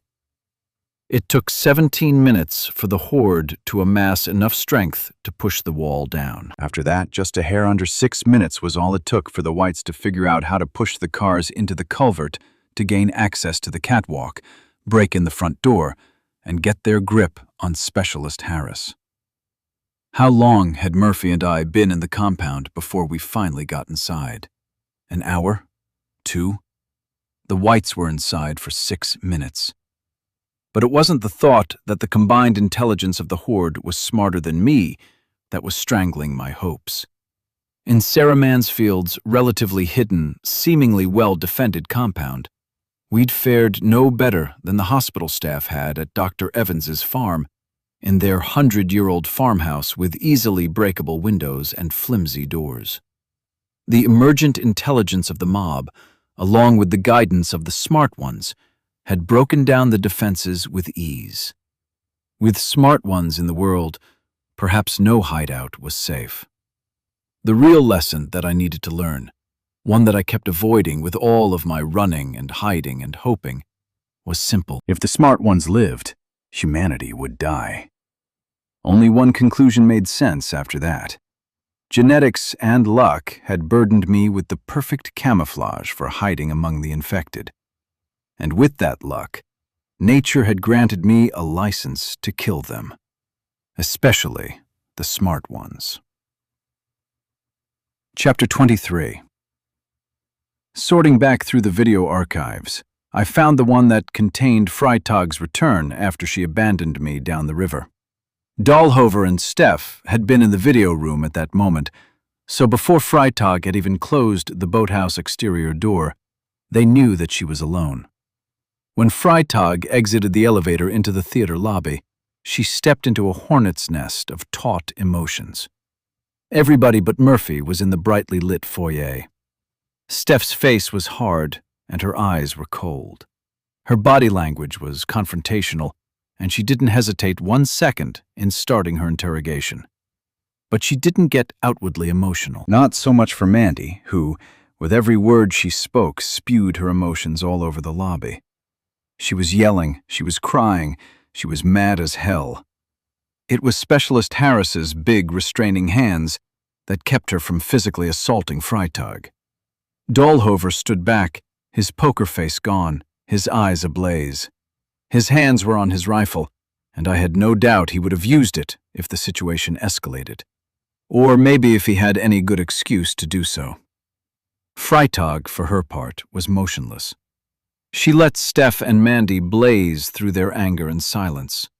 When they wound down, though, tears were running down her face. Good. At least you feel guilty, bitch. Then Freitag said something, maybe 5 or 6 detached words. Mandy exploded and screamed at her again. I don't know what Mandy said, I'm no lip reader, but she repeated it several times. Harris gently pulled her away from Freitag. I wanted to turn up the volume and listen, but felt sure that that would cause a problem with my infected peanut gallery. When Freitag spoke again, she gestured to her shirt and opened it up. The buttons were gone. The t-shirt underneath was torn. What the fuck? Her garments had not been in that state when she ditched me. Had she stopped on the way back and been attacked? Freitag proceeded, and her tears flowed in earnest. She gestured dramatically. Without the context of her words, it was impossible to know exactly what she was telling them, but it was clear that she was conveying a story of violence. She had been attacked. Steph seemed to soften. Specialist Harris's face darkened. Mandy was having none of it. Then it occurred to me. Her tears were a ruse, an act. She was selling them a load of bullshit about me. She was painting herself as a victim and me as some kind of villain. I hated her. In the end, I don't know if they believed her, but they appeared to accept her story. What other choice did they have? I wasn't there to present my side. Dahlhover eyes still blazed, however, and his face was as cold as a chunk of weathered granite. He didn't buy a word of Freitag's bullshit. Back on real-time video, I spent some time looking at the whites in all of the common areas.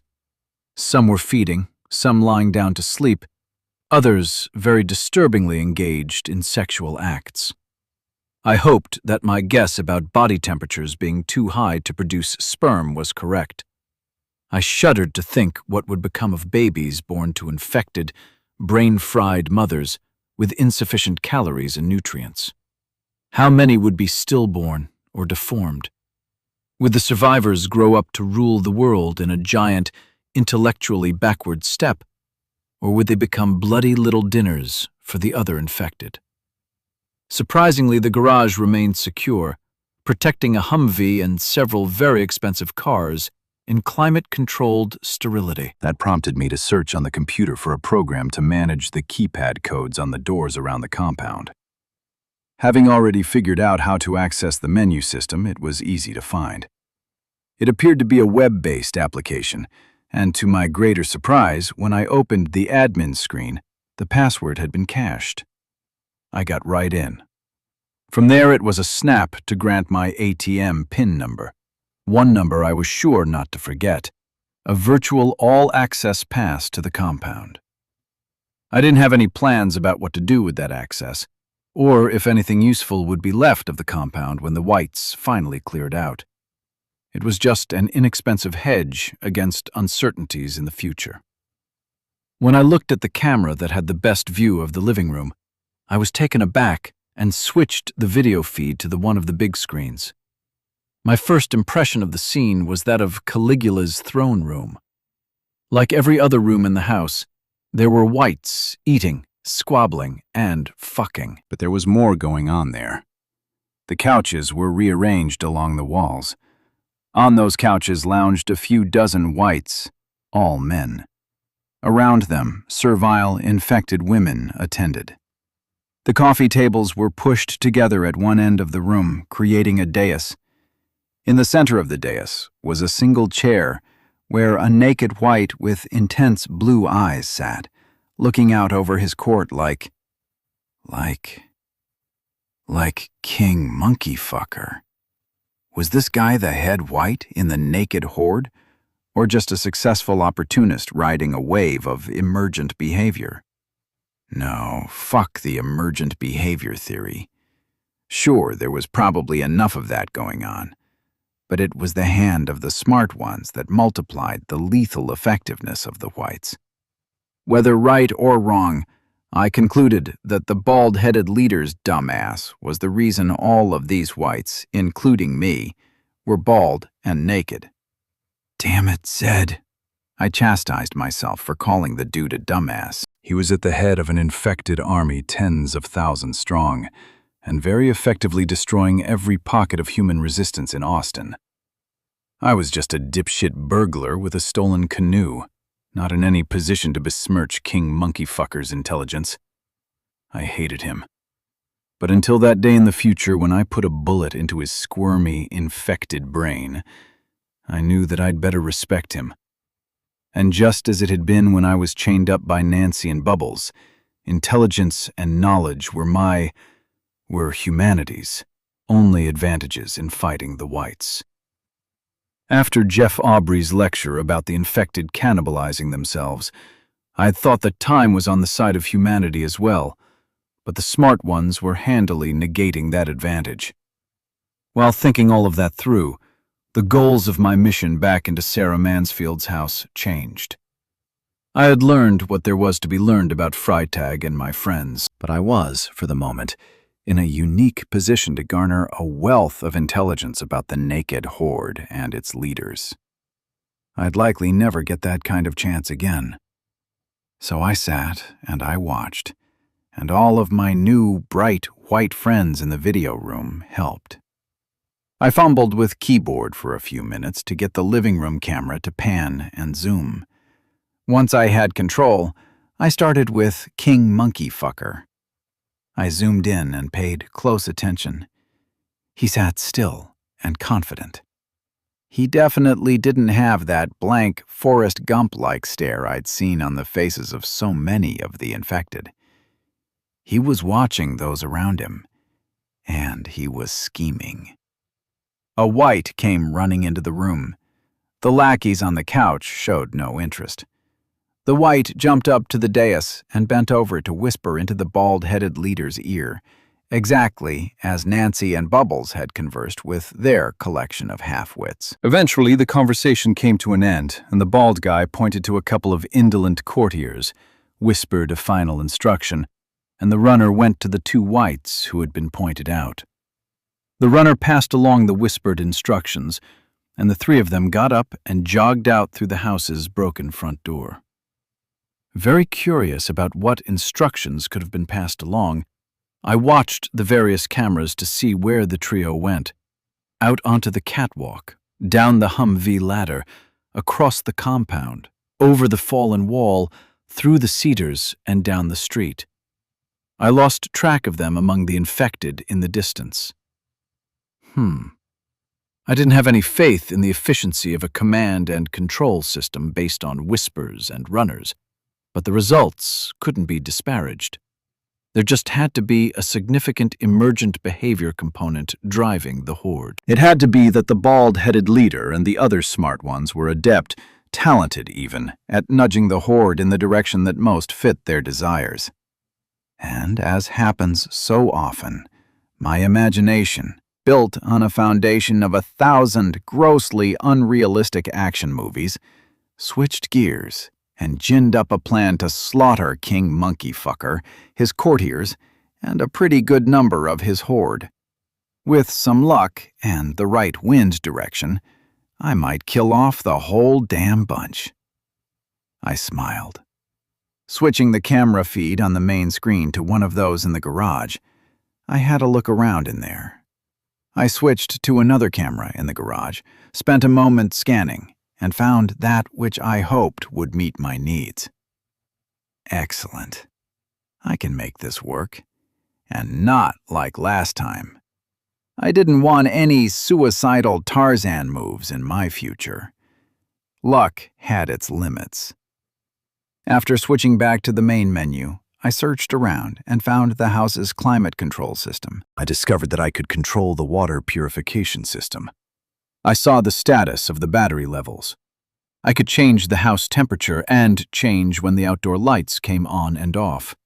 I could even see historical energy consumption reports and projections based on the schedule changes I was about to make. Pretty spiffy.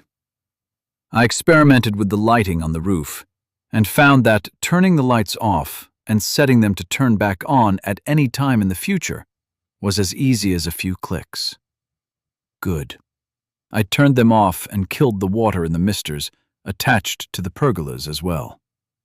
Before getting up to leave, I gave some long, hard thought to whether I should spend more time surveilling the smart ones in the living room.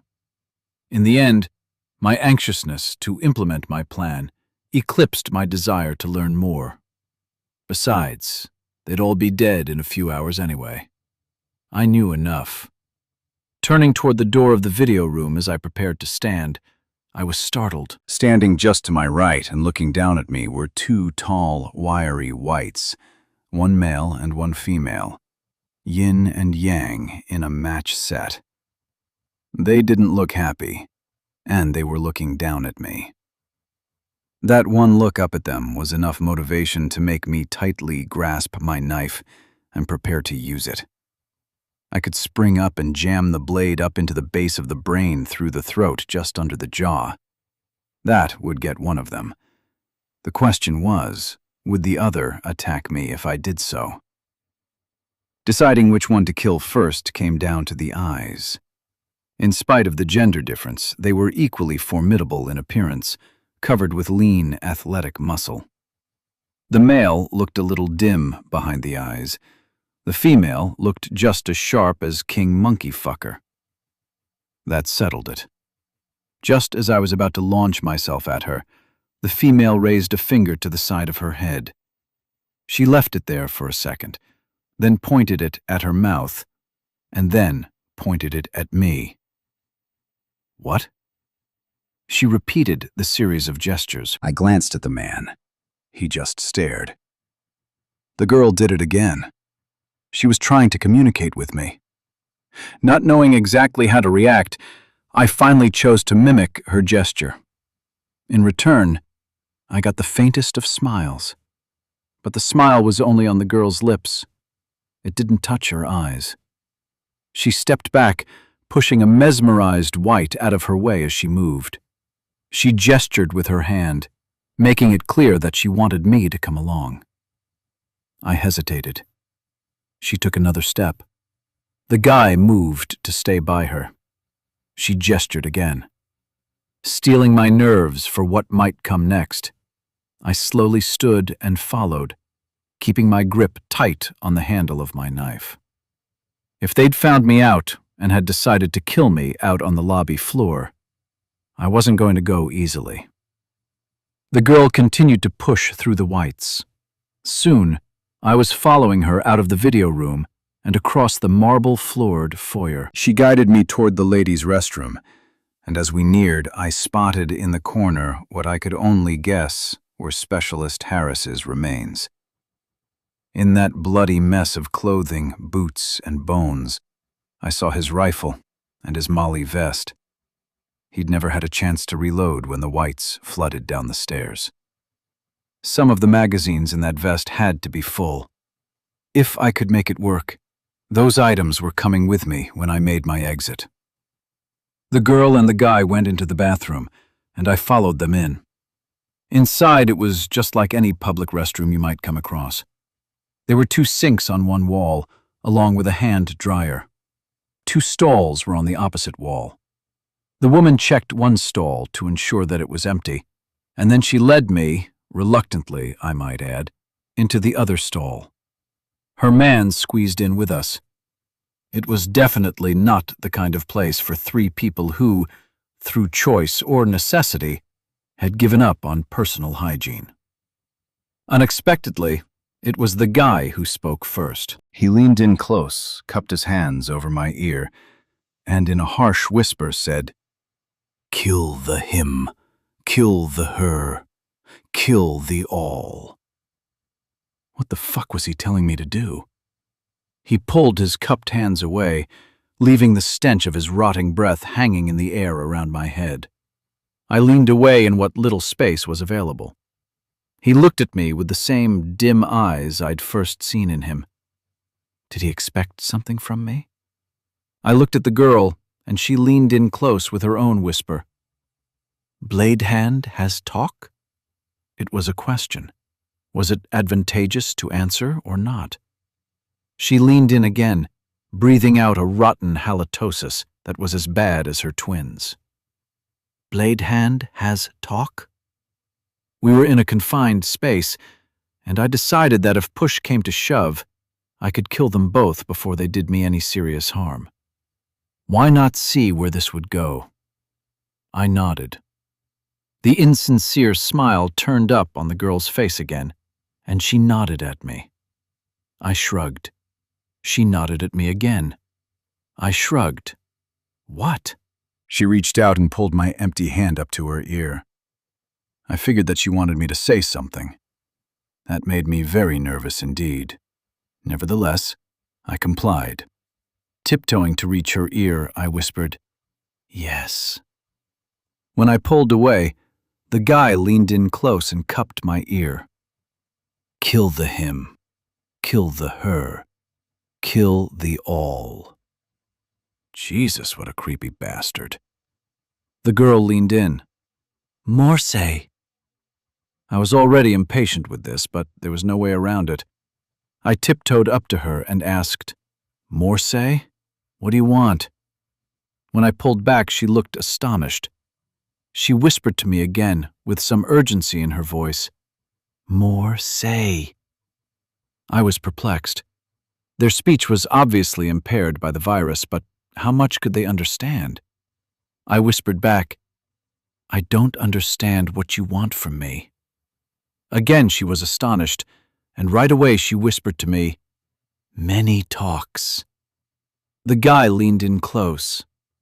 "Kill the him, kill the her, kill the all." I ignored him and thought about what the girl was asking or telling. I wasn't sure. I whispered back, "I can talk. Can you understand me?" The girl was perplexed. She whispered back, "Underpants?" "Say what?" "Kill the him, kill the her, kill the all." That dude needed to back off. Inspiration struck. I tiptoed up to the girl. "You must follow me."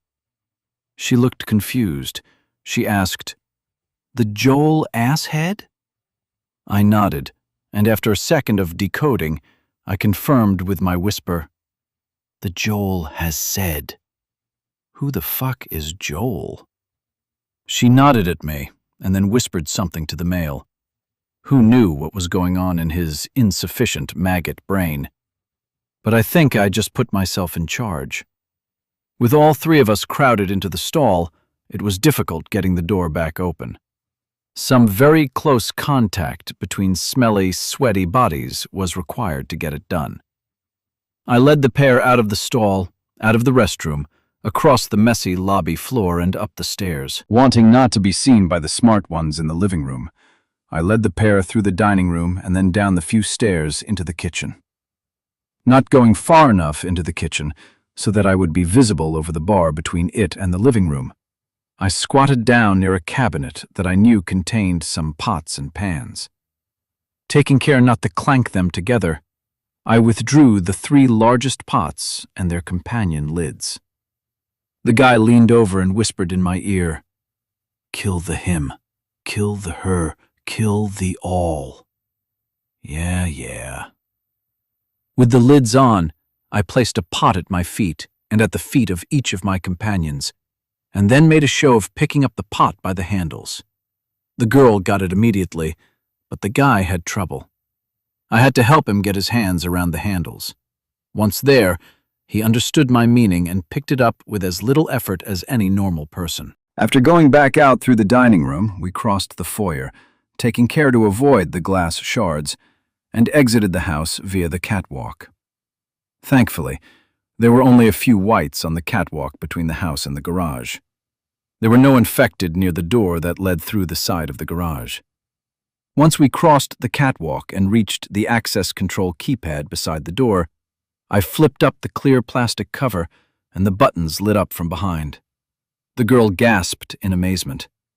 The guy got very nervous and couldn't suppress his urge to repeat his phrase in my ear 3 more times. I punched in my code, and the door's lock clicked. As soon as it did, I opened it and led the pair in, quickly closing it behind us. Leading them across the garage, I ditched my cooking pot and picked up a 5-gallon plastic bucket that was sitting beside a bank of stylish, lacquered cabinets. The search began in earnest after that. My plan called for a short list of items to MacGyver it to fruition. Some of those needed to be in the garage. The first cabinet contained only car wax and various automobile cleaning products, nothing of use to me. The next cabinet held something that made me smile, the one item that I thought I'd least likely find, a small electric air pump for inflating tires. Sweet. I stuffed it up under the woman's arm, and she understood immediately that it was now her job to carry the pump as well as the pot.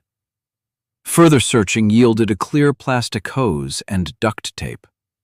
Only one more item was needed from the garage: gasoline. Inside the garage were the Mercedes, the Humvee, the Tesla, and the old Corvette. One of those was electric and 2 were diesel. But I needed gasoline. Diesel burns, but gasoline explodes. As I started siphoning gasoline out of the Corvette into my bucket, the female cupped a hand to my ear and asked, "For what?" For Joel, I answered, guessing at that moment that King Monkey fucker's name was Joel. Happily, the bucket filled all the way up. After, I was able to fill the guy's pot and the girl's pot. Kill the him, kill the her, kill the all. Of course. I put the lids on our containers and looked around. Was there anything else in the garage that I needed? No, probably not. We hauled our booty out of the garage, over the catwalk, through the broken front door, and up the stairs to the roof. Without incident, we deposited all our stuff there before getting into the elevator. Whether good or not, certainly without my consent, I picked up 3 of my entourage from earlier, so the 6 of us headed down. The spindly guy with the slouch, the one I'd beaten before coming up to the house, was still stuck in the hall between the elevator and the boathouse. He ran and cowered in a corner when he saw me get off the elevator. When I passed him to get through the door into the boathouse, he was softly crying. He was a dim-witted monster who would kill me and gnaw on my bones given half the chance. But empathy is hardwired in normal human brains, and I felt bad for the whimpering bastard anyway. God, I hate this fucking world. Turning back to the task at hand, the boathouse turned out to have exactly what I'd expected to find there. A large 100-quart cooler and a couple more gas cans with plenty of gasoline.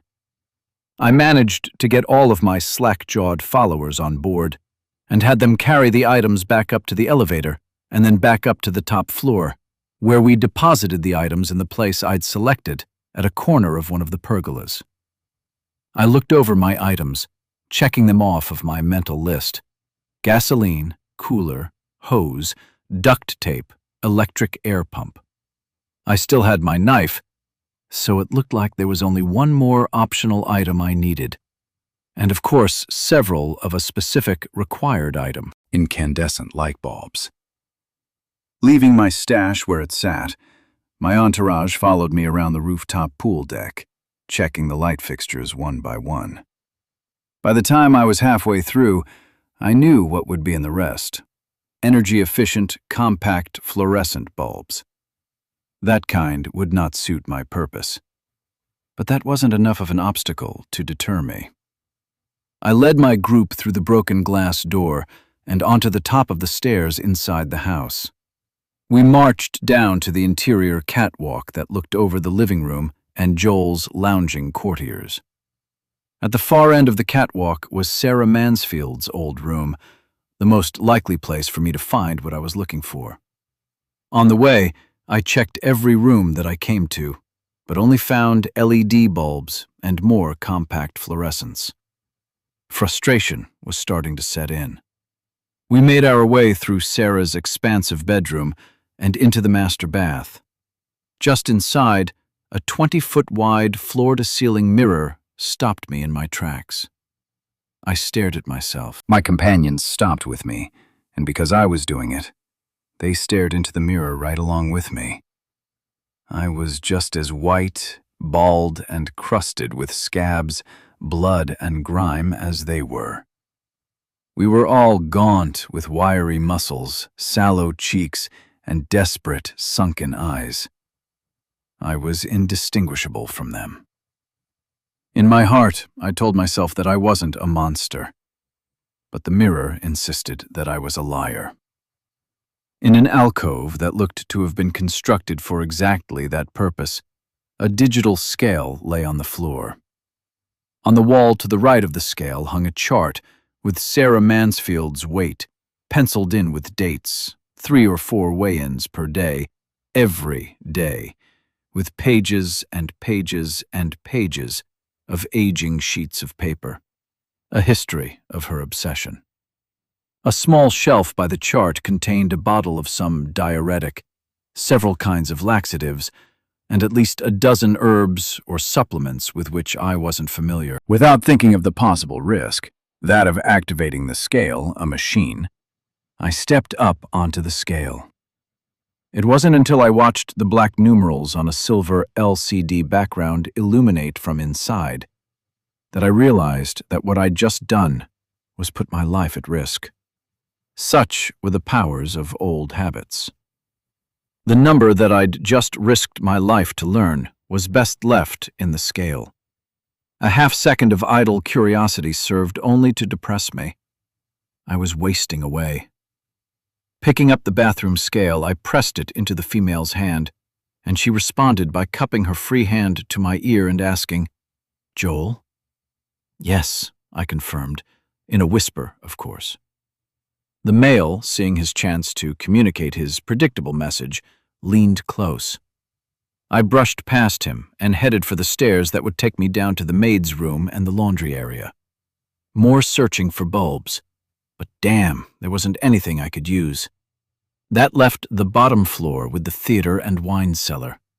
Maybe I'd get lucky down there. But not wanting to pass through the living room and get any unwanted attention from that room full of smart ones, I led the 5 back up the stairs from the maid's quarters to the bedroom level and started out across the catwalk toward the main stairs. Glancing down at King Joel Monkeyfucker and his semi-intelligent lackeys, wanting to know that they weren't paying too much attention to me, my eyes scanned across a couple of side-by-side couches in front of the windows, and I nearly tripped. Sitting on the couch was a familiar-faced, blue-eyed beast, gnawing on a hunk of raw flesh. I caught myself in a stare, looked away, then stared again at his dirty, bloody face. I nearly came to a dead stop. I couldn't believe it. It was only with a sense of near physical pain that I maintained my nonchalance and kept my feet moving forward. I looked again. I had to know. I had to kill the doubt. Holy shit, that flaming piece of shit. It was him. Fucking Mark. Fucking rapist, pig, rat-fuck Mark. His bald-headed dumbass was right there. Right fucking there. Mark, Amber's killer, was sitting in Sarah Mansfield's living room on a couch with his rat-fuck smart buddies, chewing on something bloody and raw. Every single bad thing I ever thought about that piece of shit was justified. Every rationalizing doubt that had crept into my brain as a good reason not to hunt him down and snuff him off of this earth was a mistake. He needed killing, and I needed to know that I'd killed him. I needed that satisfaction, that way that I needed water to drink and air to breathe. And all of his rat-fuck friends in the living room would die right along with him. My cold malevolence was back. I led my simple-minded crew up to the roof, dropped off the bathroom scale, and then took the elevator down to the theater level. There, the light bulb search continued. There was nothing of use in the foyer, nothing of use in the theater, or on the marquee. Nothing in the video room, and nothing in the wine cellar. And to think that there was a time when going green seemed like such a good idea to me. How in the hell could there not be one single motherfucking incandescent bulb in a house this fucking big? The lights in the old Corvette, of course. No, those all ran on DC and wouldn't fit in the sockets where I needed them to go. What to do? What to do? Anxiety was kicking in. I thought of missing the chance to kill Joel, a big chunk of the naked horde, and especially Mark. The solution was right there, just past the tips of my fingers. But it was trying its best to elude me. I found myself standing amidst the shit, urine and sweat smell of my entourage, in the middle of the floor with the theater in front of me, the wine cellar to my left, and the video room behind me. I noticed the soda machine sitting in the counter, and figured I'd get some more calories in me. Perhaps the calories could prime my brain to think of an alternative to the incandescent bulbs in my recipe for destruction. I marched my crew over behind the snack bar.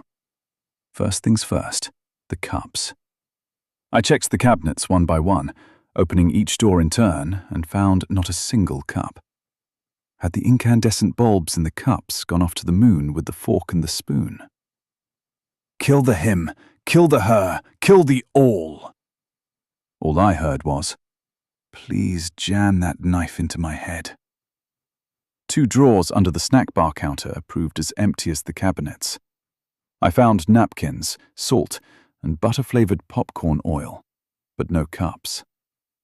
A small waist-high refrigerator was built into one end of the snack bar. What the hell? You never know. Squatting down in front of the fridge, I opened it up. It didn't make any sense that the cups would be in there. But not everything makes sense.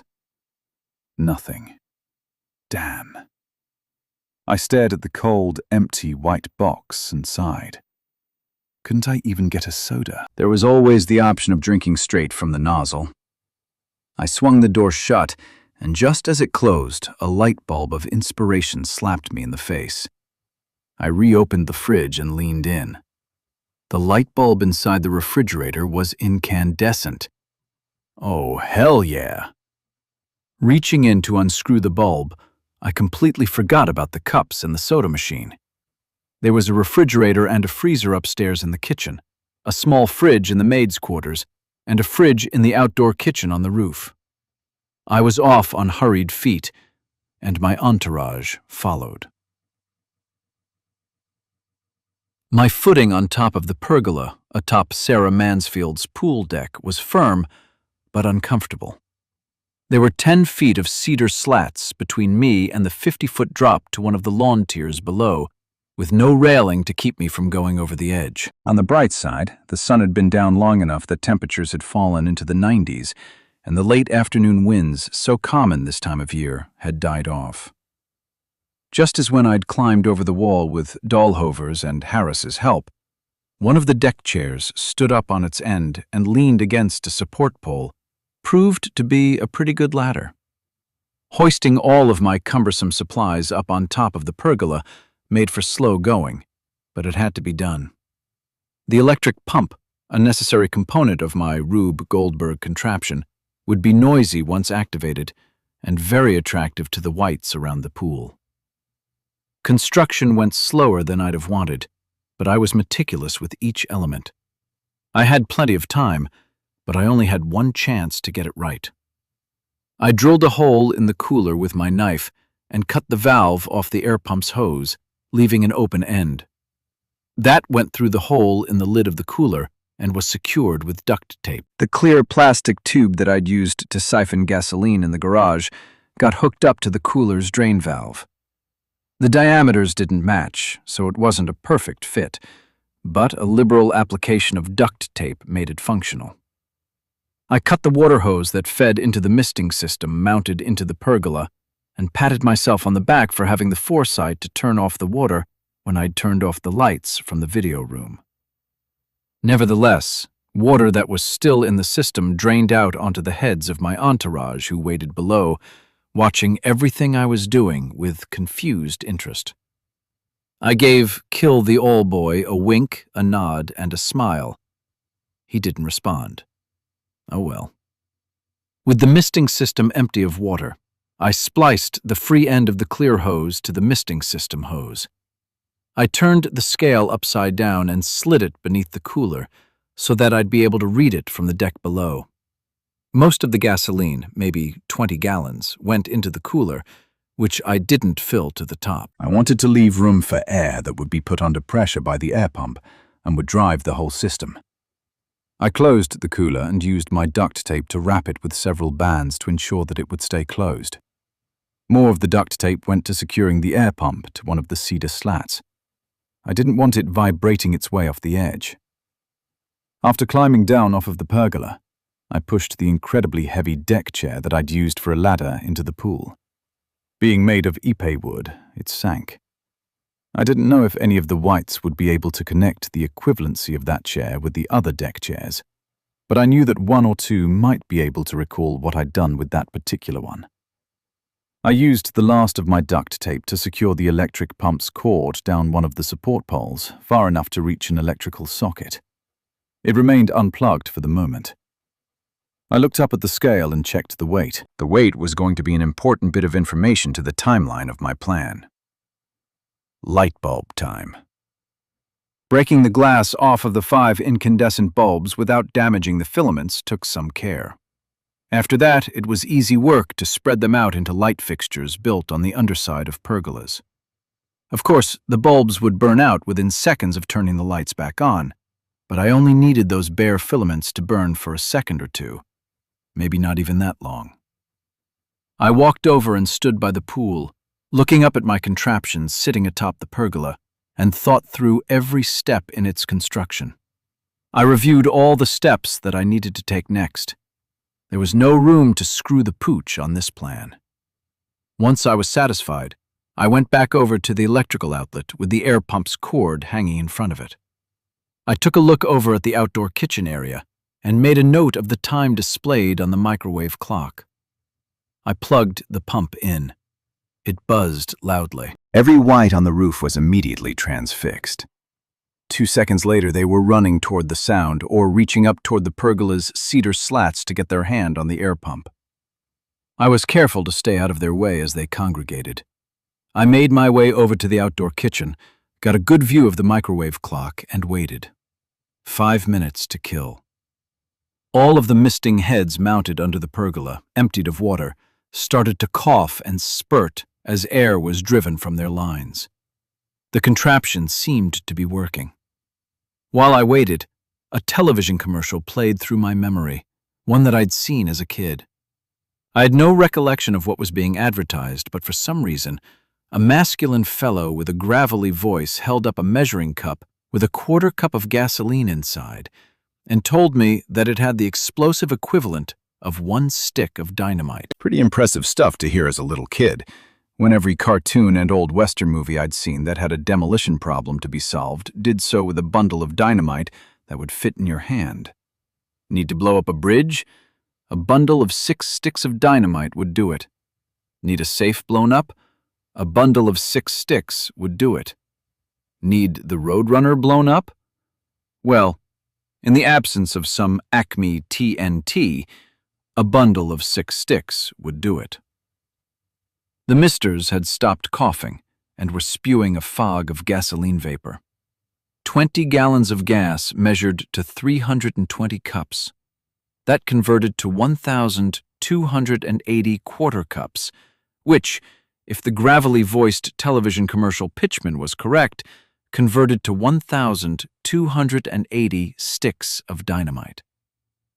Sarah Mansfield's house, formerly an architectural highlight of green construction in central Texas, had just been converted to a platform for a totally awesome gasoline vapor bomb. My eyes were burning from the fumes in the air. I was starting to cough, and there was a disturbing light oiliness on my skin, stinging in the open sores on my head, where my hair had so recently been. Gasoline. If nothing else, I just succeeded in turning myself into a holiday sparkler. The clock on the microwave told me that 5 minutes had passed. I checked the weight on the cooler and did some quick math. I had 25 minutes before all of the gasoline in the cooler would be misted out into the air above the house. I made for the elevator to get my flammable Tarzan ass back down to the video room. Time was short. From the computer in the video room, I needed to set the timer on the pergola lights to switch on in 20 minutes. The broken incandescent bulbs would spark the gasoline vapor, and I needed to be pretty far up the river when that happened, lest I participate in the coming conflagration more than I'd want to. Kill the him. Kill the her. Kill the all! Wiping putrescent spittle off my ear for the last time, I glanced at my cooperative female, and then over at her annoying counterpart. We stood on the deck inside the boathouse, with nothing but water between us and the open exterior door. I was empty-handed except for my knife, but on the way out of the video room, I took a chance and waded through Specialist Harris's remains, then put the Molly vest into the girl's hands and the M16 in the guy's. They were both outwardly agitated once the rifle was in play, but they complied anyway, and subsequently followed me into the elevator and then down to the dock. Getting the items back was a different story. When I reached out to take the Molly vest, the girl wouldn't let go. I whispered to her in her peculiar vernacular, "The Joel asshead." She spent a moment having what passed for a thought in her brain and concluded that I needed to have the vest. Trying the same lie to circumvent the male's reluctance to let me have the M16 proved fruitless. There was only one quick way to resolve the issue. I put a hand on the rifle's handle, right beside his, held tight, and fell backwards, letting gravity carry me into the water. Unfortunately for the guy, he didn't quite figure out that he was at risk of getting wet until it was too late to recover. We splashed in together. The girl shrieked, the male howled and panicked, but he let go of the rifle. I pushed myself away from his flailing arms and legs and ignored them. They'd just become a non-factor as I waded into deepening water. Paying a heavy toll in stubbed toes and bruised shins, I moved quickly out of the boathouse and through the water toward my canoe, dunking myself a few times along the way to wash off as much of the gasoline on my skin as I could. I'd probably burned off 5 minutes since setting the light timer in the video room. Only 15 minutes remained until detonation. As expected, or maybe hoped, the canoe was where I left it, and with each step closer, the water got shallower and I moved faster. Once there, I dropped my knife, new rifle, and vest on top of the clothes that I'd left in the bottom of the canoe and quickly pushed it out into the water. A few hard paddle strokes put me out into the current, and I chose to go down rather than upriver. My destination was upriver, the direction that Murphy, Steph, and the others had gone, but I needed to maximize the distance between me and my bomb. Paddling downriver with the current would give me more distance than paddling against it. When I floated past the boathouse entrance, the female saw me and renewed her shrieking. To my surprise, the male was out of the water and pushing his dripping self up off the deck. Well, how about that? I wondered how that experience would affect his fear of the water. But at about that same time, I realized that it didn't matter. In 15 minutes, he'd be dead. It was time to paddle like my life depended on it. Because it did. It took just a few minutes to get my heart rate up to a pounding, rapid rhythm. I gasped for breath as I neared my physical limit, slicing the canoe through the water at a good pace.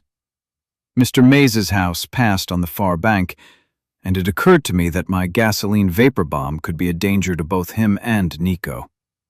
Fortunately, or not, I had the detached presence of mind to know that those dice were already rolling. If they both were in the house and away from the windows when the bomb exploded, they were far enough away that they might be okay. My pulling the boat up to the bank and running up to the house with a warning on my lips wasn't likely to change the outcome for them. By the time I got up there and explained the situation completely enough that they'd be willing to do something about it, the bomb would have detonated. So I pressed on down the river. Labored distance grew between my canoe and Sarah Mansfield's mountaintop compound. Questions nagged my idle mind as I paddled. Would the bomb detonate at all? Had I screwed something up? I reviewed all of the steps I'd taken, all of the things I'd checked along the way. It had to work. How big would the explosion be? Was I far enough away? Did I have any hope of getting far enough away? Should I stop and watch the fire rip the sky and blow the top of Mount Bonnell into the river? Paddle on and let those questions answer themselves, dumbass. There was only one variable left in the equation that I had any control over, and that was the distance that I'd be from my bomb when it exploded. No matter what else happened, the likelihood of my being alive afterwards was dependent on how far downriver I was when the bomb went off. Paddle. More gasoline trivia bubbled to the surface of my brain. There was a conversion factor I'd heard once. No, I think I read it. I couldn't recall the source, but the conversion was for TNT to gasoline in terms of explosive power. The ratio was 10-1. 1 ounce of gasoline held something like 10 times more explosive power than TNT. Yes, that was it. Was it true? How much gasoline had I used? 20 gallons or so. Keep up the paddling pace. I didn't know what a gallon of gasoline weighed, but I did know that water weighed something like 8 pounds per gallon, and that gasoline was lighter, so maybe 6 pounds per gallon. 20 gallons, then, would weigh about 120 pounds. It sure felt like it when I was hauling it up to the top of the pergola, and that implied the equivalent of an explosion with the power of 1,200 pounds of TNT. But that's half a kiloton. I just made a half-kiloton bomb? There's no fucking way. They measure nuclear devices in kilotons. I could barely breathe in enough air to sustain my effort after that. I picked up my pace, going as hard as I possibly could, rerunning the calculations in my head. Surely that answer couldn't be right. Could it? Paddle, dumbass, paddle! I remembered hearing once that a gasoline vapor bomb was the most powerful non-nuclear device in the military arsenal. Confirmation? Under the strain of trying to pull in enough air to support my effort, I couldn't come up with where I'd heard all of that crap. Was it TV, hence bullshit? Or was it books? Oh, where was the internet when you needed it? More crap. It was the sound of somebody punching a giant marshmallow that announced the detonation. I snapped my head around to see.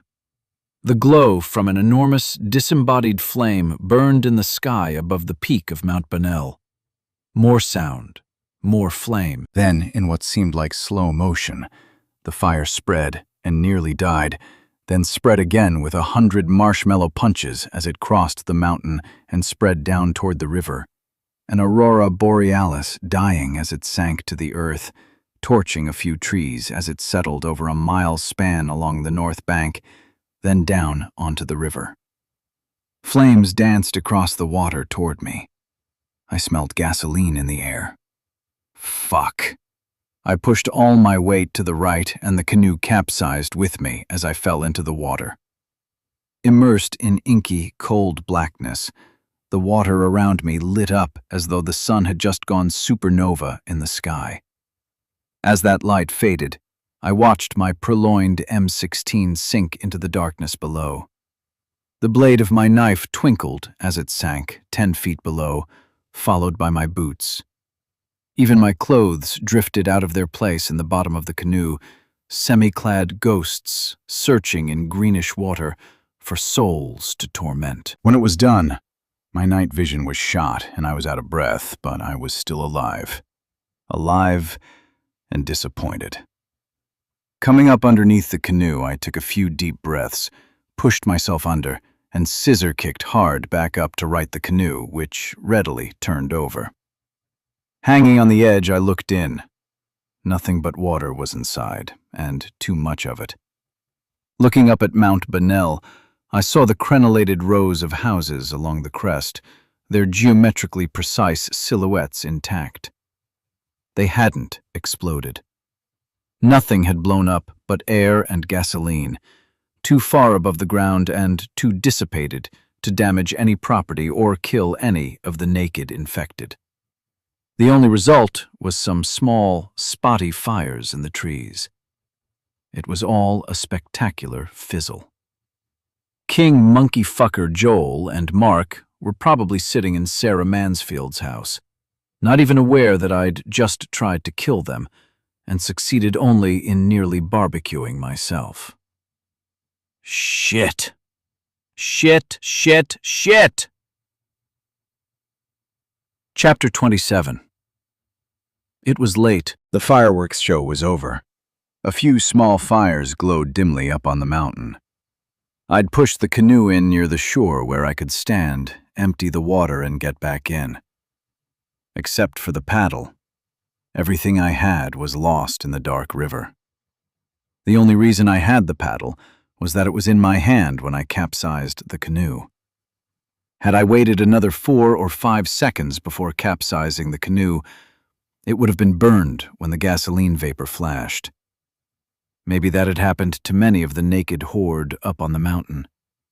It was something to hope for, as the disappointment over my failure weighed heavily on me. I'd been paddling back upriver for over an hour when I pulled the paddle out of the water and drifted, feeling in my muscles the toll I was paying for so many days without food and with little good sleep.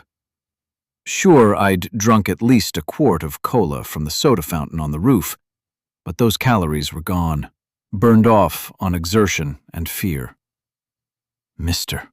Maze's house was far back downriver behind me by the time I started drifting. I realized that I should have stopped on my second time past, knocked on the door, and asked for a safe spot to spend the night. Well, if they had a door to knock on. The canoe floated slowly into a spin, caught in the current flowing one way, while the wind blew me in the other. I supposed I could drift back down to Mr. Maze's house and see if they'd let me in, but that bitter thought smacked of quitting. In the mood that was on me, one step onto that slippery slope would send me down a dark hole out of which I might not be able to climb back. To continue upriver was to endeavor toward the goal, to try and find my friends. Seeing Murphy get up off of that recliner and wobble his way down to the ski boat was troubling, but it did bring hope that I'd find them all alive. And that hope was something real. But I was so tired. I was naked, crusted in dry blood and scabs. I was hungry, really hungry, and dehydrated again. Steph, Murphy, and the rest could be in any of 1,000 places upriver, and I had no idea where. Or they could be dead. Such a likely possibility now. 0. That was the depressing word emblazoned on the flag that had planted itself on the sad mound of my thoughts. I was back at 0 again. No weapons, no food, no friends, and no clothes. Don't lie down. Don't quit. Paddle, just paddle. So I paddled, persistence for its own sake. Upriver again, slowly against the current, but I was moving. Houses along the shore passed by. I spotted a ski boat lifted on a hoist up out of the water, I guessed to protect the hull from the algae. I really wanted that boat. Motorized transportation was another of modern society's underappreciated luxuries. Pulling my paddle across my lap, I gave the boat a long, hard look and thought about what I could do to acquire it. I'd have to search the house for keys and then, assuming I lived through that, having only fingernails and fists to protect myself, I'd have to figure out how to manually lower the boat back into the water. The process of stealing the boat was that of unknown dangers and potentially unsolvable problems. The risk-to-reward ratio just wasn't high enough. Paddle on. As housing development on the banks thinned, leaving mostly trees and few dark houses, the miles slowly dissolved behind me. It was all black water, bends in the wide river, and old trees. Frogs chirped like fat crickets in the wet shadows, and the buzz of cicadas modulated in and out of obnoxiousness. Mosquitoes occasionally found me and had a meal on my bare skin before buzzing off to hide among the leaves on the banks. Up ahead, I spied a familiar shape on the north bank, and my hopes sank a little. It was the pontoon boat that Murphy had almost acquired a week or so prior. It was tied next to the dock in front of the house that he and I had raided and prepped as a safe house. The ski boat, however, was nowhere to be seen. The absence of the ski boat led to 3 possibilities. Freitag had killed them all and dumped the bodies in the river. They'd taken the food and moved on to someplace else because this house had become unsafe. Or this house was unsafe again when they arrived.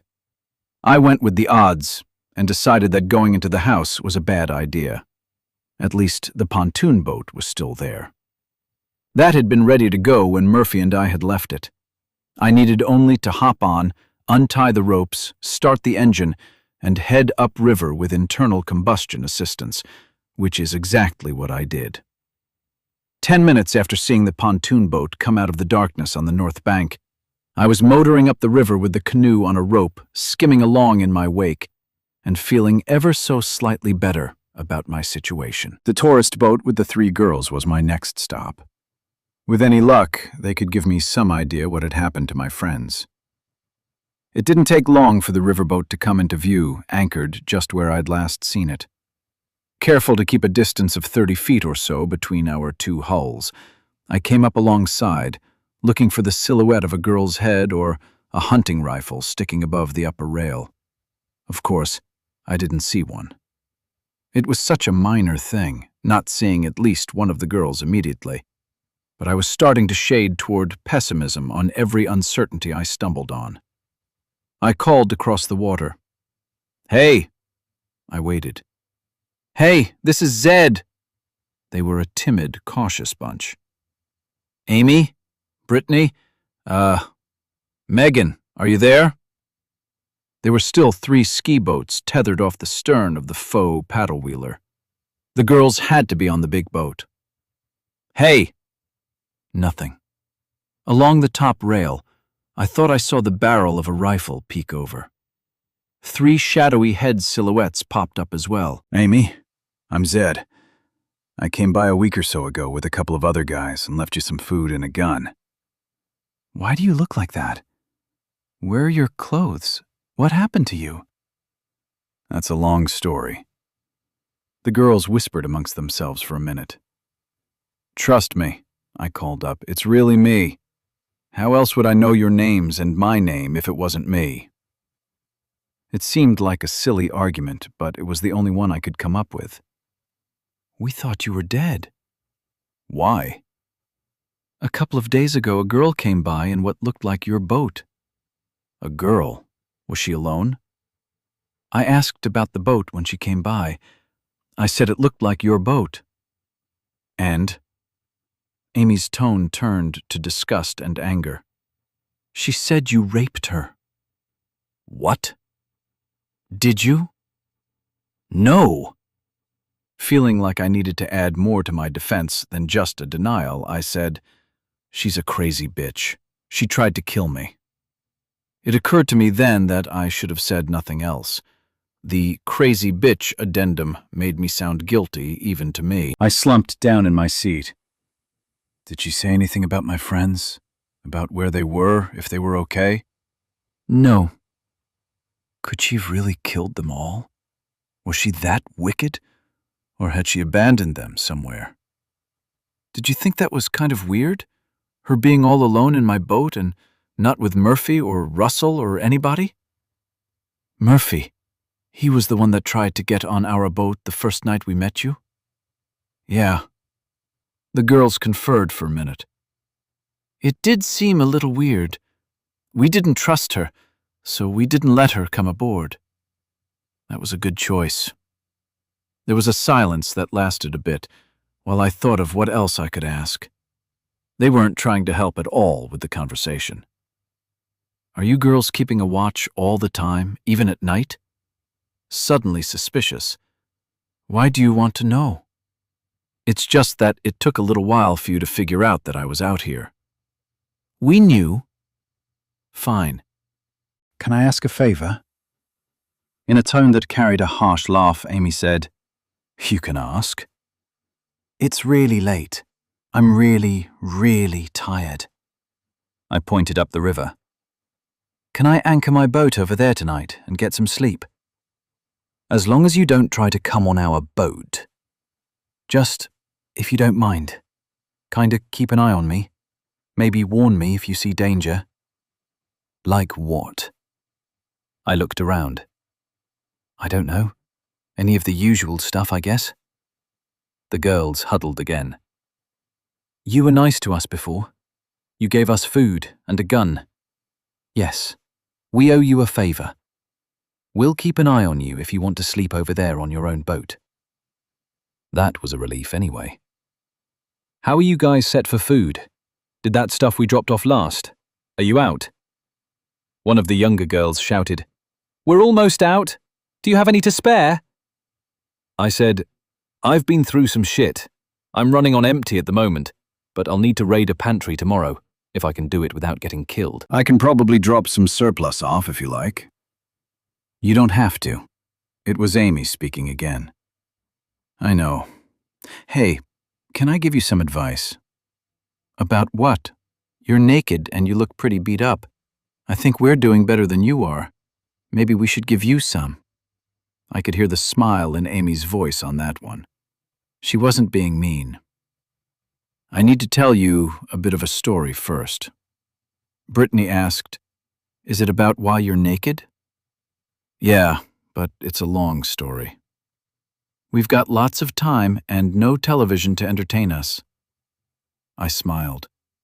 Maybe that was the worst aspect of the post-apocalyptic world for the modern human. No entertainment. How difficult would life get with no iPhone, no television, and no internet to fill in the boring parts?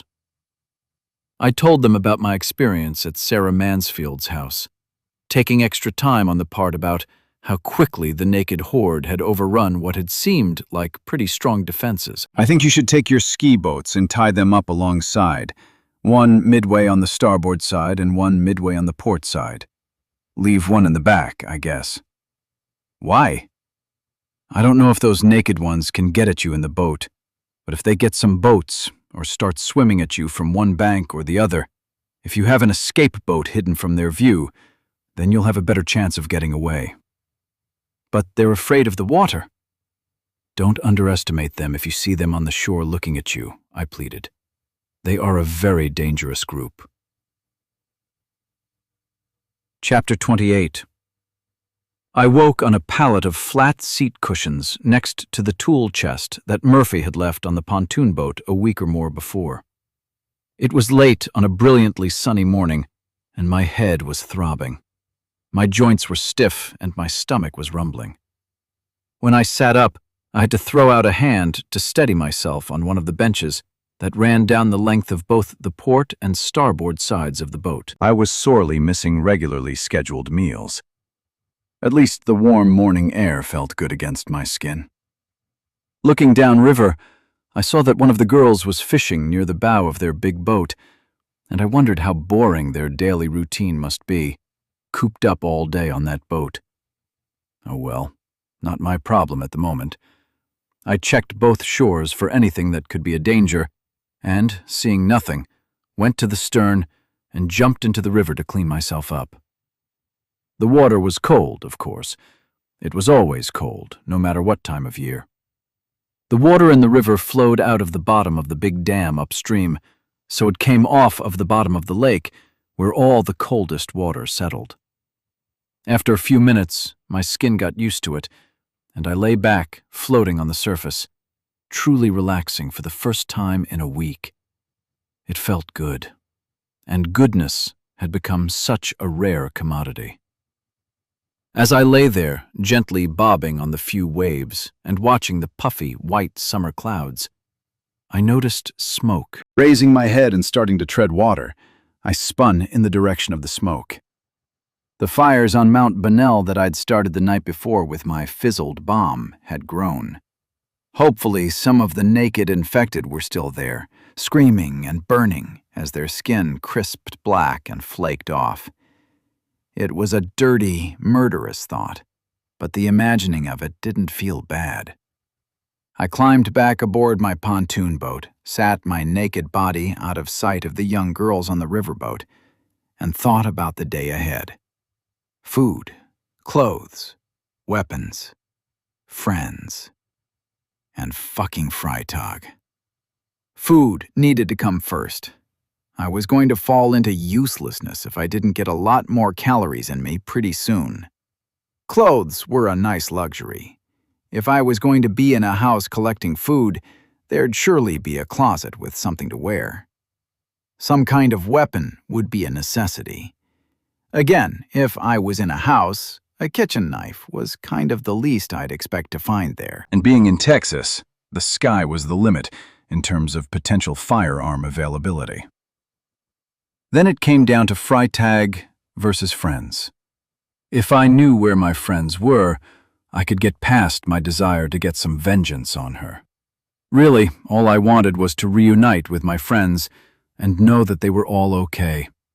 Everything else on my list was just a necessary step in the direction of seeing Murphy, Steph and Mandy, distasteful Dahlhover, and simple Russell. Freitag knew what had happened to them. That meant that the most expeditious path to my friends was through her, because wherever she was, and I hoped she was still on the river, the ski boat would show me exactly where she'd gone ashore. I was betting that she'd be close by. The river between the dams couldn't be more than 15 miles long, and I was somewhere near the midpoint of that stretch. So 7 miles of river going upstream was what I had to check for the ski boat. Depending on how much of the morning I burned off finding food and weapons, I could find Freitag, and with any luck, my friends before sundown. I got up off the deck and checked my boat's fuel gauge. There was about 3/4 of a tank.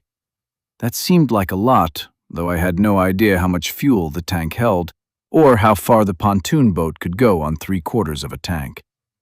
It had to be enough to scoot up and down my 15-mile section of the river many times at least. As I stood there by the boat's wheel, I noticed 5 bloated bodies drifting downriver toward me.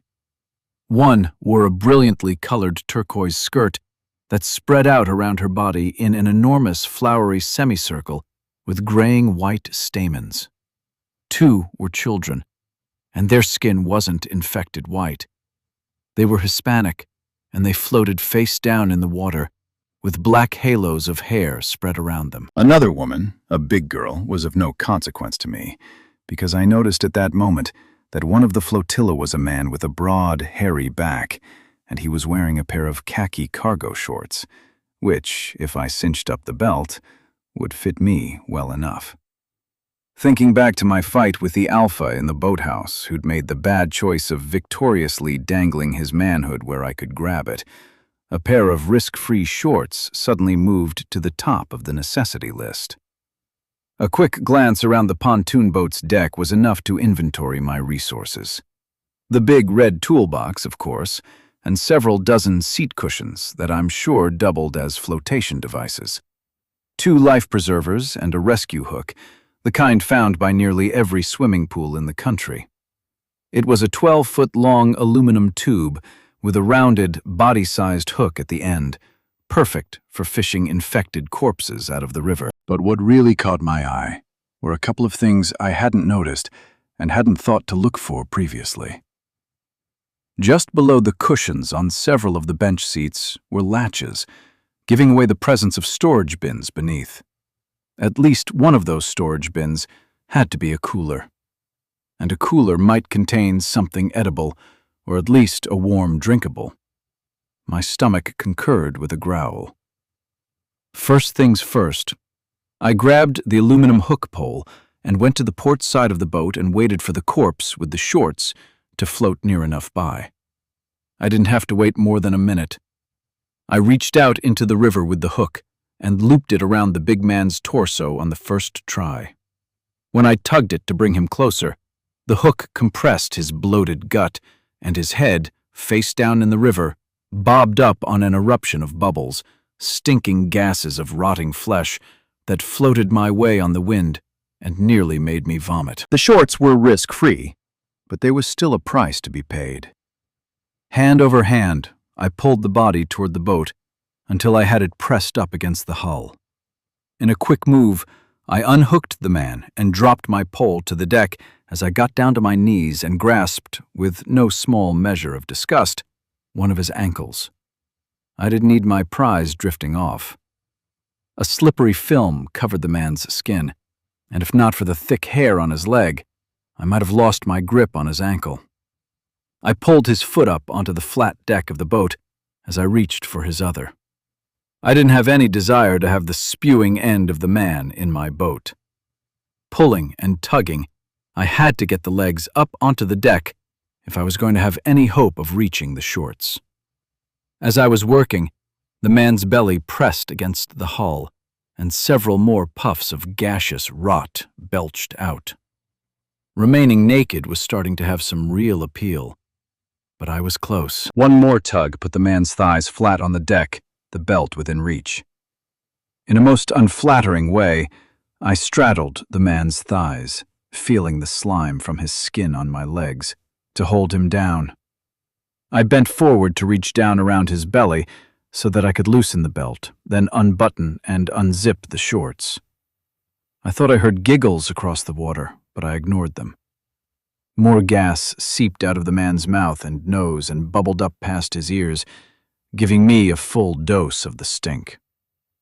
The shorts came loose and I pulled them off hurriedly, somehow getting the underwear as well. For some reason that really grossed me out. I jumped up off of the man, and as he slid back into the water, his dirty underwear fell out of the shorts and onto my feet. I yelped and shook my foot to get them off as I hopped around the deck in utter disgust, making a complete fool of myself. When they finally flew free and landed in the water just past the edge of the deck, I again had attention for something besides the violation I felt at having the wet underwear plastered to my skin. That's when I heard the laughter of the 3 girls coming from the other boat. The white skin on my face flushed red, but I held my hard-won shorts over my head in triumph. I spent a good while back in the river after that, scrubbing my skin and the shorts, and wishing for soap. A little bleach would have been desirable as well. Finally, the shorts were hanging over a rail to dry in the morning sunshine, and I was drying in the sun as well, when I recalled the storage bins underneath the boat's seats. Cooler time. Sliding a wide bench cushion over, I flipped a latch and opened the storage bin hidden underneath. Fins, snorkels, masks, inflatable water toys, ski ropes, nothing of immediate interest to me. I stepped across the width of the deck, pushed the cushions out of the way on another bench, flipped the latch, and lifted the lid. Oh my God. It smelled so bad that I fell back on the deck trying to get away from it. It was just as bad as the smell that belched out of the hairy man's mouth. That was the cooler. It had been packed with meats, cheeses, ice, and other perishable items in apparent preparation for an afternoon picnic on the water that never happened. Now, the cooler was a sealed container in which all of those items had been rotting in the heat. Standing up and leaning over the rail, I spit into the water to get the remnants of the spoiled taste out of my mouth. As I was doing that, it occurred to me that in that cooler, in the putrid, warm liquid, there had to be bottles of beer or soda. What kind of picnic could it have been without those? And where else would such items go but inside the cooler? That, of course, led to the next question. What about the dry goods, napkins, paper plates, cups, and chips? Those things wouldn't be in the cooler. I looked around at the seats and, sure enough, there were 2 more storage bins. It turned out that one of those contained some tools, more rope, and an extra anchor. The second, however, held just what I was looking for. A dull paring knife, 3 big bags of chips, unopened jars of pickles, mustard, mayonnaise, and ketchup, and cookies. Manna from heaven, if there ever was such a thing. Resisting the urge to tear into the packages like an animal, I started with a bag of corn chips, and with deliberate slowness, sat in the sun on one of the cushioned benches and ate them one by one. I had no desire to barf everything back up after rushing too quickly to shove it all down my throat. After eating the equivalent of a few handfuls of the chips, I felt, for the moment, full, and I let myself bake for a while in the heat. And for the second time that morning, I let my thoughts of adversity slip away, and I felt good. Deciding that a soda, a beer, or any liquid that wasn't river water would make a tasty second course, I walked over to the cooler that held the rotting meats, held my breath, and kicked it open with my foot. The lid leaned up against the side rail, and I stepped toward the bow of the boat, upwind from the cooler. Jumping up on one of the benches across the deck, I was able to see down inside from a breathable distance. The cooler was a disgusting cauldron of rot, but in the liquid, among congealed blobs of gray goo, floated dozens of canned sodas and bottled beers. Warm or not, one of those beers would taste so good. Holding my breath, I bounded across the deck, fished out a can and a few bottles, and made my getaway. Back near the bow, I leaned over the edge of the boat once again and spent a good long while washing the can, the bottles, and my hands, until I could no longer smell the cooler's stench on my skin. After that, I went back to my place in the sun and took my time drinking one of the beers and eating some cookies. Calories in my blood unloaded in my brain and bounced around my synapses as the taste of alcohol brought with it the most vivid memories of my last normal night.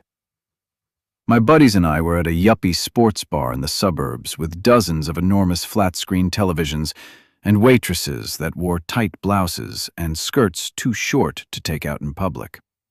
They always smiled sweetly with clean white teeth, though often their eyes were just as dead as the whites I'd seen, betraying the lie of how they loathed serving the likes of me.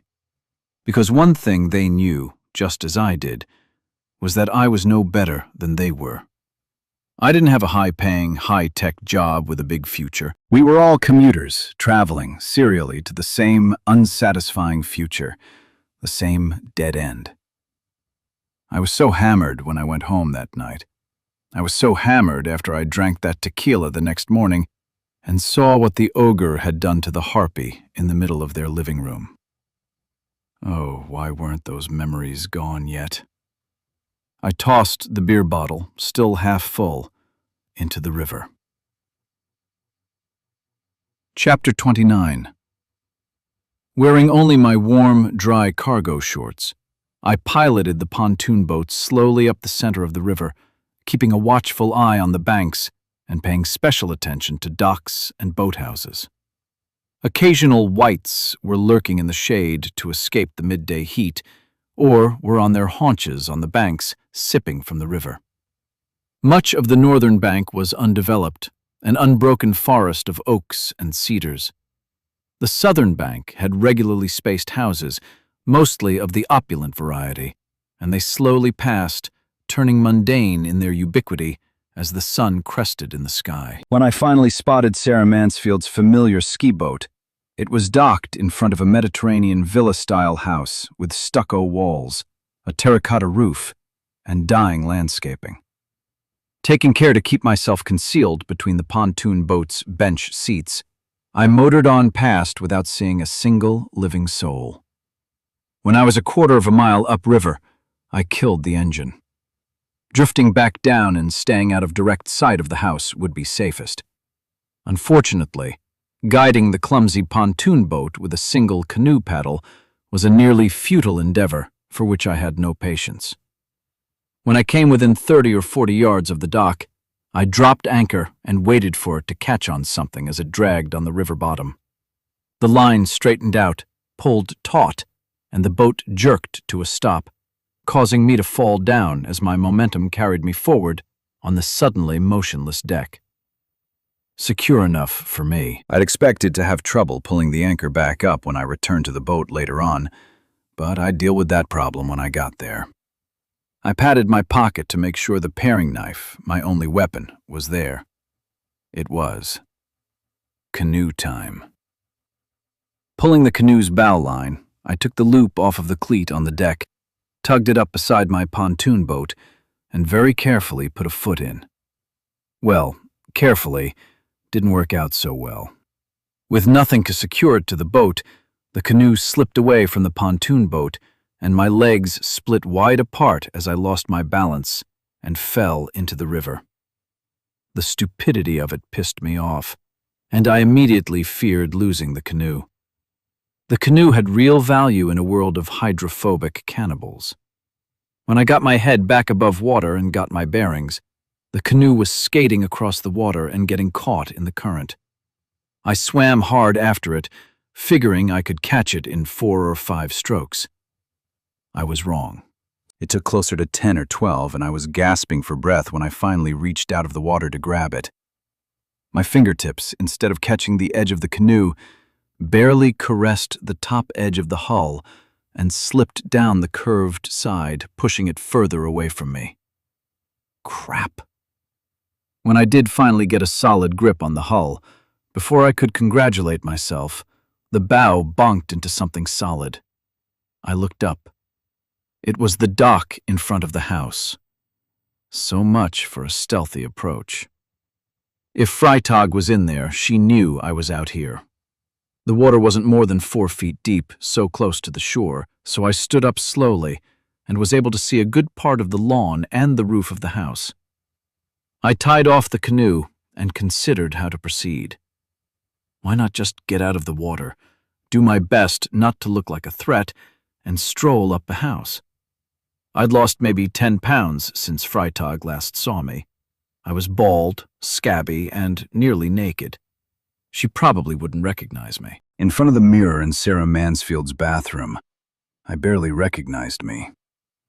I hauled myself out of the water and up onto the dock in front of the canoe. The ski boat was tied off on the opposite side of the dock, and I eyed it with a detective's curiosity as I straightened up. No blood, nor any evidence of violence. That was good. Neither were there supplies of any sort. The keys were also gone. It was just an empty ski boat waiting on the lake for its owner to take it out for a sunny day on the water. Satisfied that I'd learned all I could from the ski boat, I turned to head up the dock. A rifle cracked and shattered the shoreline's bucolic facade. The canoe's aluminum hull rang from the impact. Before I even had time to think about it, I was doing some combination of jumping and falling back into the greenish water beside the dock. I let my momentum carry me down to the bottom under less than 3 feet and struggled through the duckweed as I put some underwater distance between me and the dock.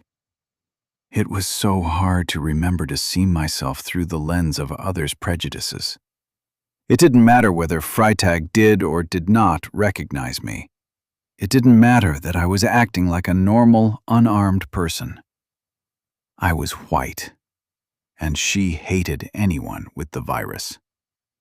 In my anger over losing the canoe, I had overlooked that.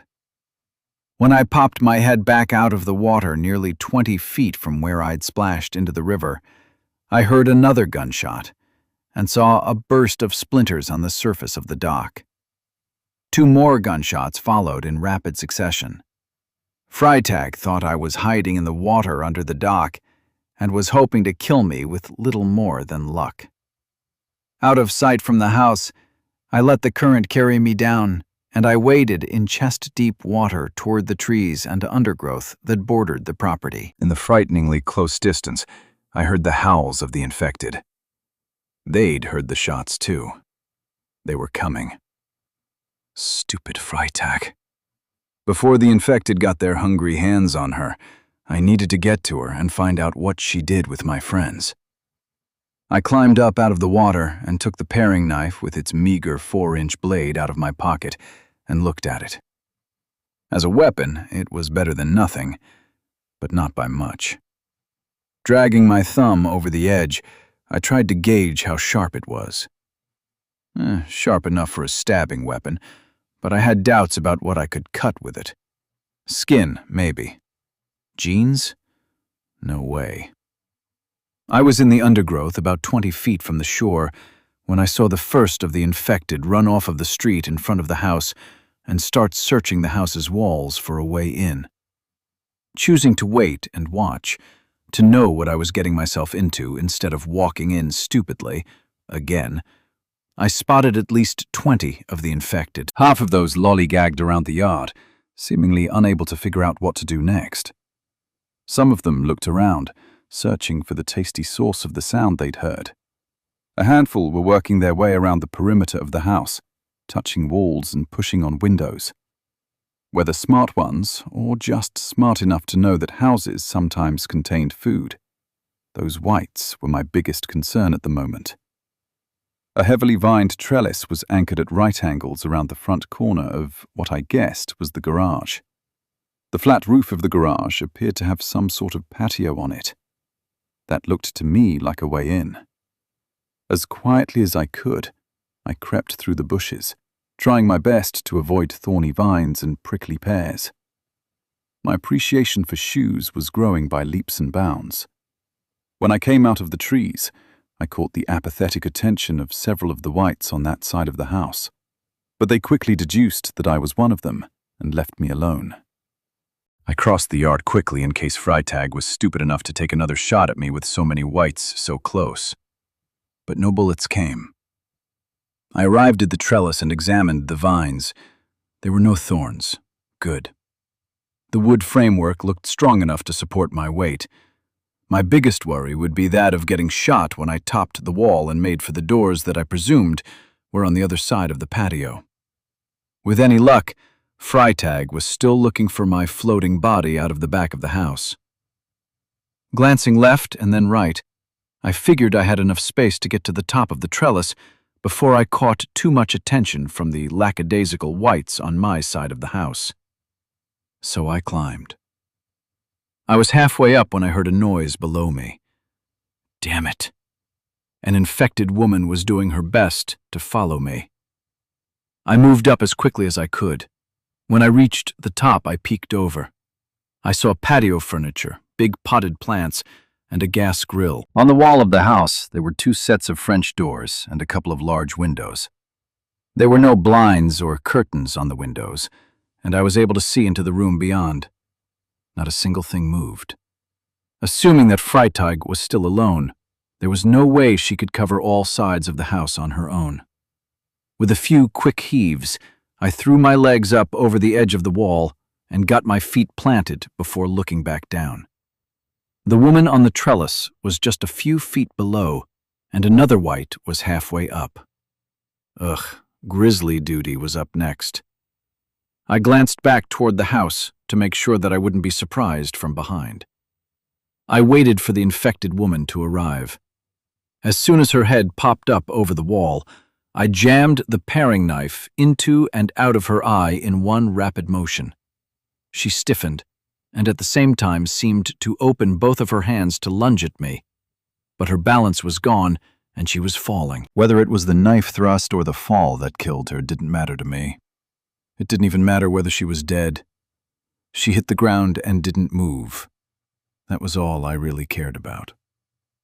To my right, the other white climber gave her a look and seemed stuck in a moment of indecision over whether to go back down and feed or to keep climbing for the real prize, tasty, uninfected flesh. He chose wrong. When his head came up over the edge of the wall, I stabbed the blade hard into his temple, a move that was a mistake. As the white lost his grip and started to fall, my paring knife wedged in his skull, and I was barely able to keep hold of it as he fell. But I did. The infected man hit the ground near the woman's expanding pool of blood. That problem was solved. Infected were running toward the 2 downed whites by that time, and I faded back toward the French doors to let them all forget about me while they dine. I bounded lightly across the patio and came to a stop with one hand on a doorknob, peeking into the windows. Still only furniture and fixtures in the room. Nothing moved. I turned the knob. Locked. Damn. Well, no big deal. I hurried over and checked the other doors. Locked as well. To break the glass would be a mistake. The sound would alert Freitag. I couldn't have that. Checking further, both windows were locked as well. Quietly making my way over to the edge of the patio that overlooked the front of the garage, I stealthily peeked around the corner of the wall and quickly pulled my head back. No infected eyes on the front lawn spotted me, but neither did I see anything that looked like an alternative way to get into the house. Across the patio again, I peeked around the back wall on the side of the house that faced the river and saw something that might work. It wouldn't be easy, but it was my best chance of getting into the house quietly. A sloped roof extended out from the back side of the house, and the eaves overhead provided a path to a smaller patio further down on the back of the house.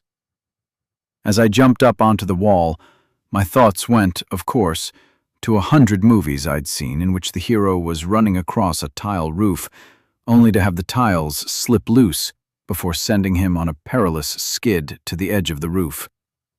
Perhaps the guys who built this house had seen the same movies, learned a lesson, and had done a good job gluing these down. I tested the stability of the first roof tile as I very, very slowly put my weight on it. It held. Away I went, slowly, so slowly, taking great care to check my footing with each forward step. Before I knew it, I'd uneventfully arrived at the other patio.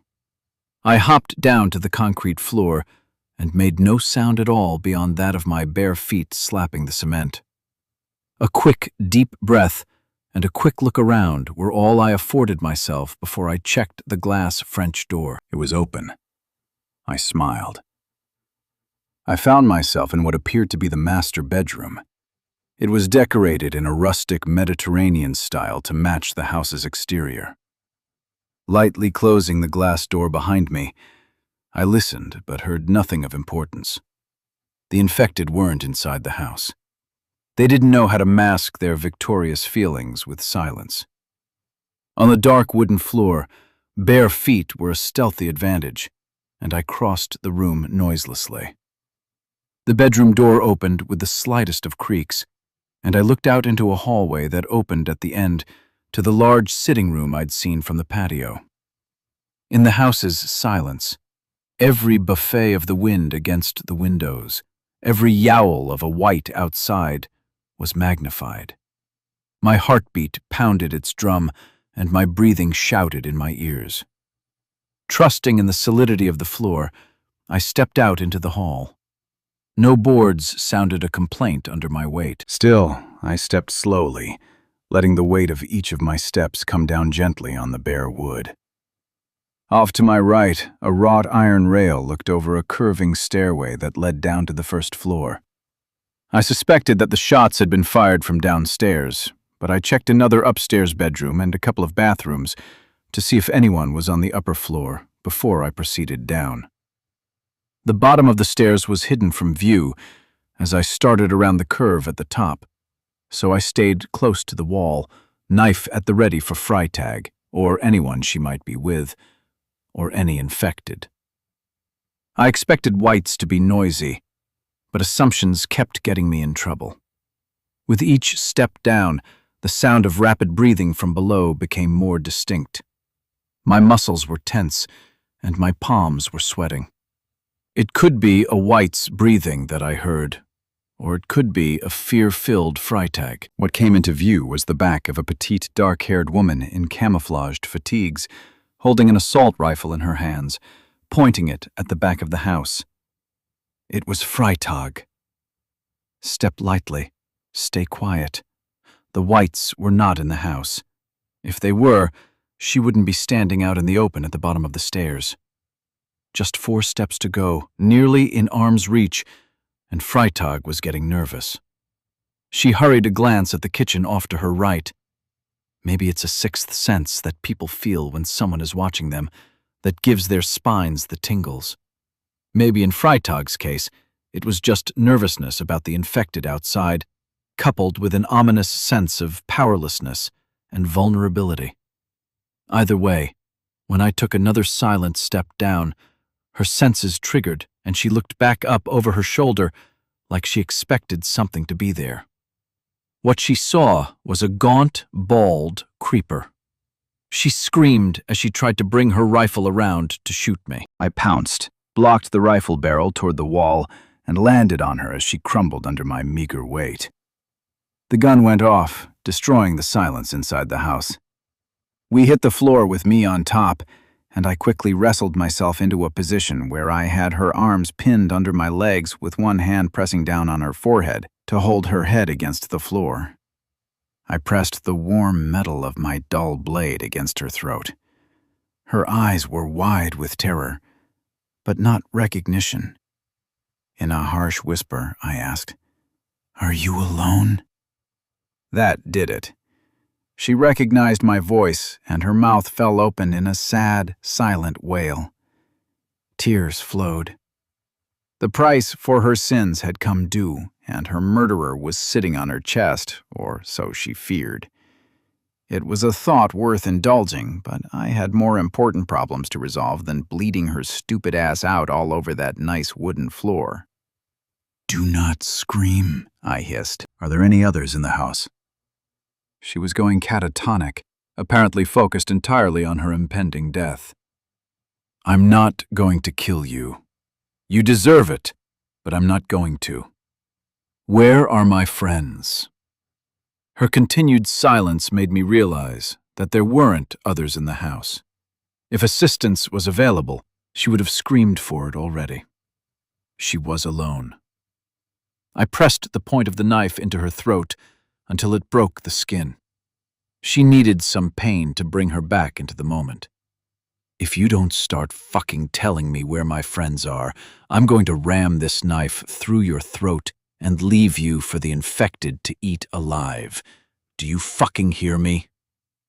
"Don't," she pleaded. "Talk!" You'd better come up with a lot more than one fucking syllable at a time." I sat up and took my palm off of her forehead and let off a little of the pressure of the blade on her throat. "You're a worthless bitch, but I'm not a murderer. At least, I don't plan to be. I just want to know where my friends are and what the fuck you did to them." "I didn't." "I will kill you if I think you're lying to me." Freitag looked to her right, out across the floor and through the windows. Whites were on the back lawn, and she could see them as well as I. "They'll be in here soon enough, and they're not going to be coming after me when they come in. I'm tired of asking. Talk!" Freitag looked back up at me and then looked away. "I didn't leave you on purpose. I was in danger. Don't." I pressed the knife against her throat again. "I don't give a shit what you say about anything except my questions. Do you understand that? Your bullshit tears don't mean anything to me. You are going to tell me what happened to my friends, and then I'm going to leave. And if you're lucky, I'll leave you a gun to protect yourself with. Then I never want to see you again. There's a whole big fucking world out there. I live on this river now. Go be somewhere else. You got it?" Chapter 30. We went upstairs where eyes peeping in windows wouldn't be able to see us, and whose owners, with any luck, might eventually wander off. Once we got to the master bedroom, she pointed at the pillow-laden bed and asked, "Are you going to rape me?"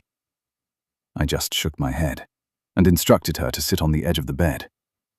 The room was large, like all the room in all the mansions, on all the million-dollar lots on the river. I took up a position beside a dresser, well away from her, but where I could keep an eye on her and see the dock out across the back lawn. Unfortunately, the canoe, hauled by one of Freitag's misplaced shots, had sunk. I had her pistol sitting on the dresser, along with an extra magazine. 2 full magazines for the M16 lay beside those. The rifle I kept pointed at Freitag. "Here's the way this is going to work. You'll tell me everything I need to know. If I'm satisfied that your story isn't completely bullshit, I'll leave you a weapon. The more cooperative you are, and the more truthful I think you are, the more bullets I'll leave you. As for the boats, I'm taking the ski boat and the pontoon boat I came in. You can have the canoe." Freitag barely nodded.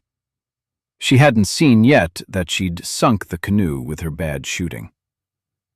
I raised the rifle with one hand and pointed to the pistol with the other. "Which one?" "I can have either one. Makes no difference to me." "I'll take the M16. "Fine." I removed the magazine from the M16, tucked the pistol into my belt, picked up one of the M16's magazines, and started removing the bullets, lining them up neatly on the edge of the dresser. "Speak. Do you want to know what happened at Sarah Mansfield's house?" "No. Scratch that. First, tell me about Murphy." Freitag shrugged. "What do you want to know?" "How is he?" "Steph said he was going to be okay." "And how was he when you ditched him?" "I didn't ditch him. How is he? He was a little out of it. But he was walking and talking. I think he'll be fine. I tossed Freitag a bullet. I watched the archived video at the house. I saw what happened when you guys got overrun. So just tell me what happened after you left together in the ski boat. Everybody was hating on me. I huffed to show my impatience. Freitag glared at me. I know you think I'm some kind of evil bitch, but it's not like that. You need to understand why I had to do it. I rolled my eyes. They all blamed me for what happened to you. Duh. They didn't say much about it. Mostly, they just gave me dirty looks when they thought I wasn't looking. Sergeant Dahlhover, though, he gave me dirty looks all the time. He frightened me. I repressed a smile about that. Once we were all in the boat, and Murphy realized that you weren't with us, well, he got very angry. I thought he was going to hurt me. Steph and Mandy calmed him down and made him sit in the back with Russell. The way he looked at me after that, I think he was going to do something. I tossed her another bullet and started emptying another magazine. So far, the bullshit sounded true enough. See, I didn't have a choice. Back to the facts, please. Freitag looked down at her feet. Murphy told us about a safe house and that we should go there or something. I asked, the one that he and I had been to before? Yeah, I think. And that's where you went? Freitag nodded. Describe it to me. Freitag did, and went into enough detail that she removed any doubts I had about her having been there. I tossed her several bullets. Her eyes filled with fake tears again, and her sad mouth said, when everybody was inside, I was supposed to go out to the boat and bring the supplies inside. Steph had laid the boat keys on a counter in the kitchen, and I took them when no one was looking. I shook my head. Defiant, Freitag hissed, You said you wanted to know. Go on. Once I was back on the boat, Don't you understand? I didn't have a choice. I didn't want to be alone, but I couldn't stay with them. They all hated me. Go on. I just started up the boat and left. They didn't try to stop you.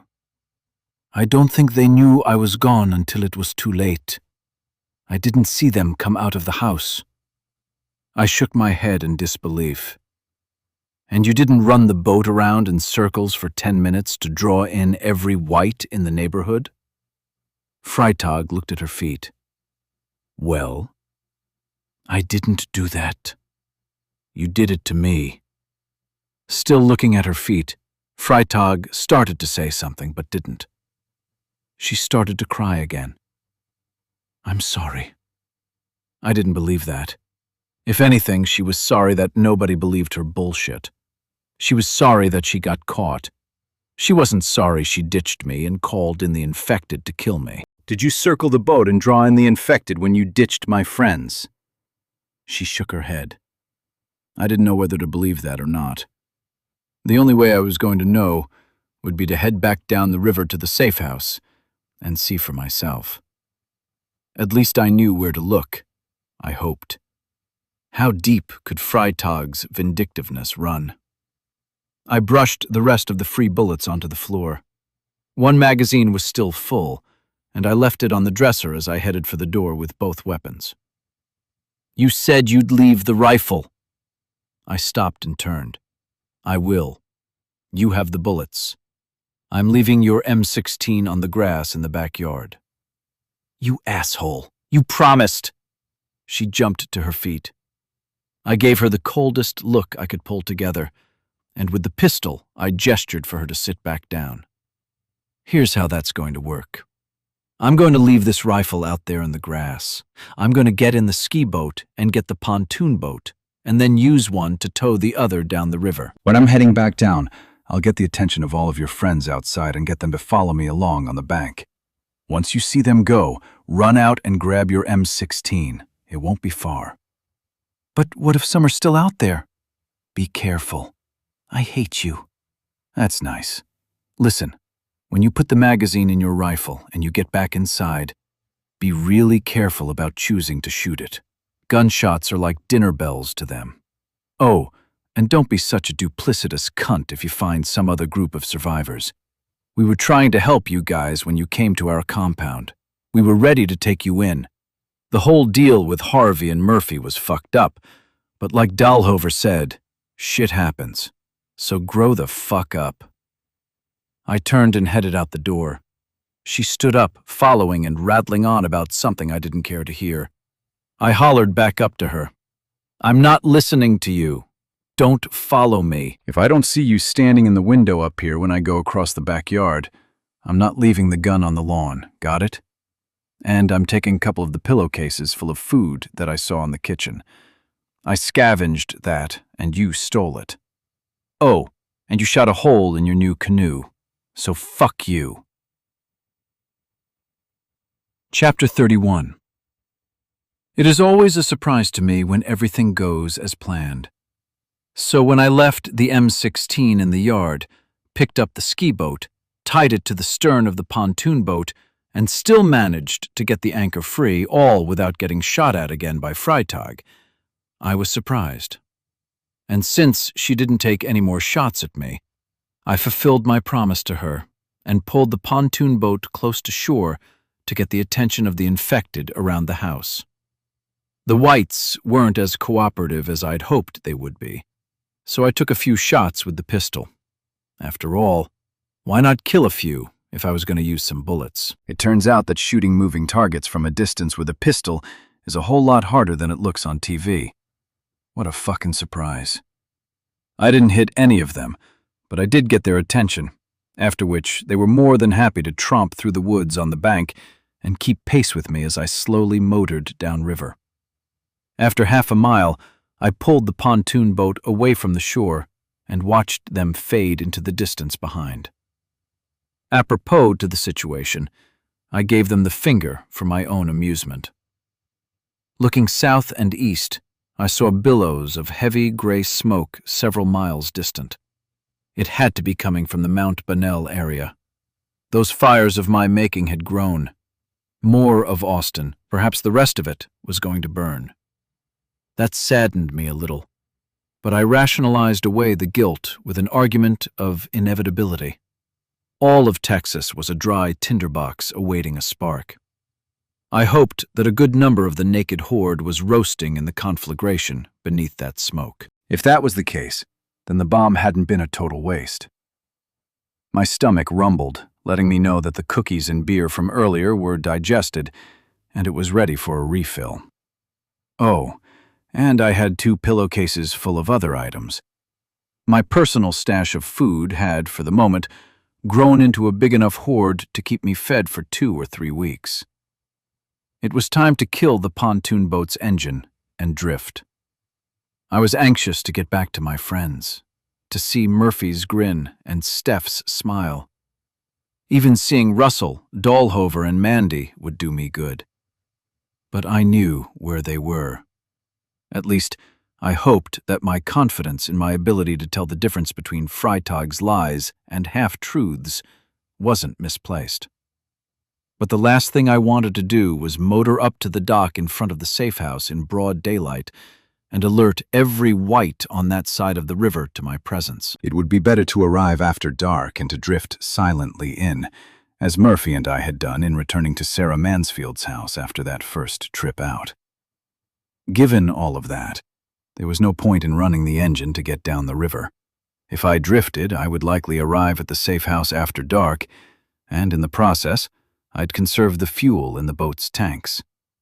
Conservation of our limited resources was something that all of us would need to start giving serious thought to, or we'd waste our way right back into the Stone Age and bemoan our stupidity when we arrived. Flipping open one of the dry food storage bins, I carefully dumped the contents of one of the pillowcases in and took an eyeball inventory of the items as they fell. When a blue rectangular can with a big graphic of greasy pink meat fell past, I perked up. Spam. The lowliest of meats suddenly seemed to me to be the most delectable of entrees. It was high in fat and high in salt, two things my body sorely needed. A can of green beans was going to be my side dish, and along with those, another bottle beer would go quite nicely. Both the Spam and green bean cans were designed to require no can opener, and I popped them open along with my beer open and sat in the shade on a cushioned bench with a plastic fork in my hand and a faint but satisfied smile on my face. Things were looking up. There's something about sitting on a gently rocking boat in cold water on a hot summer day that is supremely relaxing. Birds were in the trees on the banks, some singing, some squawking. Sure, there were occasional gunshots, usually far in the distance, but I was learning to tune those out the same way I used to tune out traffic noise from the highway that ran right past my apartment. I slowly filled my stomach and savored each salty bite as it went down.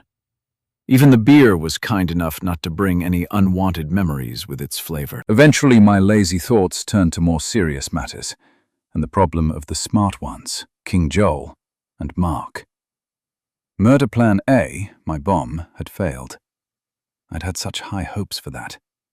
Ratios of gasoline vapor to oxygen, barometric pressure, wind speed, and even humidity had likely played into the poor result.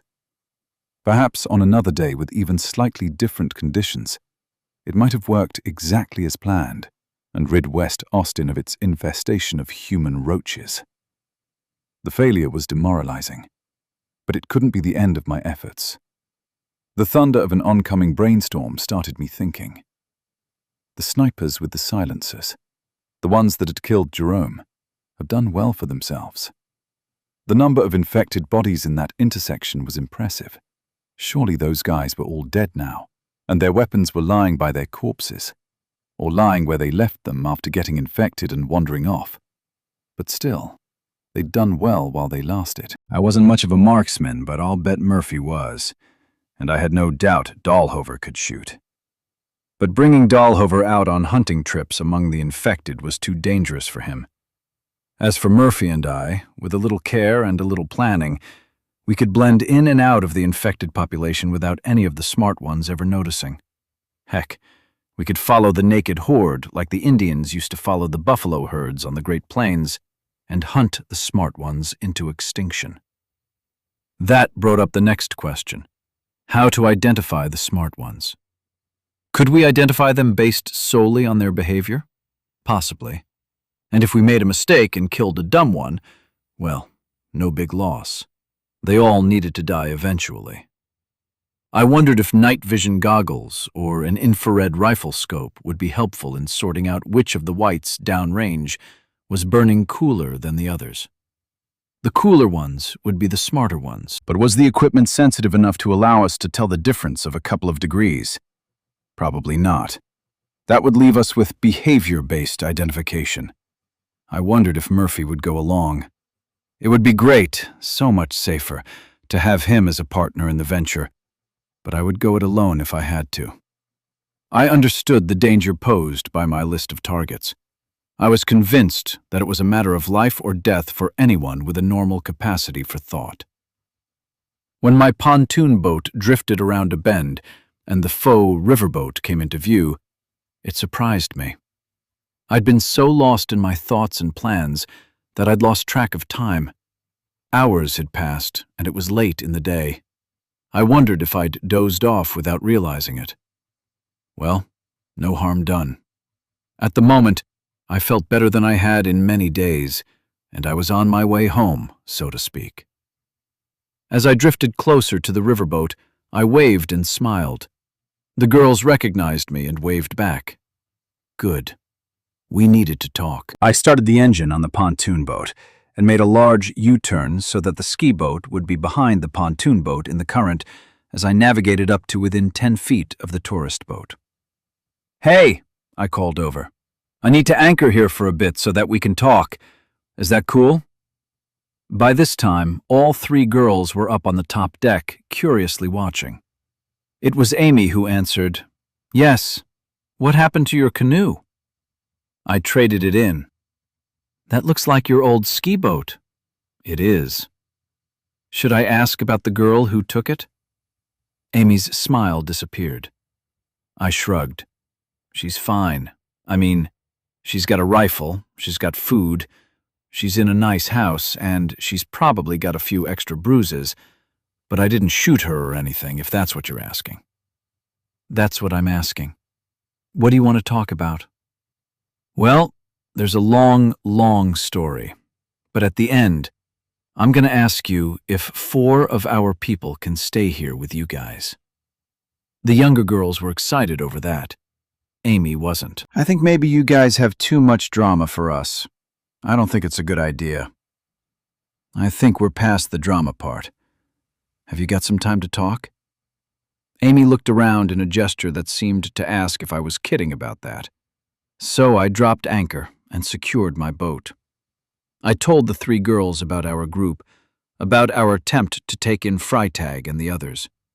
I told them about my experience with Mark at the dorm and with the smart ones at the hospital. I told them about Nancy and Bubbles and King Monkey Fucker, and I told them that I planned to go out and kill the smart ones because that plan, of all the ones I'd schemed since the virus took down civilization, was the most necessary for giving us normal people a chance at rebuilding our old lives. That last part sounded just as corny when I told her. In the end, she seemed ready to agree. I'll be straight up with you, Zed. I get the impression that you're a good guy, but it seems like you're a trouble magnet. I couldn't argue with that. If you want to bring your friends down here, we'll meet them. I'm not going to make any promises, but we'll meet them.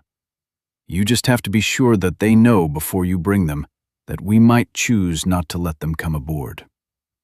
Of course, I understand. I think that's a perfectly reasonable approach.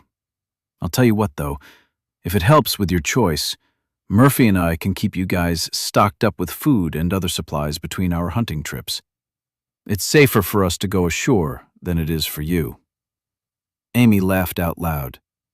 Based on what you've told me, I'm not sure about that. I laughed too. It was hard to argue, but I did say, when he and I work together, we're safe. And you know that even if it's dangerous for us, it's a lot more dangerous for you. You know that's true, right? In the end, we agreed that I'd bring everyone by the next day, and we'd go from there. The sun was getting close to the horizon, and I was drifting down the river again. At one point, when I was standing on the deck watching the shore slide by, I caught a whiff of a familiar smell. But it was a smell I hadn't sniffed in so long. I found myself walking around the deck, trying for a better whiff.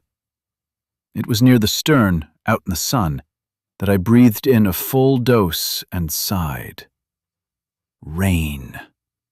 Somewhere over the hills and out above the blazingly hot dirt and dead grasses, a thunderstorm was pouring rain down on a land whose need was beyond desperate.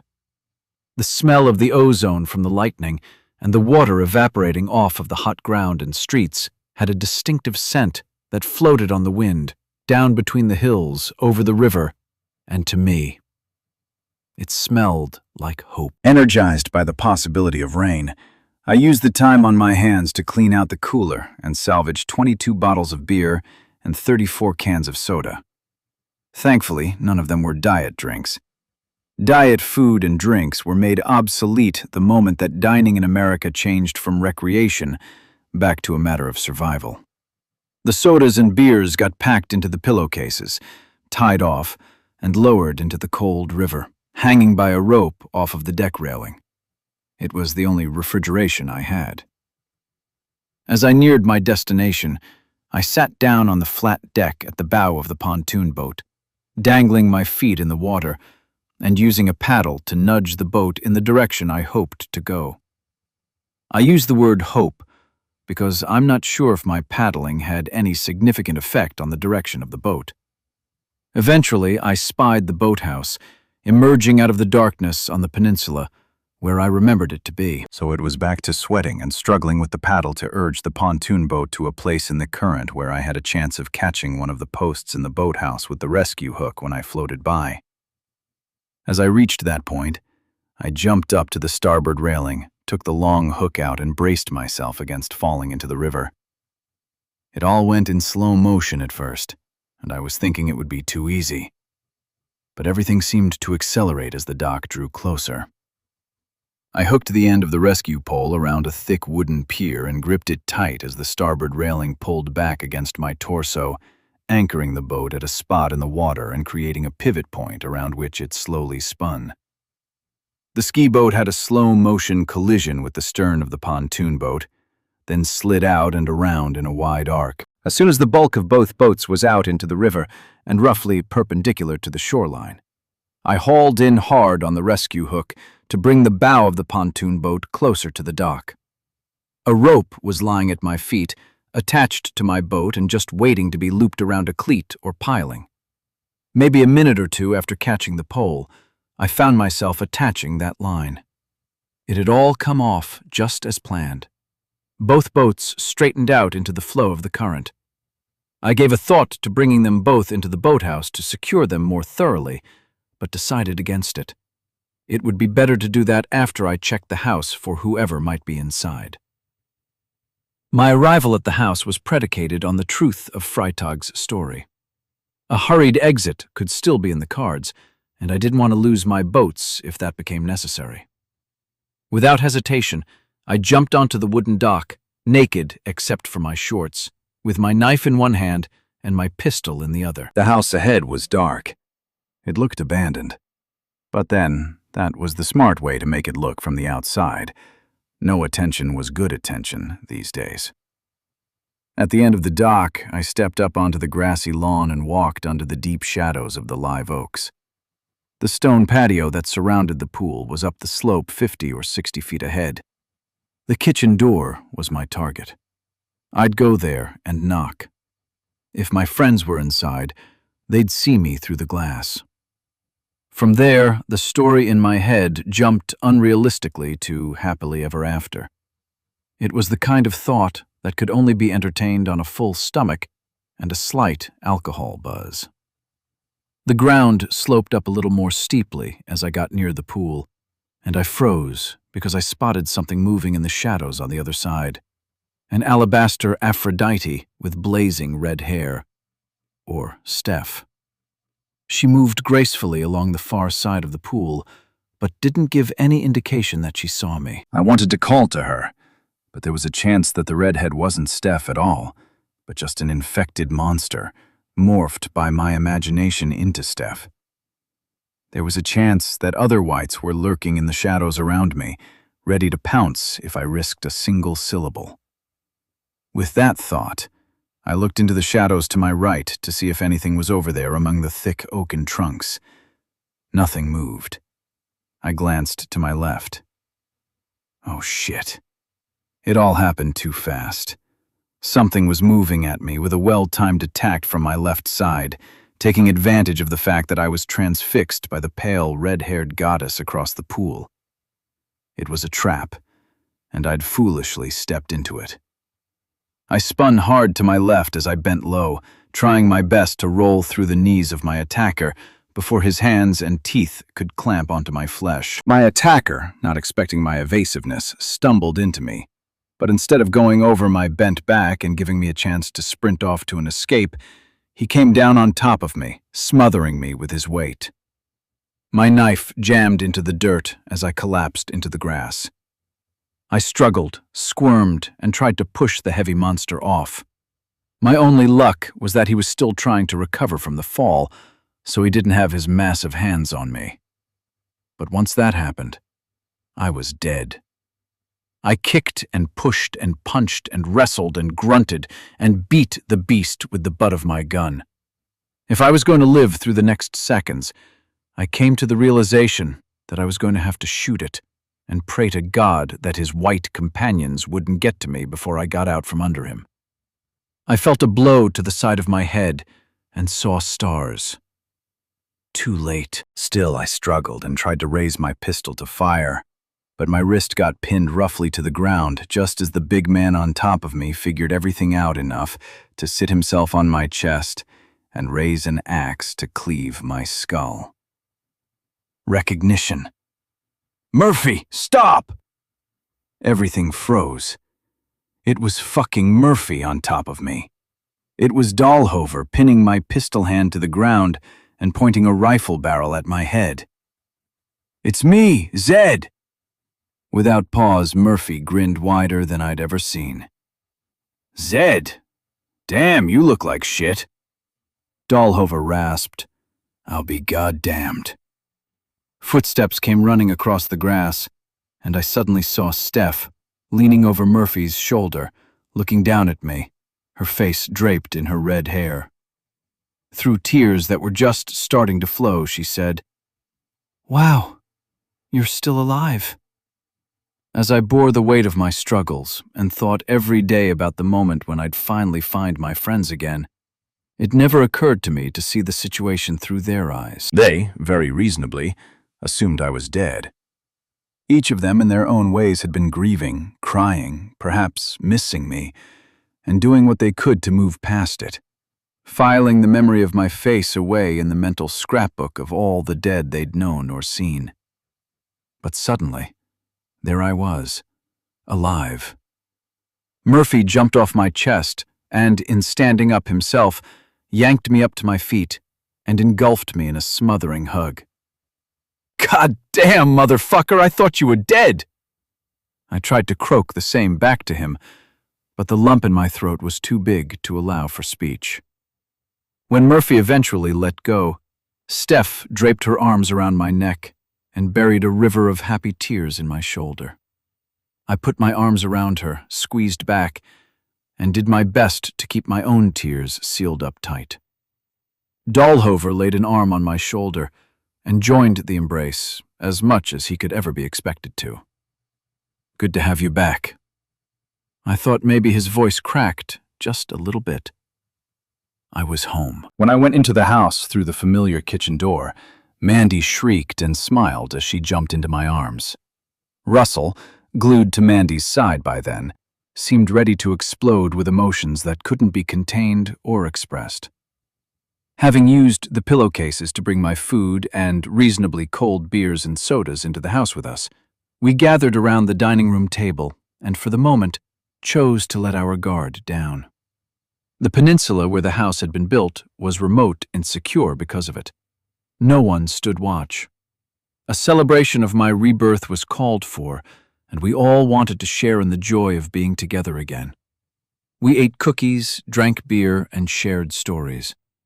We drank to Freitag's solitude upriver and laughed at Murphy's impression of her scrambling across the lawn to get her rifle while fearing that the whites would return and have her for lunch. Of course, I don't know if it was funnier watching his impression or watching his attempts to re-stick the bandage that kept coming loose from the side of his head as he goofed. The frequency of good moments was trending positive. It was easy to be happy in the moment. Only thoughts of tomorrow darkened my moments between laughs. Chapter 1. In the pontoon boat, Murphy and I had been drifting with the slow current of the river for a few hours. We passed a row of mansions built onto a man-made peninsula just upriver from Sarah Mansfield's mountaintop compound. That's when we spotted our first whites, glimmering in a sheen from a light rain in the morning's gray light. At least 40 of them squatted in a tight huddle in the short brown grass under the backyard oaks of one of the estates, silent. As we neared, I saw many had oozing burns flaking with blackened skin. Some had faces scorched so badly that all human features were gone. Skeletons wrapped in immolated flesh, by some vicious miracle, not yet dead. It was difficult not to see them as the people they used to be. In that moment, it was harder still. Without the howling or attacking, chasing and killing, they were docile, suffering with the most human misery on their faces, tragic eyes pleading for mercy. And, in a curse perhaps worse than any other, The virus left them with the capacity to know their wretchedness and wallow in their tears. Naked on the bank, they looked like refugees waiting for the mercy of sepsis.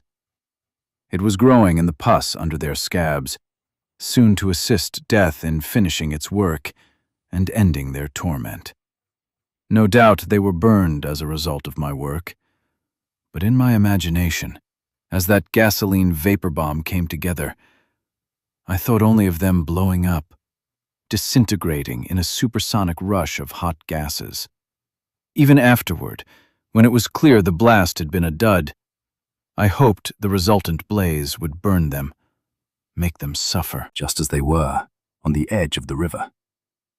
But while wishing the horror of fire-seared flesh on another living creature was relatively easy in the abstract, the reality felt as though something from the blackest depths of my hate had come to swallow what was left of my soul. I turned away from the dying whites and sat down on one of the pontoon boat's long, padded benches. The motor wasn't running. We were conserving fuel on our downstream journey, but Murphy was at the helm, alert. I looked ahead into the distance for a while, trying to let the gentle splashes of raindrops on the river bring me comfort. But before long, I found myself sitting up straight, watching my hands as they rested on my thighs, willing my fidgety fingers to remain still. I was thinking of my conversation with Steph earlier that morning. A couple of dead grandparents, the former owners of the house to which we escaped, had built a deck at the highest point of their roof, maybe 50 feet up from the sunburned lawns. Accessible by a staircase that ran up through the center of the house, it was a square, 15 feet on each side, beneath a roof built to protect from the sun rather than the rain. The old couple had probably taken their grandkids up there in the late afternoons to share smiles and watch the sun cast its red glow over water skiers trying to get in their last runs before dark. But Grandma and Grandpa had turned white with the virus and slaughtered their grandkids in the living room, 2 floors below. Murphy and I put them both down a few weeks before when we'd discovered the mansion and decided to make it a safe house for our band of survivors. Unable to sleep in the wee hours of the morning, I'd wandered around through the dark house and eventually found my way up to the deck. Steph was up there alone, taking her turn watching for ghostly whites that might be creeping toward us across the peninsula. "You're up early?" "Yeah," I said as I climbed the last of the creaky cedar steps to join her. Without looking at me, she said, "You were supposed to get a full night's sleep. That's why you weren't given a watch assignment tonight." Was she scolding me? I think I passed out for a nap on the boat this afternoon. It threw me off my sleep rhythm. "It's still 2 hours before sunup. And Maybe you should go down and try to get some sleep." I'm tired of trying. You're being motherly about this. I smiled to let her know that I wasn't completely serious. Steph glared at me before turning back to look across the stretch of dried-out lawn between the river and the back of the house.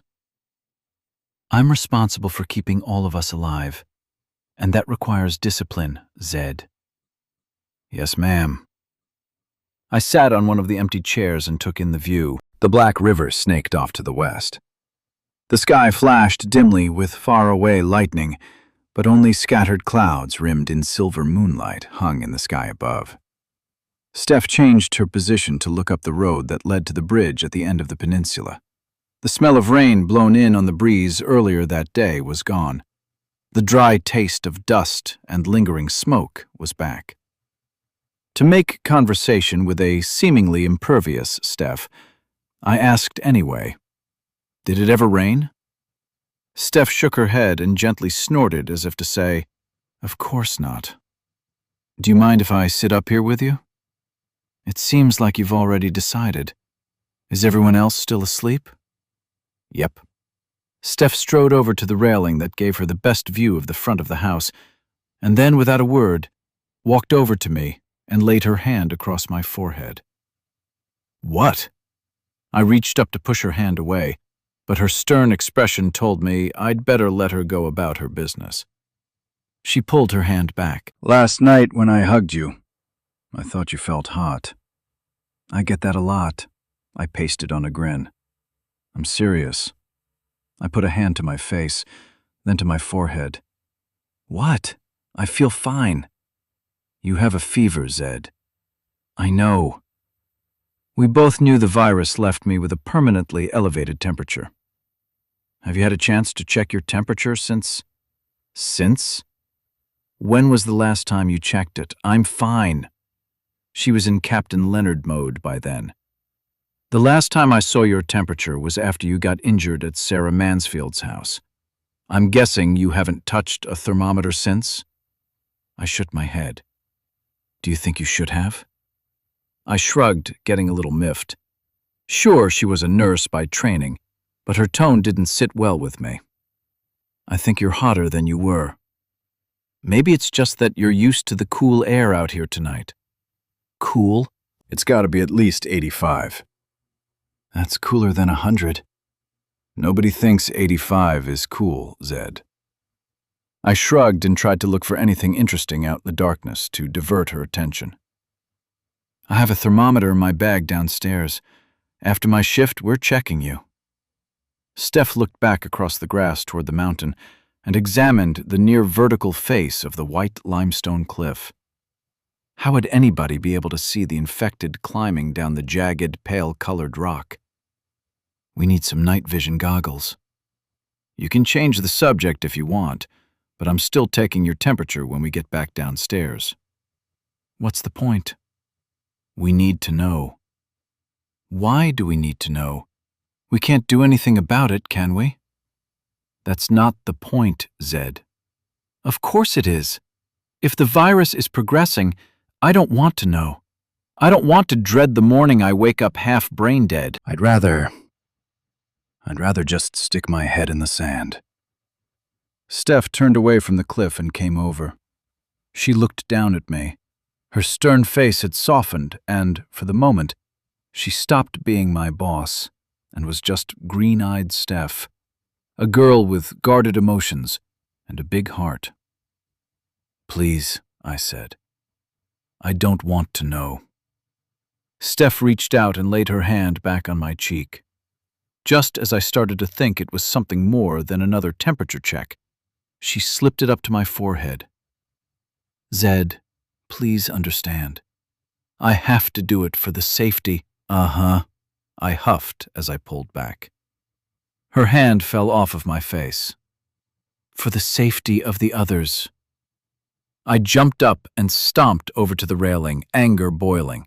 I wanted to scream, but I didn't. I white-knuckled the railing and stared at the cold black water, wishing things were different. Steph's hand came to rest on my shoulder. Please, Zed, don't be like that. You know how much we all care about you. Please don't be an ass.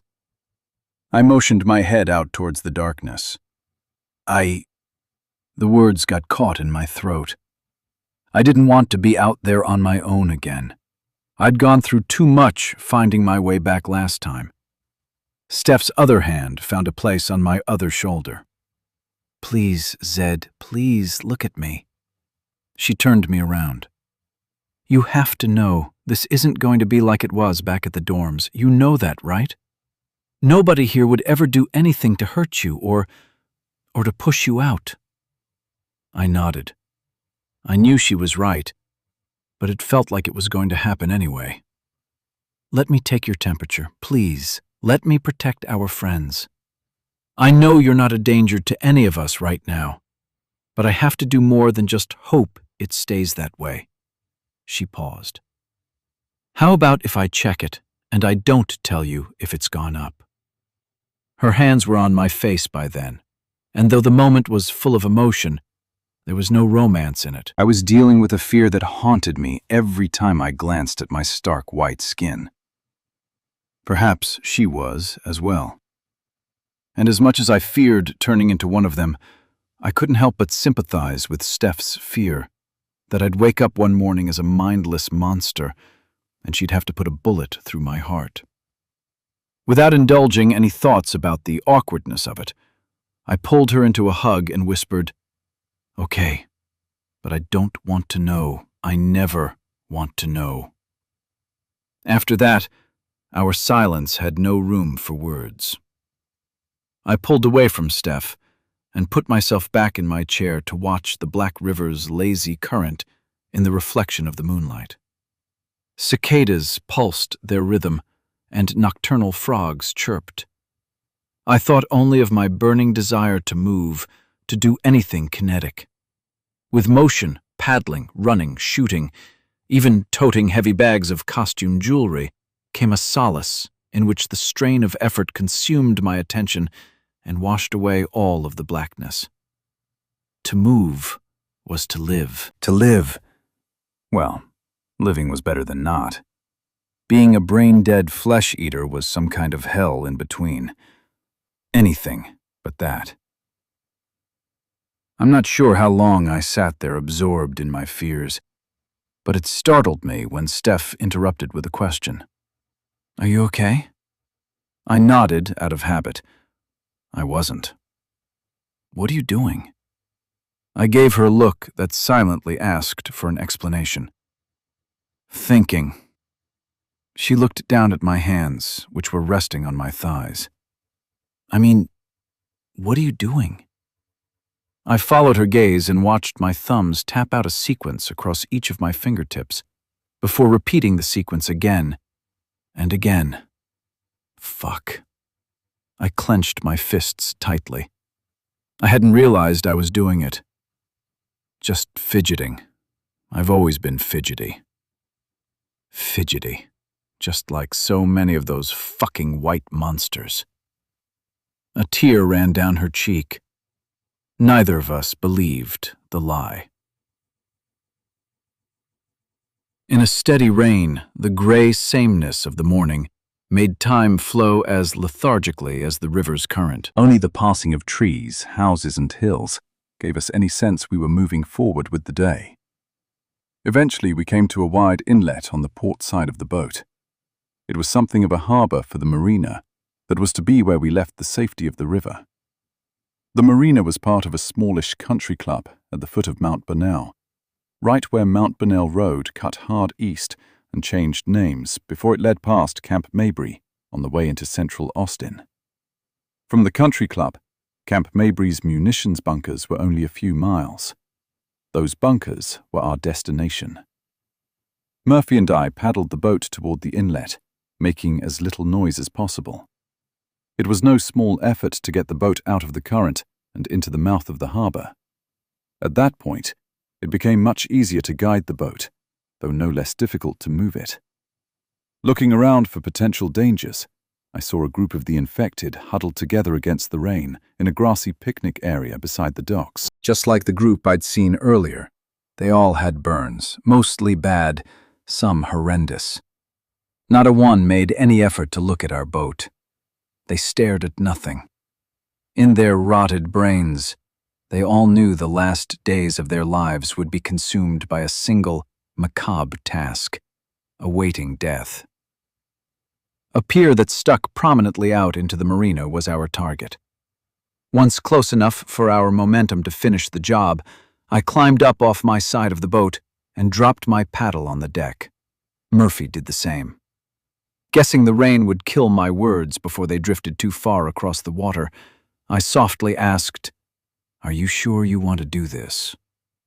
Even in a world of bloody horrors, one could never be fully prepared for what might lie around the next corner. Murphy's was transfixed on the burned whites. Absently, he answered, "This is fucked up, man." The boat's port side bounced against a rubber bumper attached along the edge of the dock and started to drift back out into the water. I jumped across the gap with the rope in hand. Kneeling down on the dock near where a cleat was bolted, I looped the rope and pulled it taut. I glanced at the huddle of burned whites to ensure they were still disinterested.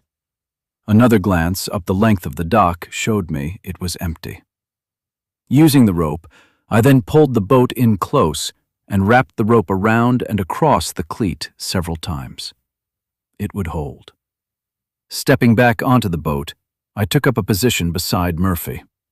I peeled off the t-shirt I'd gotten from one of the kids' rooms and laid it on the bench seat. Looking down, I saw my toes hanging off the ends of my canvas tennis shoes, cut away so they'd fit my feet. I figured I could get away with wearing them among the infected. They looked enough like dirty, bare feet at a glance. I intended to keep my shorts on as well. My pistol and one extra magazine were hidden in the big pockets.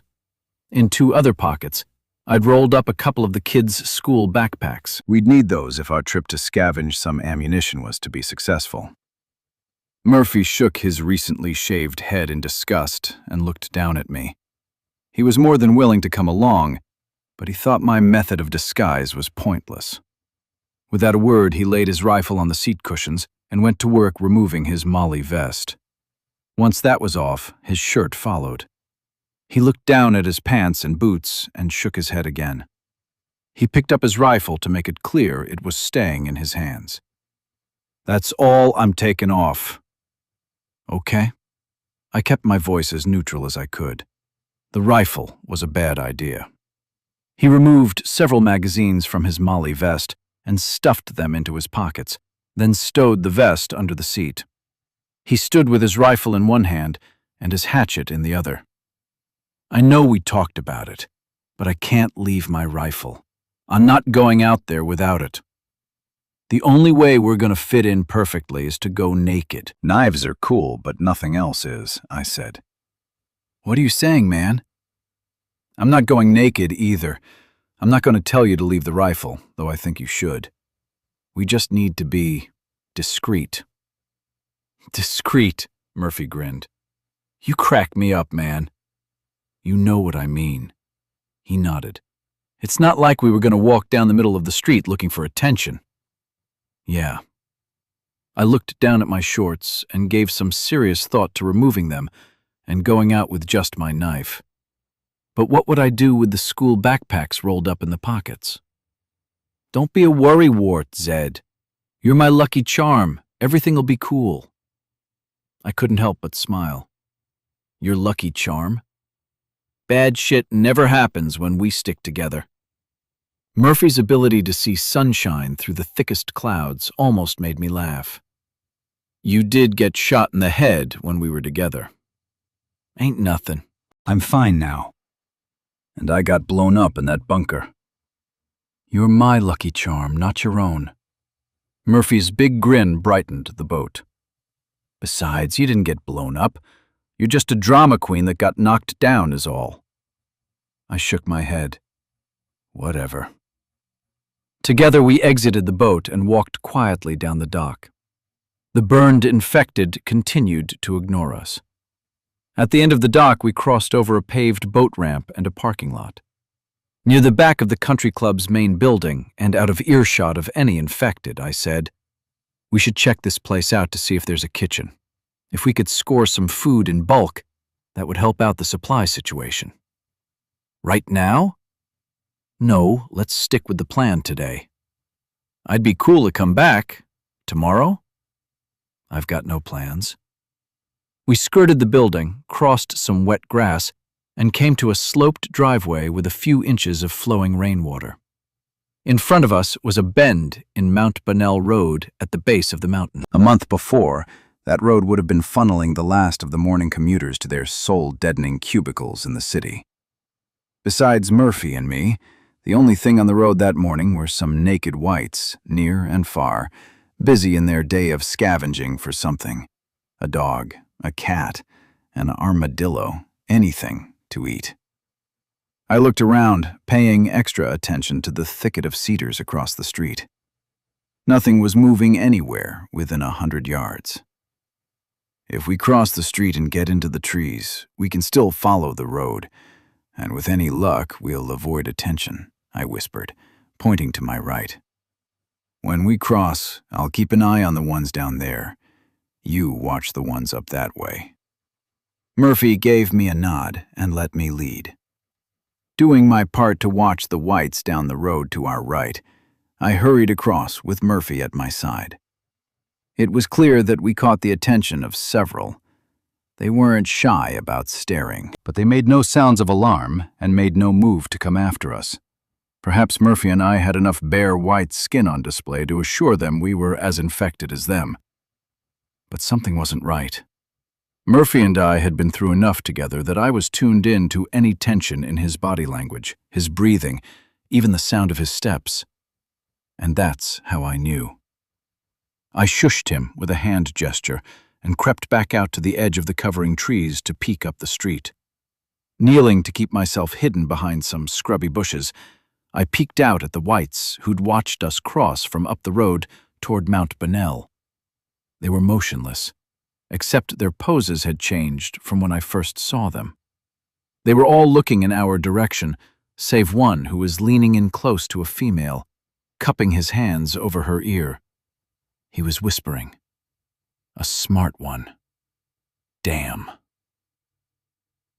With hushed urgency, I whispered to Murphy, "Follow me," as quietly as you possibly can. I turned and ran through the trees, not along the road, but deeper into the forest. Breathing heavily after 10 minutes of dodging hanging branches, cacti, noisy shrubs, and thorny vines, we came to a stop. All I heard was the heavy shush of rain falling through the cedar's needles and the steady dripping of water onto the ground. The rain was killing our ability to hear anything at a distance. But that meant anyone following couldn't hear us either. Advantage us? Murphy wore a question on his face, but I held a finger to my lips. I put another to my ear to indicate he should listen. It was possible we had pursuers. He hefted his hatchet and slowly scanned for movement in the forest around us. After listening, looking, and hearing nothing, we traded speed for stealth and proceeded deeper into the forest, me in the lead, Murphy behind. The roads in that part of Austin snake around the rugged terrain and along the crests of hills. Though our path took us away from the most direct route to Camp Mabry, we were bound to come across an alternative road soon enough. Once there, we'd need to be much more careful when crossing. We were showing enough naked white skin to camouflage our relative normalcy from most whites. But something about us, our choice to wear pants or the rifle Murphy carried, had piqued the interest of a smart one. When we came to a 6-foot privacy fence, we followed it for the length of 4 or 5 houses. We stopped at an empty lot and saw a residential street on the other side. I whispered to Murphy, "If there aren't any whites in the street, we'll head up the block in the front yards, staying close to the houses, so we have some cover. We could stay in the woods." I looked down at my legs and arms, which were scratched and bloody. "Let's check the street and then decide. Cool?" Murphy glanced down at his arms, saw plenty of the same, and gave me a nod. We crossed the empty lot and skirted a house sided in white limestone with little dead shrubs, bouquets of twigs and brown leaves that looked to have been planted that spring. With no time to develop a root system before the automatic sprinkler systems ran dry, they never had a chance. Back down the road in the other direction, 4 whites squatted on a porch out of the rain. They were clothed, probably not a danger to us. Besides those 4, the street was empty. Off I went. Murphy followed. We kept close to the walls of the first house we passed, and paused in the narrow gap between that house and the next to look up and down the street and make sure all was still safe. We leapfrogged our way to the gap between the 3rd and 4th house up the block, and were looking back down the street behind us when Murphy thought he saw movement. Whatever it was disappeared so quickly, we couldn't identify it. Unfortunately, I was growing confident with our stealth, and discounted the apparition as a trick of the rain pouring out of a roof gutter. That was a mistake. When we got to West 35th Street, Camp Mabry lay just across 60 feet of bare right-of-way, gravelly shoulders, and 2 lanes of wet asphalt. We were positioned among some bushes, with a view up and down the street. Both near and far, whites loitered, enough of them to make me uncomfortable about making another crossing. I gave Murphy a silent look of worry. He understood, and cast a glance both up and down the street, before sinking back into the bushes and pulling me down with him. "Damn those naked fuckers," I whispered. Murphy scooped up a handful of blackish-colored mulch from around the base of the bushes and smeared some on his arm, and then some on his pants. It wasn't enough to color him black, just enough to make some dirty spots. He looked over himself before grinning and whispering, "If we smear some of this around on ourselves, the black spots is what they'll see from up the street. They won't even notice we're wearing pants." "It's raining, Murphy." My tone didn't do much to mask my disdain for the idea. "It'll wash off." Without losing a bit of his smile, Murphy said, "Don't be retarded. It'll take an hour or two for the rain to wash all this off of your skin, and you'd need some Tide and a long wash cycle to get it out of your pants." Retarded? I was a little offended. Don't turn into a bitch on me, man. I rolled my eyes, scooped up a handful of the mulch, and started making smears on myself. It took only a few moments to camouflage ourselves as two dirty cannibals. When we were ready, Murphy said, "When we head out, walk beside me real close. I'm going to hold the rifle straight up and down between us so they can't see it from either direction." Good idea. As a matter of course, I looked around behind us. Nothing was there. Nothing was on our flanks. The apparition from the rainwater hadn't materialized. Only the whites up and down the road were visible. We stepped out of the bushes together and started a comfortably paced side-by-side walk across the street. Of course, our movement caught the attention of every white on the road. All froze and stared. Murphy and I continued walking, doing our best to look like we belonged, which, in a way, we did. We were just as infected as those watching us, just not as symptomatic. One by one, each of the whites I saw turned away, busying themselves with staring at nothing and trying futilely to stay dry under the boughs of the oak trees. Without incident, we made it across the street and angled our path toward a large section of chain-link fence pushed over flat, just as the wall in front of Sarah Mansfield's house had been. We stepped carefully through the tangled mess of barbed wire that once topped the fence. We crossed a narrow band of brown grass and made it into the cedar forest on the undeveloped land inside the southern border of the base. Together, we squatted between some trees. I looked up and down the road we'd just crossed. "That went better than expected," I said, just as I noticed Murphy wasn't looking at the street we'd crossed. He was focused back down the side street we'd just snuck up. "What?" "I think I saw something down there again." Through the rain, I didn't see anything that aroused my suspicion. "We should get moving." "Do you know where we are?" "Yeah." I looked around. I was familiar enough with the road from all of the times I'd driven it on the way up to Mount Bunnell to see my old girlfriend, Jackie. I was confident where we were, and my confidence in my ability to move unmolested among the whites continued to grow. "I wish we could have looked at those satellite maps that we put together back at Sarah Mansfield's house," Murphy said. "Me too. We'll get to some place with solar power again. Based on that map that Dahlhover drew of the base, if we cut straight north through these woods for a mile or so, we'll come out pretty close to the ammo bunkers." "Yeah, but he said the last time he was on the base was 20 years ago. "Dude, they're not going to move the ammo bunkers. You were right there when he told us Harris told him they left the bunker doors open after their last ammo run. They're still there." I took a glance at the thick woods behind us. "What's up with you all of a sudden?" Rainwater running down Murphy's face gave it a peculiar animation that underscored his unease. "I feel like we're being watched. I think we're being followed." Of course, that flew in the face of the confidence I'd been cultivating. I looked back down the street we'd come up. "You think what you saw was something other than water running off the roof?" Murphy nodded. I was pretty sure Murphy was overreacting. "What are you thinking?" Murphy shrugged. "I don't know, man. I've got a bad feeling about this." I huffed and looked around again. "Fine. We can go back to the boat today and try another time." Murphy looked down at me the way he'd look at a petulant nephew, but didn't say anything for a long time. "No, We've come this far. Let's get this done.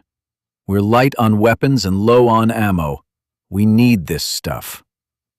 Are you sure? I tried my best to get back to my neutral tone. I knew I was prone to unrealistic certainty when it came to pursuing my mistakes, and I knew that certainty carried with it a viral charisma that bulled its way over others' doubts. I wanted to move ahead, but I was trying to apply a two heads are better than one solution to the question at hand. Everything we do out here is risky shit. If you're not comfortable with moving forward, then let's get back to the boat. Any ideas how we're going to get the stuff out of here yet? I patted the rolled-up backpacks stuffed into my pockets. Besides these? We can't get much in those. I grinned.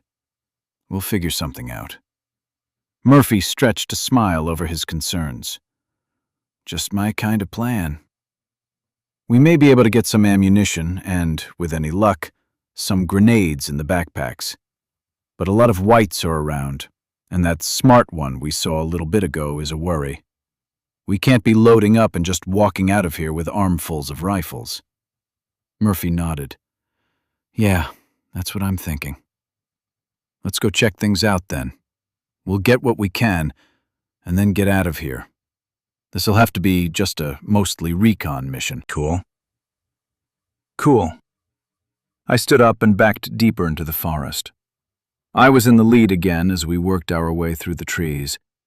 I realized then something had changed in the social dynamic between us. Somehow, I'd been promoted from rifle-toting novice to squad leader. I still couldn't shoot worth a shit, but Murphy could, and that gave me comfort. Besides, if the situation got desperate enough that shooting became necessary, the whites would be so close and numerous, I wouldn't have any trouble putting my bullets into them. Before long, we came to a curving trail through the woods and stopped. Looking up and down, I whispered, "What do you think? Jogging path?" That made sense. You want to take it? It looks clear. Murphy was still worried. It'll be faster. It's up to you. I surveyed the trail again. The ground was all mud, cedar roots, and outcrops of limestone. Even without the rain falling, it would be near impossible to tell if anyone had recently passed. What do you think, Tonto? Murphy asked. Tonto? You're looking at that trail like you're some kind of Indian tracker. Ignoring the comment, I pointed to the left. There's a north-south road over that way. I pointed right. This is mostly woods over here. I think if we go that way, it might lead us up to the part of the base near where the ammo bunkers are. Might? I shrugged. It was hard to tell where we were. Murphy nodded in the direction of the path away from the road. Works for me. I stepped out of the trees and started moving at a pace that I could quietly maintain. After a short distance, we rounded a sharp bend to the left. The underbrush bordering the trail grew thick, and the overhanging oak branches darkened it in dusky shadows. Murphy reached up from behind and tapped my shoulder. When I looked back, he made an urgent gesture toward the bushes among the tree trunks beside the trail. It was time to scoot. Chapter 4. Murphy hurried into the woods to our left, and I followed until we were well away from the trail. He squatted among some thick bushes and looked at the trail, pulling a finger to his lips to indicate quiet. I didn't need that much direction, but an immature retort could be disastrous if Murphy's sense of danger was accurate.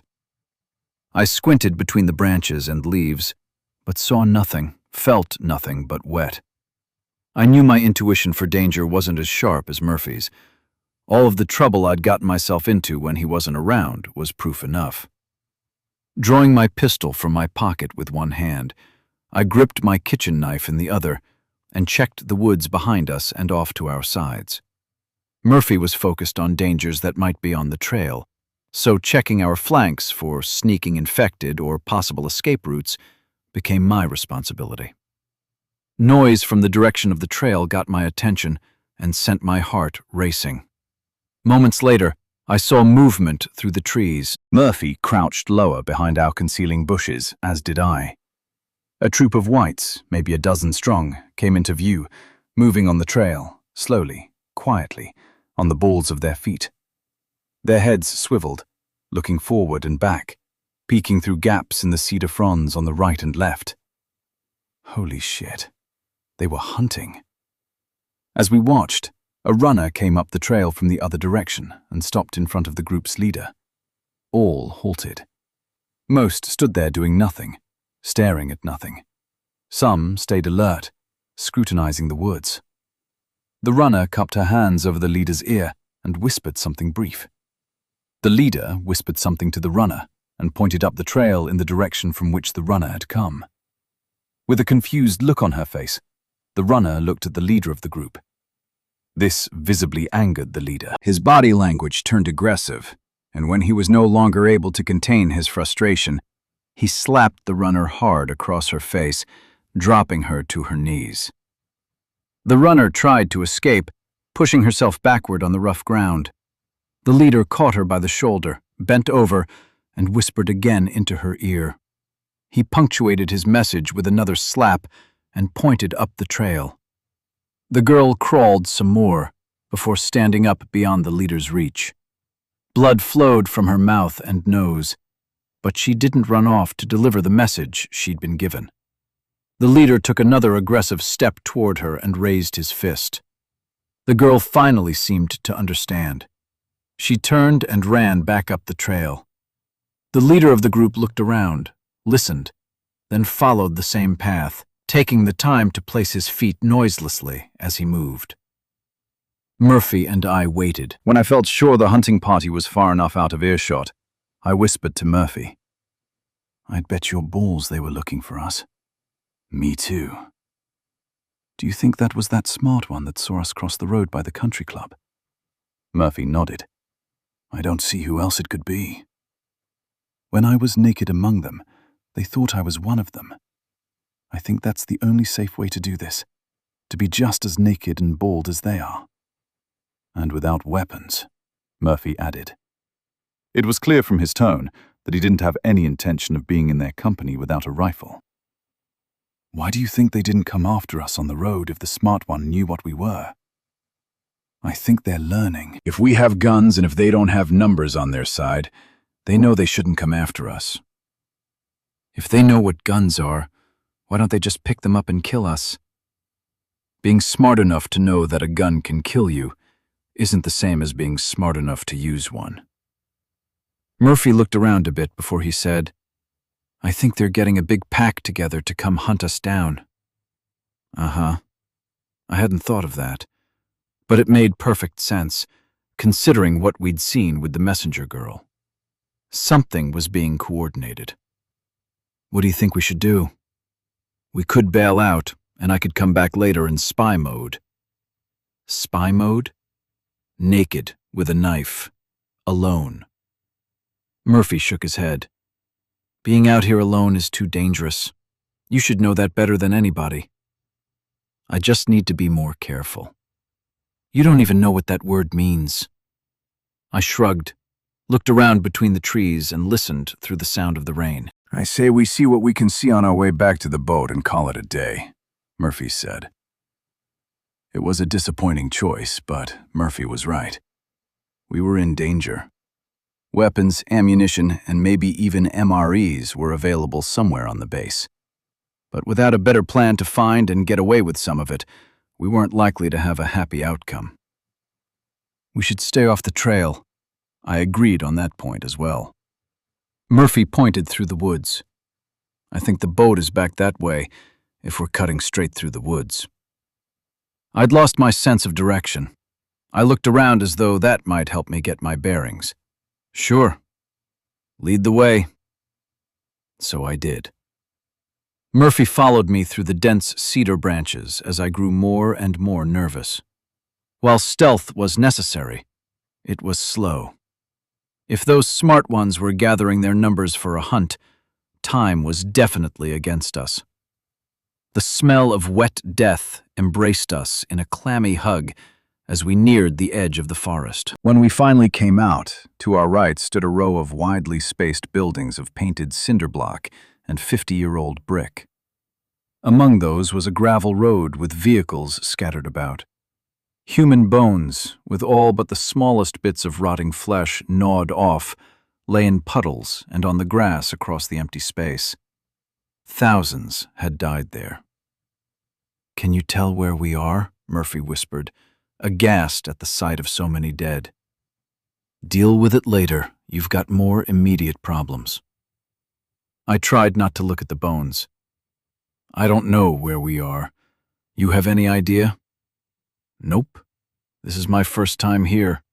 But I think on the other side of those buildings is the parade ground, the one you see when you drive by on the highway." "Loop 1, you mean?" "Yeah. Then we must be completely turned around. I thought we were heading back toward the river." Murphy shrugged. His face looked aged under a burden of worry. Directly across the clearing stood some sheds, perhaps for maintenance. Behind those, another growth of cedar forest. "I think if we cut through there, those ammo bunkers might be on the other side," I said. "And?" "I think I can find my way out from there." Murphy looked left, then right, and took a long, hard look at the distance between the sheds and us. "Are we running or walking?" "What do you think, about 100 yards to get us into those trees?" "About that. With smart ones around looking for us, I think it's best to keep out of sight as much as possible. Are you up for the run?" "I haven't been this thin since I was in the army. Don't lose sight of me. I might just run all the way back to the river." "Let's go." Murphy took off at a sprint across the killing field. I lit out on his heels, glancing left and right as I went. Better to see coming danger than to simply run and pray, though I could make a pretty good case for run and pray. Murphy stumbled on a slippery skull and nearly fell, but caught his balance and kept his feet moving. I slowed to wait. We had to stay together. We had just crossed over a gravel road and were nearly at the maintenance sheds when a line of whites snaked out of the trees in front of us. Shit. Murphy slowed to a jog. I matched his speed. The whites saw us. We were upright and running across a flat field. They each cast glances our way as they formed a helix and paralleled the tree line, blocking our way with 50, then 60 and more. And they kept filing out of a gap in the trees. We veered to our right and moved in the same direction as the whites. They didn't come after us. I guessed nearly all of them were of the variety with limited intellectual capacity. To them, Murphy and I were nothing special. Through his heavy breathing, Murphy said, "I say we shoot the one in front. He's the smart one." I shook my head. "Then the rest will charge us." "We need to do something pretty quick, or we're fucked." He was right. Of that I had no doubt. Another helix of whites snaked out between the buildings off to our right. "They're hurting us, Murphy." I came to a stop and looked back. Whites were coming out of the woods behind us. We were surrounded, and they had more bodies than we had bullets. Murphy's eyes went wide with the adrenaline. I was sure my eyes were just as wide as I raced through options in my mind, trying to come up with an escape plan. All three of the helices changed direction on some silent cue and started to spiral in on us. My panic rose under my attempts to quash it. Murphy shouted, "Fuck this, come on!" With his weapon on his hip, he took off at full speed toward our original destination, the forest behind the maintenance sheds. My feet were moving before I even had time to think. Our sudden choice to run sent the helices into turmoil, as the leaders, presumably smart ones, each angled directly toward us. I had my pistol up, ready to shoot, but was determined not to use it until the last moment. Once a gun sounded, all of those whites running around in their helices would lose all sense of order, scream like bloody hell, and rush us. Gnashing teeth and tearing fingers would be the last thing I'd see. We were on a collision course with the leader of the first helix we saw, and the trees were just 15 or 20 feet behind him, but so were a whole line of whites. With just a few steps between them, Murphy ripped out a guttural wail, braced his weapon in both hands across the front of his body, and charged the Smart One. The Smart One's brain made the sudden, instinctual switch from predator to prey, and fear hit him almost as hard as Murphy did an instant later. The white never had a chance to react. Murphy bowled over him and barely slowed. The helix fell into disarray, but only for a moment. A wave of howls tore through the rain, a call to charge, and the disorganized, jogging whites boiled over with berserk rage and came at us. Murphy, with better instincts for fighting than me, immediately fired his weapon at a white in front of us. As that one was falling, I popped several rounds toward the whites between us and the trees. As for those behind, I'd outrun them or I wouldn't. With our path momentarily clear, Murphy crashed into the cedars with me on his heels. Branches tore painlessly at my skin.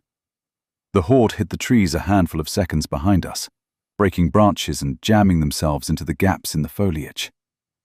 The dense branches would only give so far.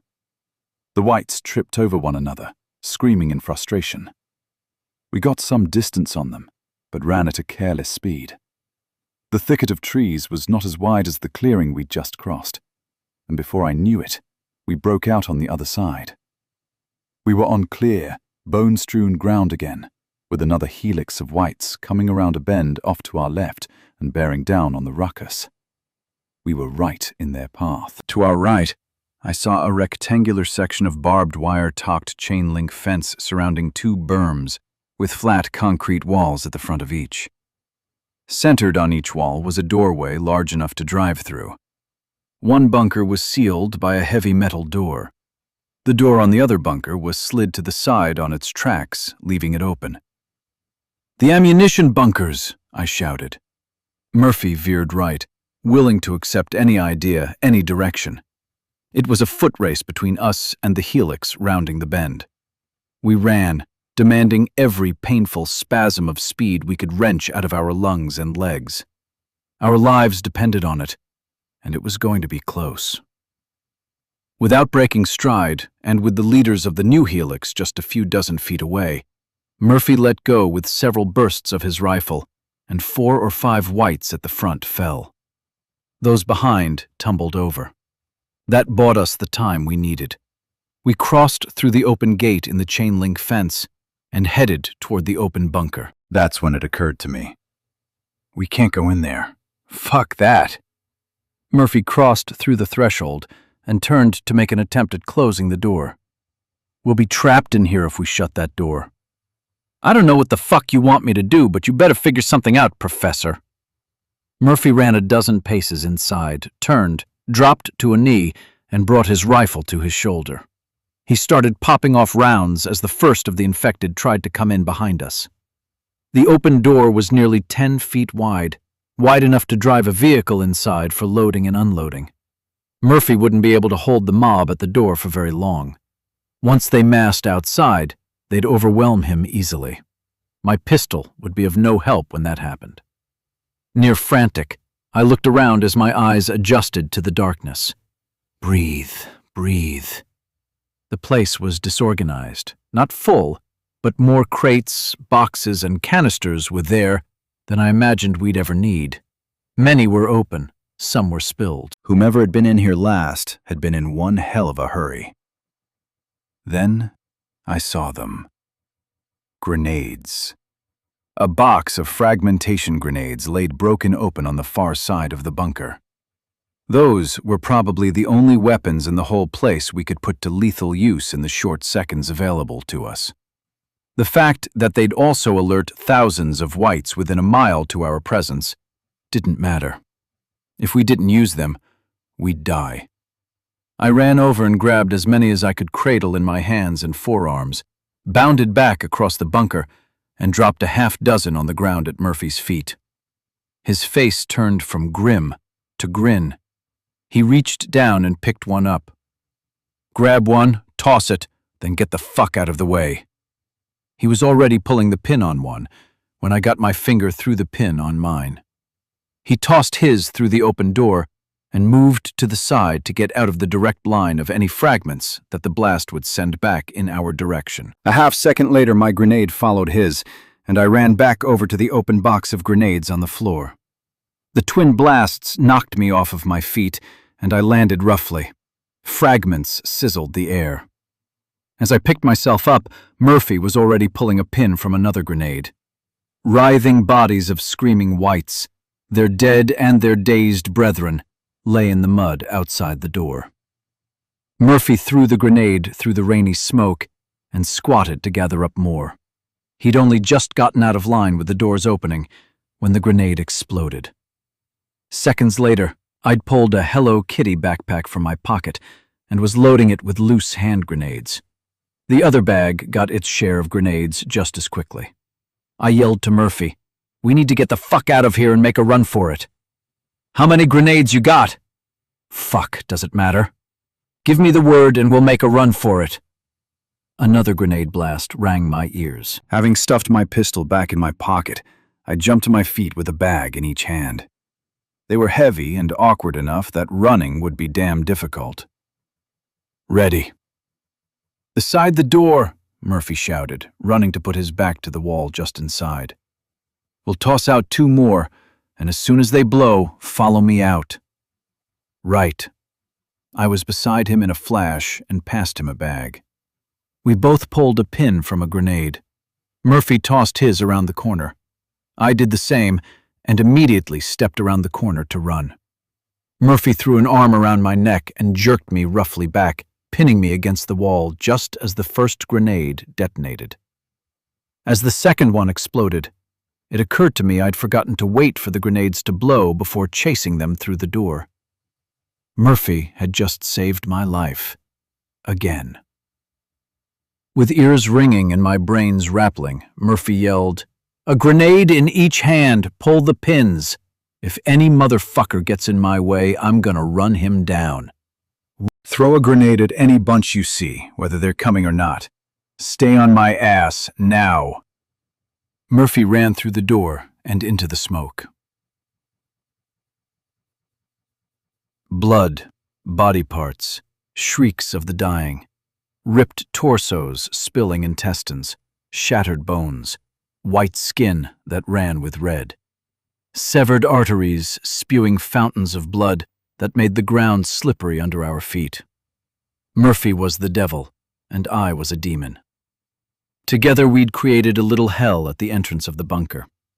Dazed from concussions, whites limped through smoke that hadn't yet been washed out of the air. True to his word, Murphy shouldered the first white that crossed his path, and she bounced face first into the mud. 30 feet out of the bunker, we made it through the gate in the chain-link fence, and still not a hand had touched me. To our right, though, a group of whites looked wide-eyed at the horror outside the bunker's door, stunned. Unfortunately for them, too many of their eyes were watching Murphy and me run by. That earned them the first of my grenades as I shouted, "Faster!" Like we could run any faster. Murphy caught sight of the grenade flying toward the group and veered left. The explosion thundered behind us, and I didn't look back to see the damage I'd done. We were headed for a tree line with no whites in front of us. My heartbeat was pounding in my ears, and my bag of loose grenades was beating bruises all over my back. But I had a moment to hope. Murphy crashed between the squat cedar trees, stopped, and turned to assess the situation. Whatever the smart ones were doing at that moment, they weren't leading the charge after us. Whites were all over the clearing, most in a state of confusion, some looking at us and more than a few moving to follow. Across from us, at the tree line from which we'd come into the clearing, 2 helices of whites were exiting and making no move at all toward the fresh feast at the bunker doors. They were still on target. Murphy tossed a grenade at a small cluster of disinterested whites not far from us. They'd be in the path of the helices coming out of the woods. A distraction for some of them, perhaps. He dug another grenade out of my bag, pulled the pin and took off through the woods. Just as the foliage grew thick enough to obscure any view of the clearing behind us, the sound of howling and crashing came from somewhere off to our right, and it was so damn close. Murphy stopped and looked at me, asking in urgent silence if I could pinpoint the direction. With the shrieking whites everywhere, I felt no compunction about yelling. "Throw them up high over the trees in the general direction! We don't have to come close to anything. The noise will disperse them for a moment."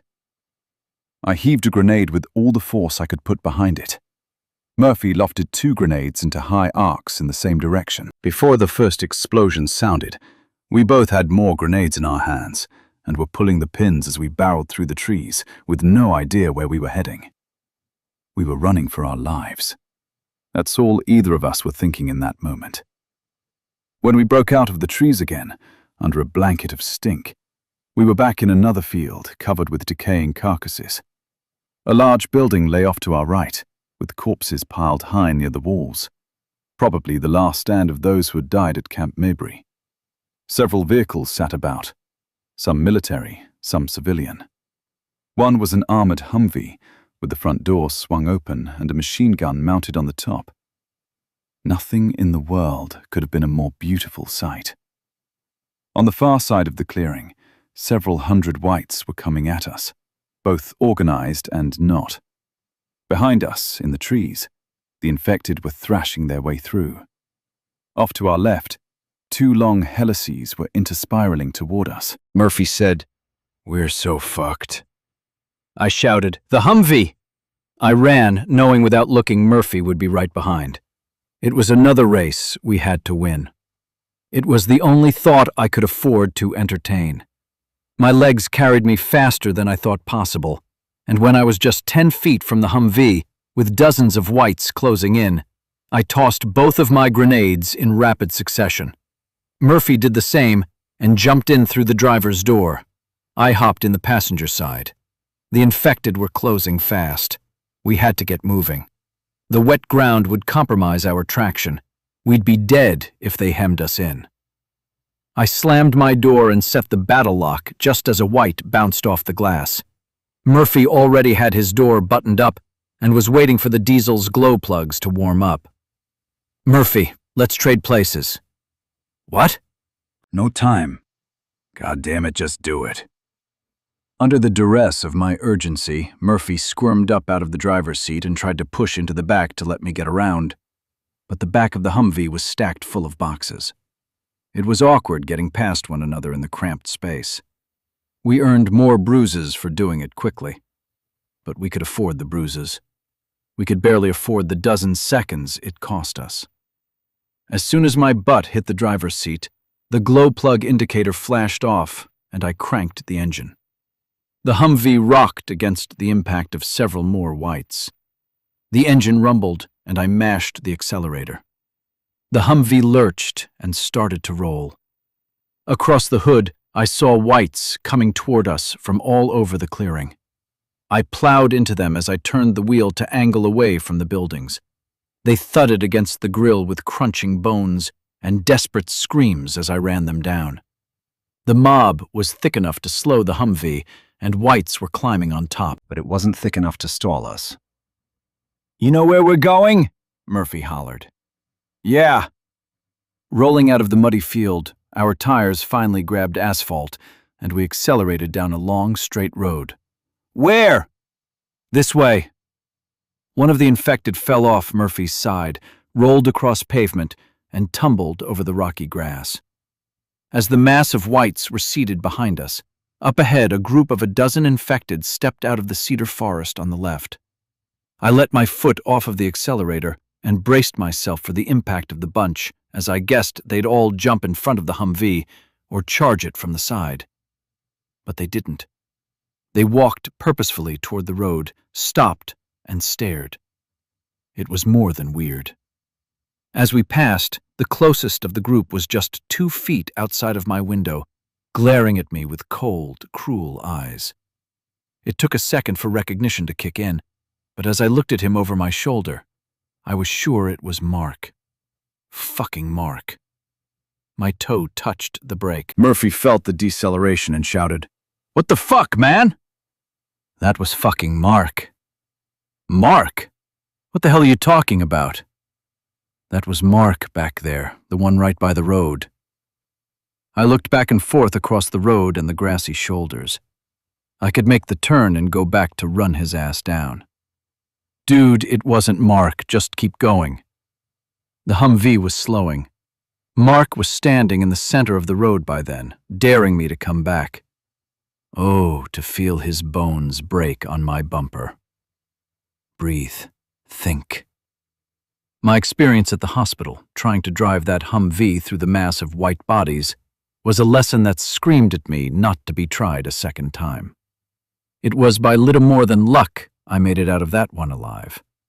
If I did a U-turn to go back and run down Mark, and if there were whites in the trees in sufficient numbers, they could trap us on the wet ground. We'd die. Murphy was trying to look back to see what he could, but the crates and boxes in the back of the Humvee blocked most of his view. All of those bald-headed motherfuckers look alike, man.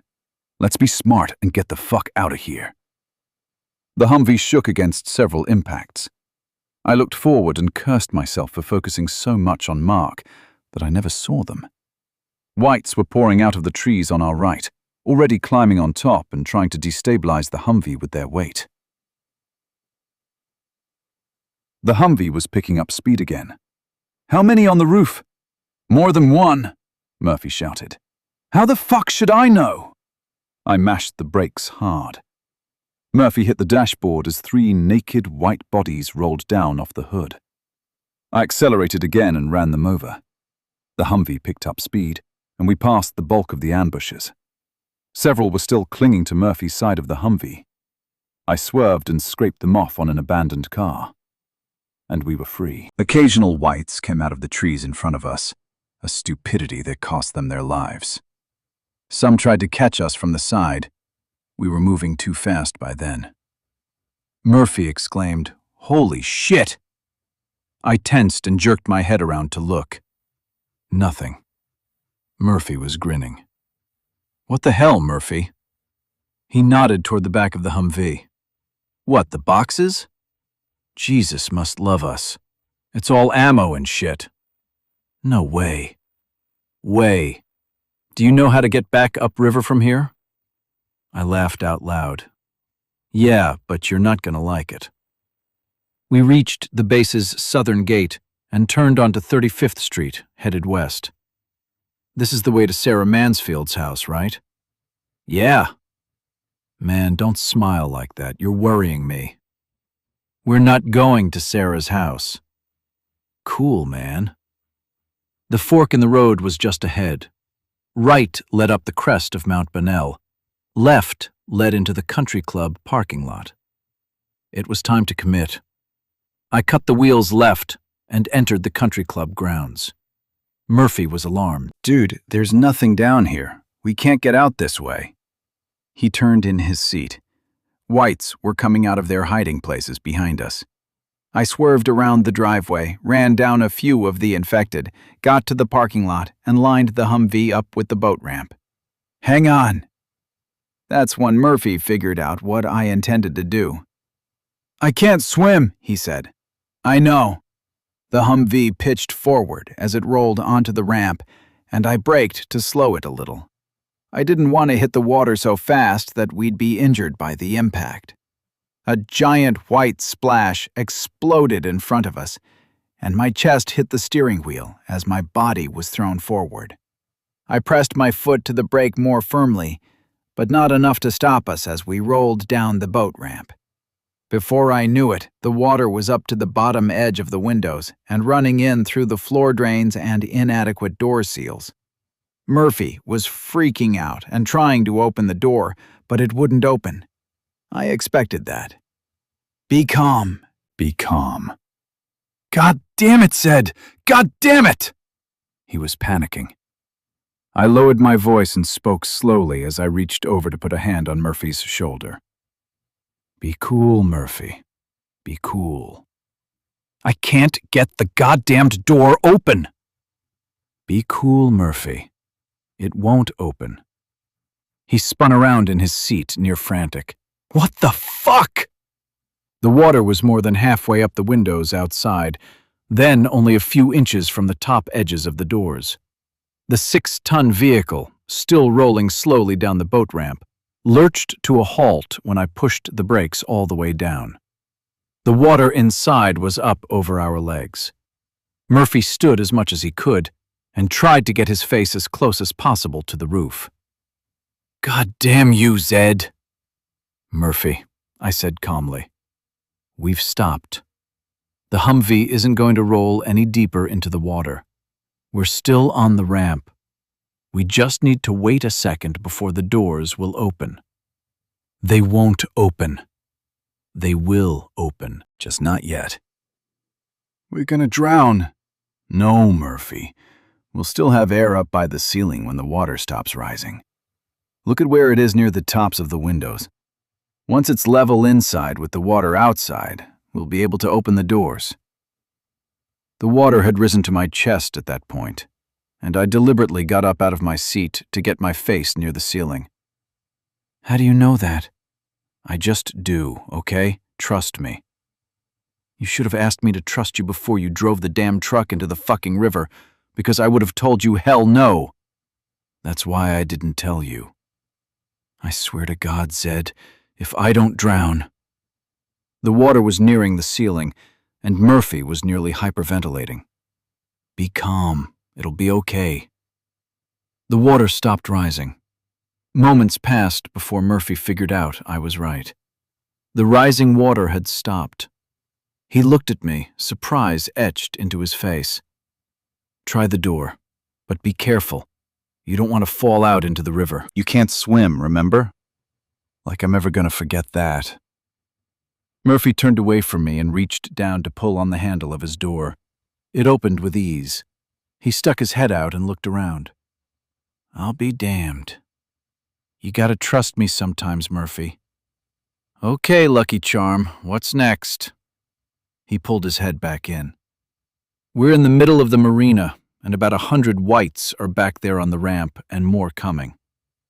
Okay, listen, I've got to swim over and get the boat before they start coming up the docks and get on it. Are you going to be okay if I leave you here for a minute? Whatever, man, I'm cool. Just get the boat. And just so you know, I'm going to punch you in the face when this is over. Chapter 8. I worked my way around the nearly submerged Humvee until I was on Murphy's side. The pontoon boat was tied to a dock at least 100 feet from that side. The mob of whites collecting on the shore was growing rapidly. I took my pistol and extra magazines out of my pocket and laid them on the roof of the Humvee.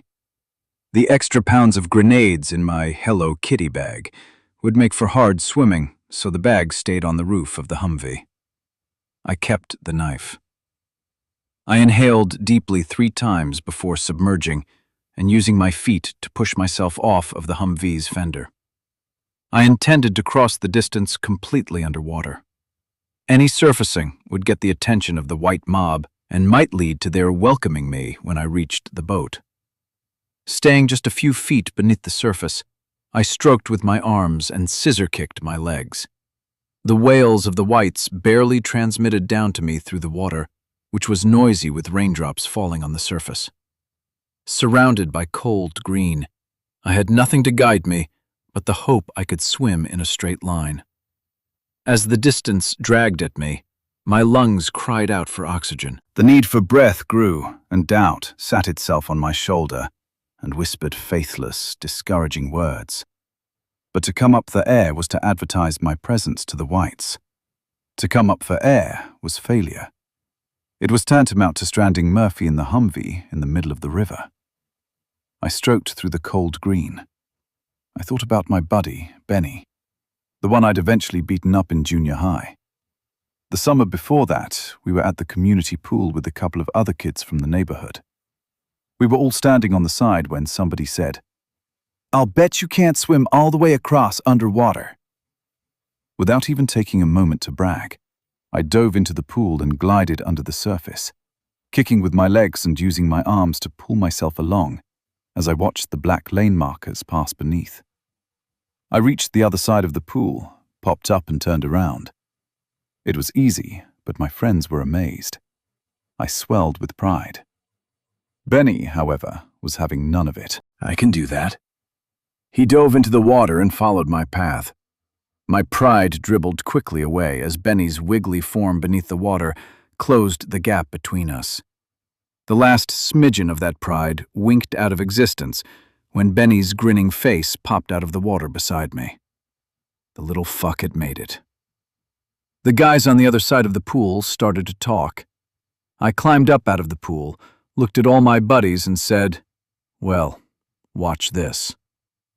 I drew a deep breath, dove back in, and swam the width of the pool again. Only this time, instead of stopping at the other side, I turned, pushed off of the wall and, starting to feel a compelling need for air, swam across the width of the pool again.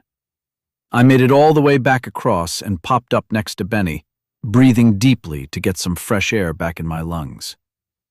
The guys were back to being amazed, but Benny wasn't giving up. He'd felt the pride, too, when the boys seemed amazed at the initial feat. The chance to feel like a winner is a rare thing. Benny was determined to feel it again. He climbed up out of the pool. The boys were making noise. They were spectators to a challenge and loving it. Benny drew a few deep breaths, just as I had, shot me a defiant look, and dove into the water. I climbed up and sat on the edge of the pool so I could better see Benny's shimmery form beneath the wavy surface. Just as before, he made it to the far side of the pool without coming up for air. And, just as I had, when he reached the other side, he turned underwater, pushed off, and swam the distance back. On the way across, I wished he'd come up for air and grant me the victory. But he didn't. He wanted victory as badly as me, or so he thought. When Benny emerged from the water below me after swimming 2 widths of the pool, the boys cheered and shouted. They were impressed with us both, but I wasn't willing to share the victory. I drew in deep breaths and prepared myself to try for 3. Benny saw what was coming next and climbed up beside me. It was then that one of the kids from across the pool scoffed, "You can only do it because when you dive in, you go halfway across the pool before you have to start swimming." True, but fuck that kid anyway. I shrugged and jumped down into the water. "I can do it either way." Some other kids said, "At the same time, do it together." I looked at Benny. "Do or die, buddy." Benny, with a touch of worry on his face, jumped into the pool beside me. I hollered back across the pool, "Somebody has to say go." I grabbed the lip of the pool's edge with one hand, pulled my legs up, planted my feet on the wall, and positioned myself for the biggest push I could. Benny watched me and followed my example, letting no advantage slip by. From across the pool I heard, "Ready? Set." I looked at Benny. He looked at me. I didn't know what he was thinking. It didn't matter.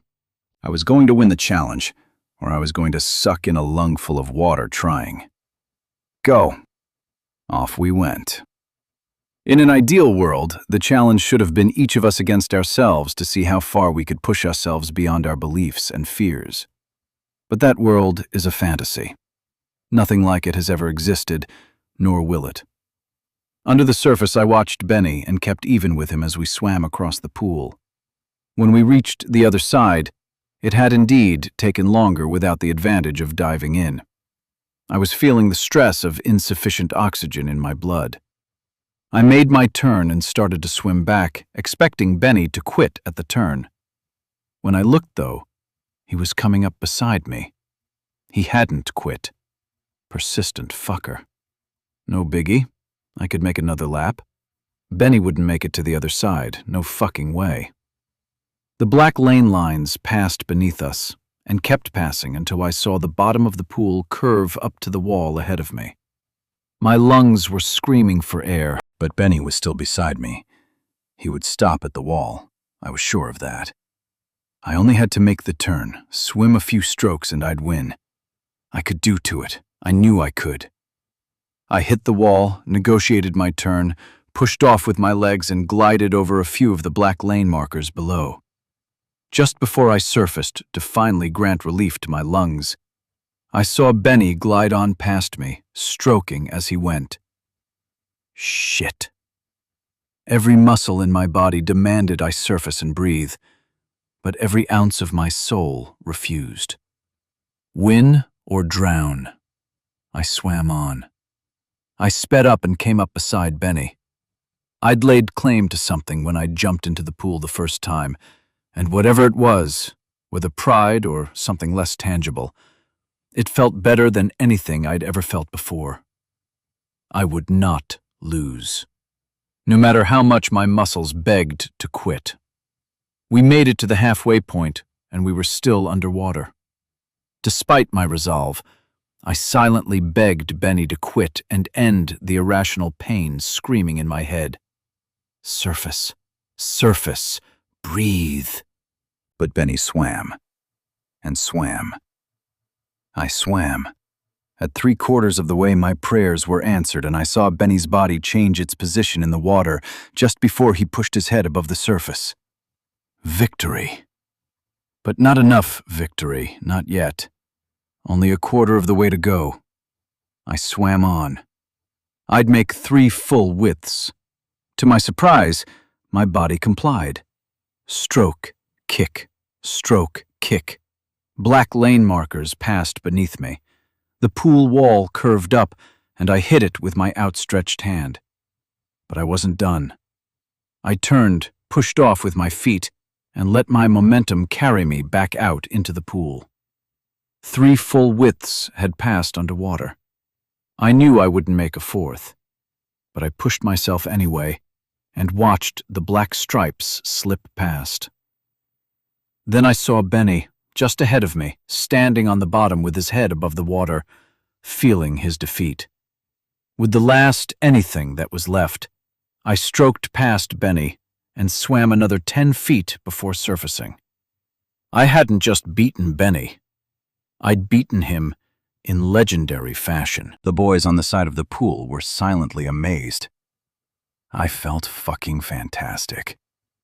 So in that cold green water with a seemingly impossible distance to swim, I knew I could make it. No matter how much my lungs, my muscles, my brain protested, I knew I could. I'd made an unspoken commitment to myself and Murphy when I chose to drive the Humvee into the river. And no way was I letting Murphy down. But it was rationalization and the fear that almost beat me.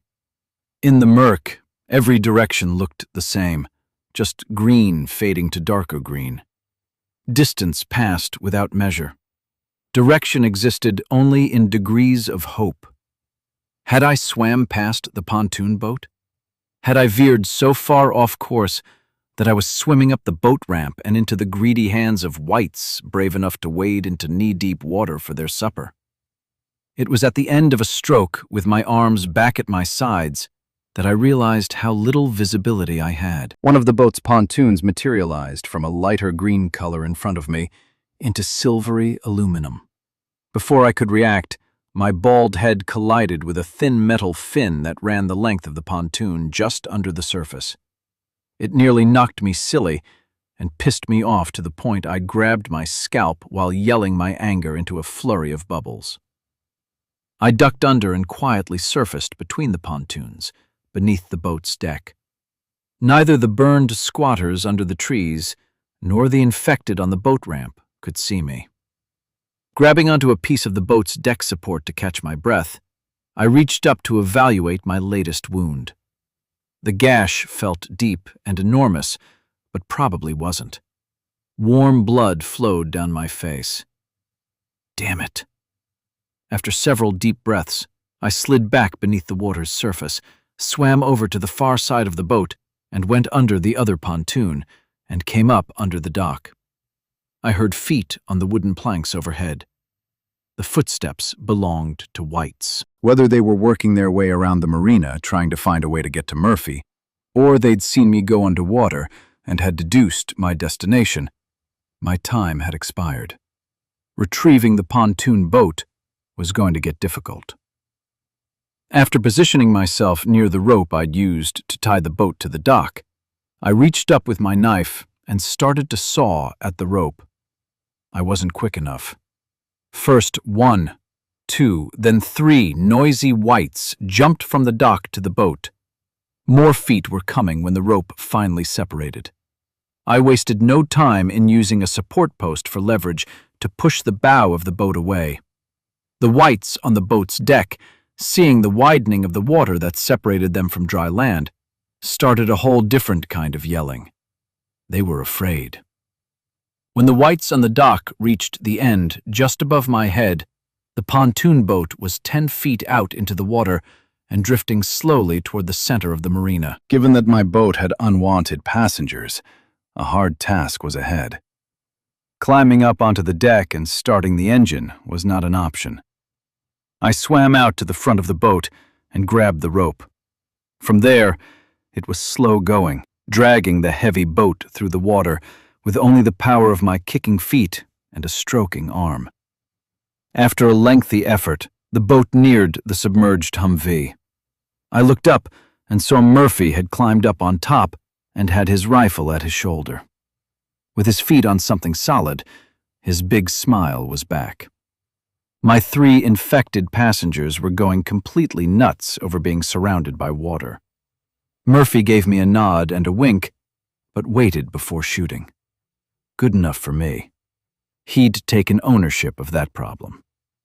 By the time I was 10 feet from the Humvee, the effort of tugging the heavy pontoon boat across the marina was taking its toll. I was starting to wonder whether Murphy was going to deal with my passengers. They were all leaning over the front railing by then, stretching their grasping hands toward me. "Damn, dude, any time," I said between breaths. In rapid succession, 3 shots blasted across the water. The whites on shore started to run up and down the banks, frenzy driving them to find some way to reach us. I turned back to look at the boat. All 3 whites were down. I looked back up at Murphy. He smiled and shrugged, as though he'd fully expected to get them all so easily. Between my heavy breaths, I managed to say, "Fuck you." Murphy chuckled. He understood it just as I'd meant it. It was a compliment, and I was envious he was a better shot than me. I stopped swimming, figuring the boat had enough momentum to float up next to the Humvee. Just to be sure, I asked, "They're dead, right?" "Yep." "You sure?" "Yep," he nodded. "Your head's bleeding." "I know." I swam around to the back corner of the boat, where I'd be able to climb up the swim ladder. "It looks like it hurts." "I have the virus. It doesn't bother me." Once on the deck, the wet wind gave me a shiver. I'd been in the cold water too long. Near the bow, the 3 whites lay across one another. 2 shot through the center of the chest, 1 through the head. I'd deal with that mess in a minute. First, I retrieved a rope from one of the storage bins beneath the bench seats and tossed one end over to Murphy. "Tie it off to something and I'll pull the boat over." "Tie it off?" Murphy asked. "So we can get all the stuff out of the Humvee." While we weren't in danger of sinking, the pontoon boat was riding low in the water and we were making good progress. Still, Murphy spent a good deal of time looking down at how close the water was to washing up over the deck and gauging the distance to the shore. "If you can't swim, does it matter how far out we are when we sink?" I asked, putting a subtle emphasis on the when. "I'm checking how far you'll have to pull me." "Keep us close to the shore. Make it easy on yourself." "When we came down river this morning, almost no whites were on shore," I said, changing the subject. "Now I'm seeing lots of them, and most of those seem to be interested in us. Maybe they like to sleep late." I started to retort, but realized Murphy's comment, intended to be funny, and it was, could be true. That would match my experience with the whites when I was on Nancy's chain gang. Besides, Murphy said, this morning we were drifting. Now the engine is on. That's bound to make them more interested. You're probably right, I said. You only say probably because it bothers you when you're not the only one with the answers. Murphy was smiling, so I knew he was just giving me a hard time. I'll bet in school you were one of those kids who always raised your hand first so you could answer the teacher's questions. It's no wonder you get in lots of fights. Hey, don't be reminding me of fighting. I think I still owe you a punch in the face. More like a thank you for saving your ass again. Murphy laughed out loud. Like when I kept you from blowing yourself up again? You mean that time? I swear to God you'd be dead if it wasn't for me. I shrugged. That's a two-way street, buddy. Don't get your panties in a wad. I grinned back at Murphy. I'm not wearing any underwear. I don't need to know that. The rain started to fall heavily again, and Murphy moved to a seat on the other side of the boat to stay out of it. I watched the naked whites on shore as I steered. To me, they seemed too interested. A mile or two had passed when Murphy asked, "How do you think things turned out at the riverboat?" On our way down river that morning, we'd stopped by the riverboat where Amy and the two tweens were living. I'd introduced everyone and then headed out with Murphy. I guess we'll find out when we get back whether we've been invited to stay. I think I'd feel safer sleeping on that boat than I would sleeping in that house tonight. Me too, Murphy said. How are we set for fuel? Still about a half tank. We should maybe try and fill it up on the next run. One of those marinas probably has gas. I nodded. We should get some gas cans to keep on the boat. I wonder how much fuel is in the riverboat. I shrugged. I'm sure it's diesel anyway. This is a gasoline boat. We should get diesel, too. I'll bet that boat has some big-ass tanks. We can store diesel there for using with the Humvees later on. We don't have a Humvee. 'Cause you drove ours into the river. I rolled my eyes. Besides, you keep saying that most of these white-skinned fuckers will kill each other off eventually. When we get there, having a good supply of gas to get around will come in real handy. Yeah, I'm sure you're right. Scrounging up everything we can get our hands on while we're out killing smart ones is a good idea. An awkward silence followed. Zed, you know I'm not thrilled about that idea, right? I hear you, but it needs to be done. If we don't, then we'll always be at risk. They aren't going away, not completely. They might go away. That big bunch came here from Houston. What's to say they won't just keep wandering west and die of thirst somewhere on the way to El Paso? What if they decide they like it here and stay? Murphy shrugged. Mark was up there, you know. So you said. He screwed us over once already, and would have killed us if you hadn't been on your toes. And he needs to be killed. Murphy looked away from me and watched the waves float by for a minute. Are you sure this isn't about something else, Zed? Murphy, playing coy isn't your game. Don't bother to sugarcoat it. Just tell me what you think. The world is fucked, Zed. But we've got it all right at the moment. I mean, we don't have it like we did at Sarah Mansfield's mansion. That place was just a couple of cheeseburgers and a hooker short of heaven, if you know what I mean. Right now, we're safe. At least if they let us stay on that riverboat, we will be. We've got good people with us. You've even got a hot redhead who likes you, if you'd pull your head out of your arse and do something about it. Forget the past. Forget revenge, man. Try to put on a smile and move ahead. That's all you gotta do. Go with the Murphy plan. I didn't respond. He looked back at me and after a long time said, So you've got nothing to say about that? I didn't think you were finished. Of course I'm finished. I stopped talking, didn't I? You said my desire to kill Mark and the other smart ones wasn't about our long-term survival, but about something else. I was waiting for you to tell me what that was. Murphy shrugged. No sugarcoating. It's about Amber. You want to kill him for what he did to Amber. But what you don't know is, revenge is pointless. Sure, he was a prick, but he was just a prick. You can beat people up for that, but you can't kill them. What? Let me finish. He turned into Mr. Psycho Killer Dude when he got the virus. You know the virus makes some people crazy. You've seen that. Now he's just a crazy fuck. He does crazy fuck bullshit. He doesn't have enough brain cells left to be normal. Getting revenge on him for killing Amber is like killing the neighbor's crazy pit bull for shitting on your lawn. That's what this is, right? Revenge? No, I lied. At least, I partially lied. Sure, at first it was revenge, but that turned into, or rationalized its way into, a necessity. I told you, it's about our survival. The smart ones are too good at using the rest of the whites to hunt us down and kill us.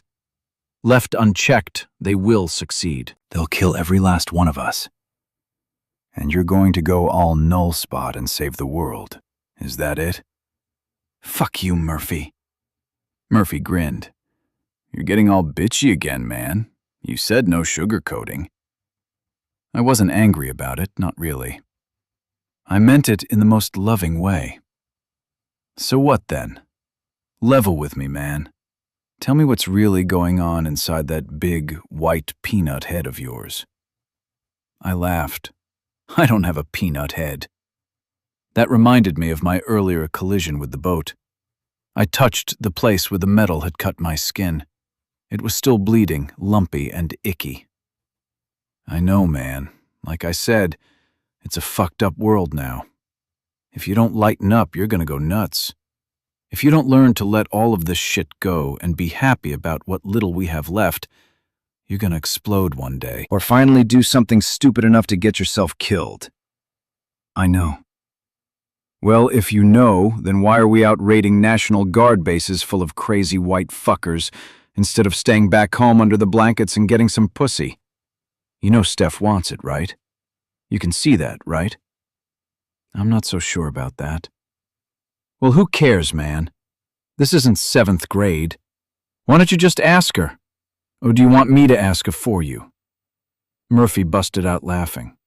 Do you? Want me to ask her, I mean?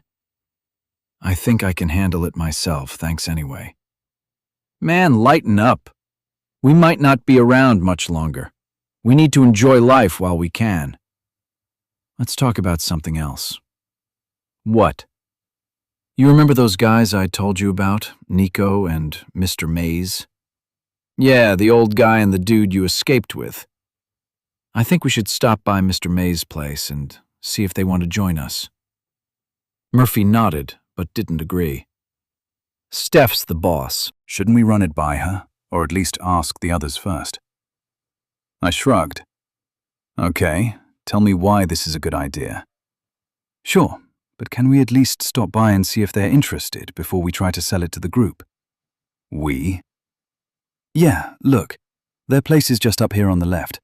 To give you the short story, that old guy looks old enough that he was probably raised on a farm around here back when people still grew their own food.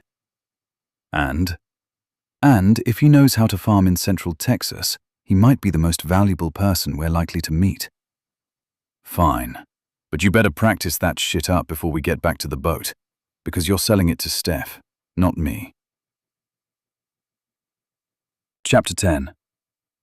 With the pontoon boat tied to the same tree where I'd secured the canoe on my first visit, I knocked on Mr. Mays' back door. Murphy stood a few paces back, rifle at the ready, keeping an eye out for any infected lurking nearby. Nico, Mr. Mays, it's me, Zed. Anybody there? I didn't want to yell, and I didn't want to beat too loudly, but impatience came easily while exposed and making noise. I knocked again. Nico, Mr. Mays. Hello? A voice came from the other side of the door. Nico? Yeah? It's me, Zed. Who's the big dude? That's my buddy, Murphy. I told you about him. Man, are you going to open the door or what? It's not safe out here. The long pause that followed made me uncomfortable. Something wasn't right. I looked down to make sure the safety on my pistol was off. Finally, I heard the heavy banging of some kind of braces being removed from the other side of the door. A moment later, it swung open, and Nico retreated into the house. I stepped inside. The old man smell still hung in the air, but something else was there too. It was familiar. Too familiar. It was death. My eyes darted around, looking for danger I felt sure was waiting for me. Nico was at the far end of the kitchen by then with Mr. May's rifle resting awkwardly in his arms, dry blood crusted on his shirt and pants. Murphy came in behind me. Man, it stinks in here. He spotted Nico at the far end of the kitchen. No offense, man. Murphy closed the door. I looked at Nico. He looked to have eaten, but was otherwise unsettled. Nico, what's wrong, man? Where's Mr. Mays? Nico looked away without answering. I stepped closer. Nico?